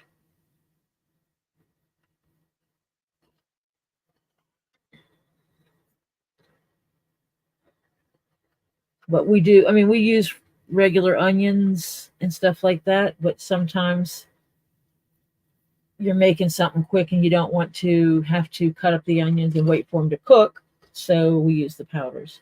And sometimes, such as my etouffee recipe, I use both raw garlic and garlic powder because I find that it just enhances it a little bit more. And, well, that's the way my grandma did it, dagnabbit.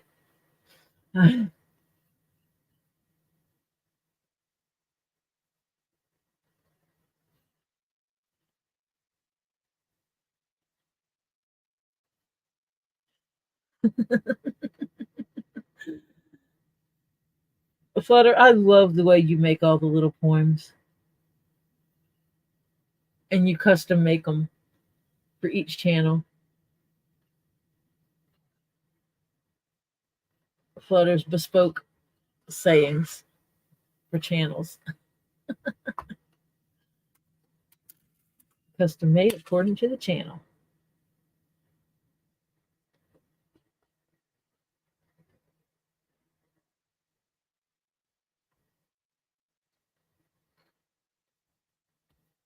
I just realized what mine said. I just read it. That was, and I know you posted it before because I've seen it and I just haven't paid attention. That you said, "Welcome to Tori's channel of stitching." Oh, place where you will hear none of the bitching. Well, not much.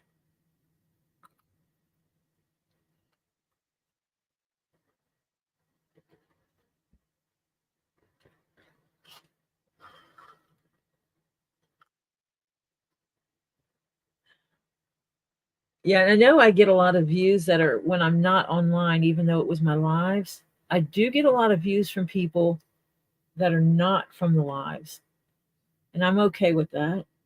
Watch it later if you want.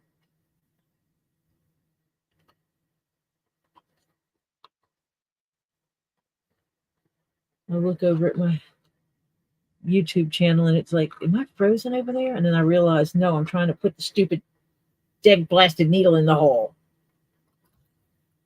And it's just not going.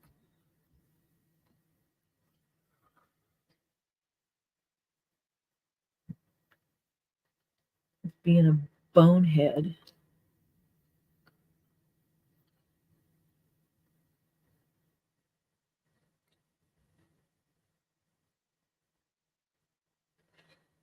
Tonight is Sunday, so yeah. Oh, hi, Tammy. I'm sorry. I don't know what's happening with YouTube and their notifications because it seems like a lot of people are not getting notifications these days.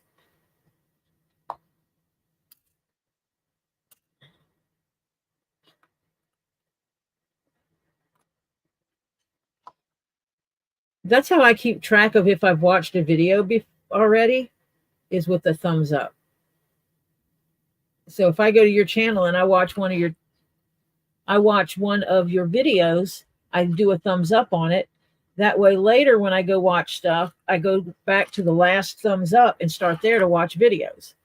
So I actually use that as a control on what have I seen and not seen.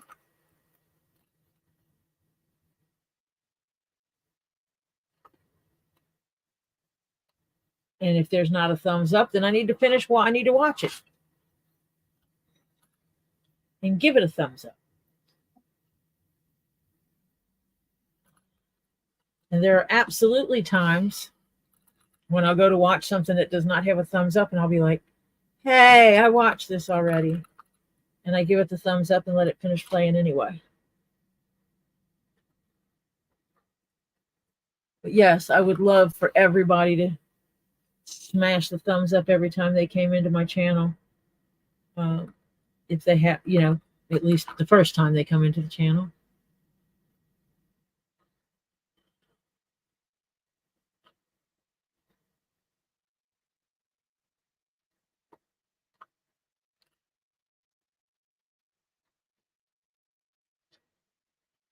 Some people will vary when they do their giveaways to stop random people from popping in at that one time, which I understand, because like if you do a giveaway at the ending of each stream, then people will pop in exclusively at the end to get the giveaway. If you do it at the beginning of the stream, people will pop on at the beginning, wait for your giveaway, and then log off. So I am against consistency in giveaways in that regard.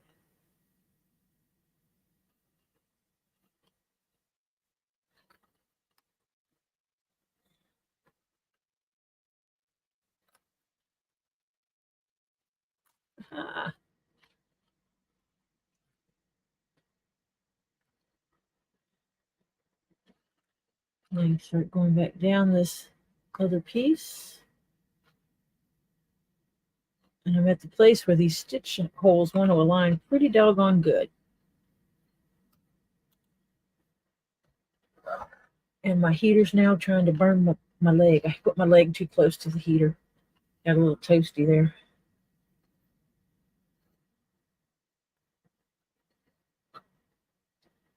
I will not be Elisa Lee. I will not burn my leg on my heater underneath my desk. Oh, you're doing a live exclusively for a giveaway. Ah.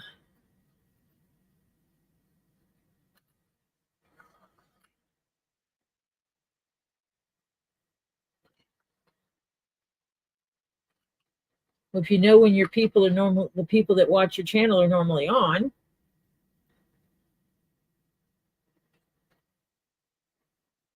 that would be the time.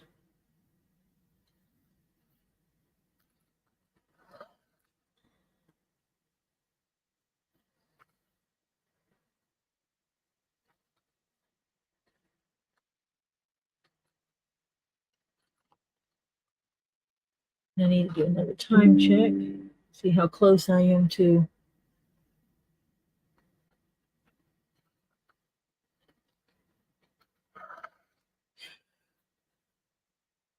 Yep. Okay, I'm going to wrap it up for now.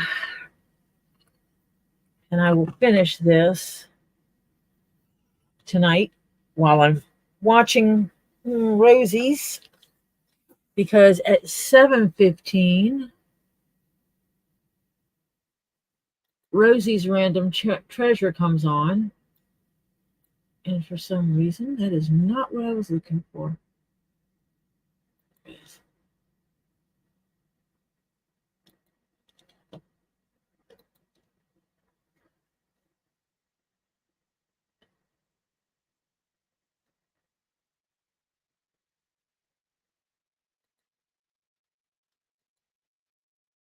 Oh, that's what I should do. When I go over 500 subs, I can do a giveaway of a custom leather item. Yeah, I could do that. Might need to put that up somewhere. I think that would be cool. So at 7:15,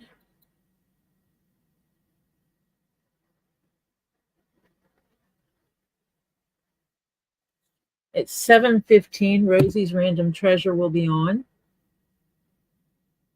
And I will be over there hanging out. And I will be stitching on this box. For those that came in later, I finished the one that's called Almost Round, which is basically square with heavily rounded corners. I finished it. You can see it has this nice little handle piece back here.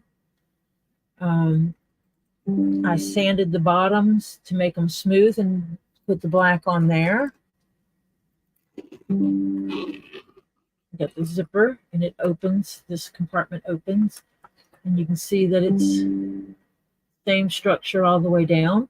I did bend these corners a little bit to make these sides square up a little bit, and in doing so, it lightens the leather right there in the bends, which just adds another feature to the leather.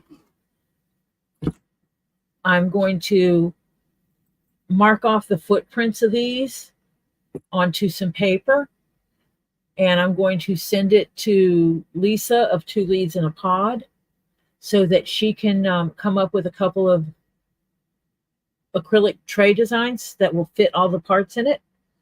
Because if you're traveling to go stay at a hotel, you could put the flat tray in your luggage, and then when you get to the hotel, you could take it out and place these on top of it. That way, these are not sitting on a bathroom sink. Yeah, that would absolutely. I could make you a couple of these for garnet for rock picking.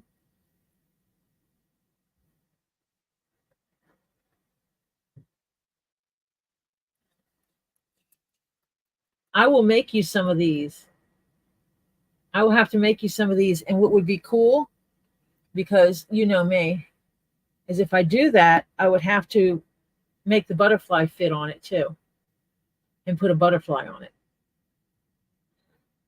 And I will absolutely make a deal with you, Flutter, that I will make some of these for you for rock picking. And then we can make a deal on me getting a rock from you. But I would make you a couple of these. We can talk later. Because you know, I exchange leather work for rocks. I do that. You have rocks. To me, rocks are money. Certain rocks, not any rock. No, do not go to the gravel pit, pick up rocks and think I'm going to make you something out of it with leather for that.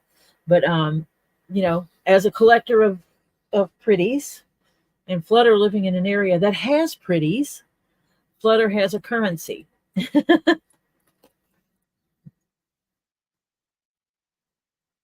So, yeah. So I finished this one. This is the 7-inch tall one.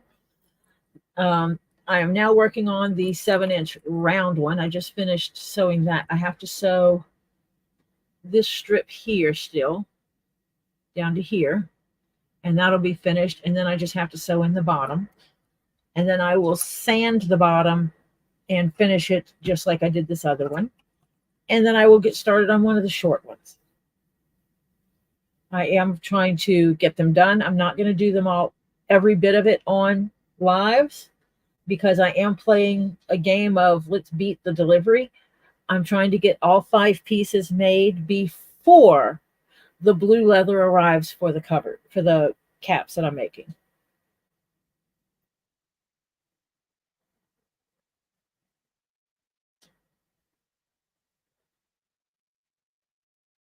It depends what kind of rocks you have, Tammy. I know what's in Flutter's area. And Flutter and I were just talking about some stuff that I'm looking for. So it would depend on what kind of, you can email me. My email address is scrolling across the screen, but it's also in the description of the video. There should be my email address in there. Drop me an email, send me pictures, we can talk. This is not my primary source of income. I work a regular job Monday through Friday.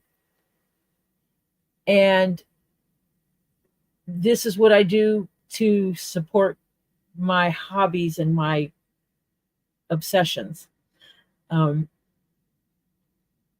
mean, I bought a laser cutter that I have to start working with. I need to find a month that I'm going to say, I'm not doing any commissions during this time.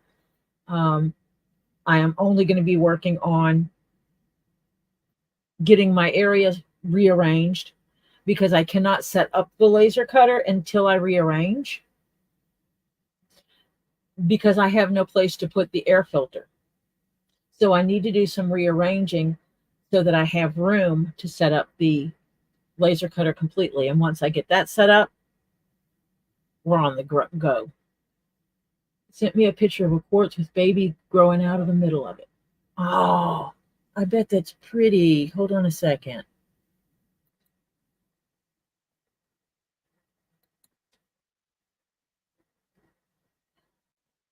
Oh my gosh. That is, and it's what's interesting about it is there, it's very different, because it's like one of them is like a whole bunch of crystals, like crystallized, and the other one is like growing into a tower. Is it okay for me to show it, Flutter?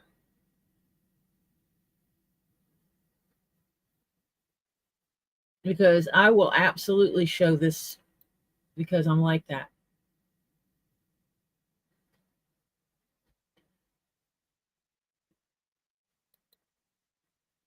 Because I think it's cool. All right, where is it? Where is it? There it is.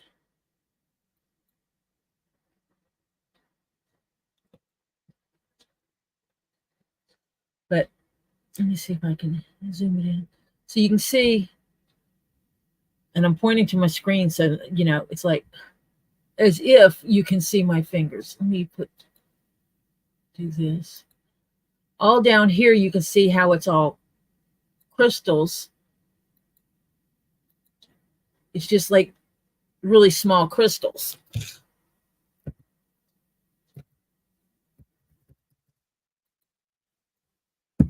But then when you get up at the top, you've got this little tower starting to poke out of it. That is cool.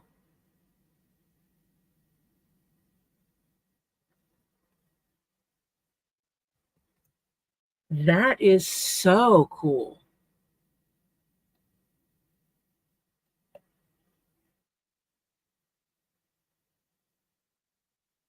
Yeah, that's a cool one.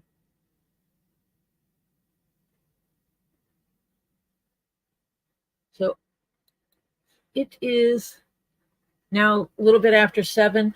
I am going to get off so that everybody can go get a drink, get a snack, go use your facilities, and head over to Rosie's Random Treasure.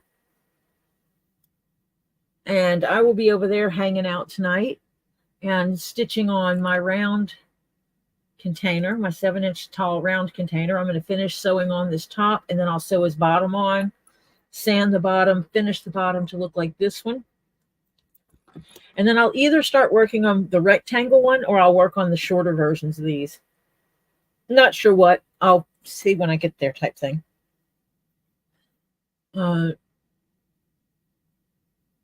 And continue making these to hopefully get them done before the blue leather comes in for my commission, because I really want to get these done. And then I'm going to put in my list that Flutter needs a couple of those for gem hunting.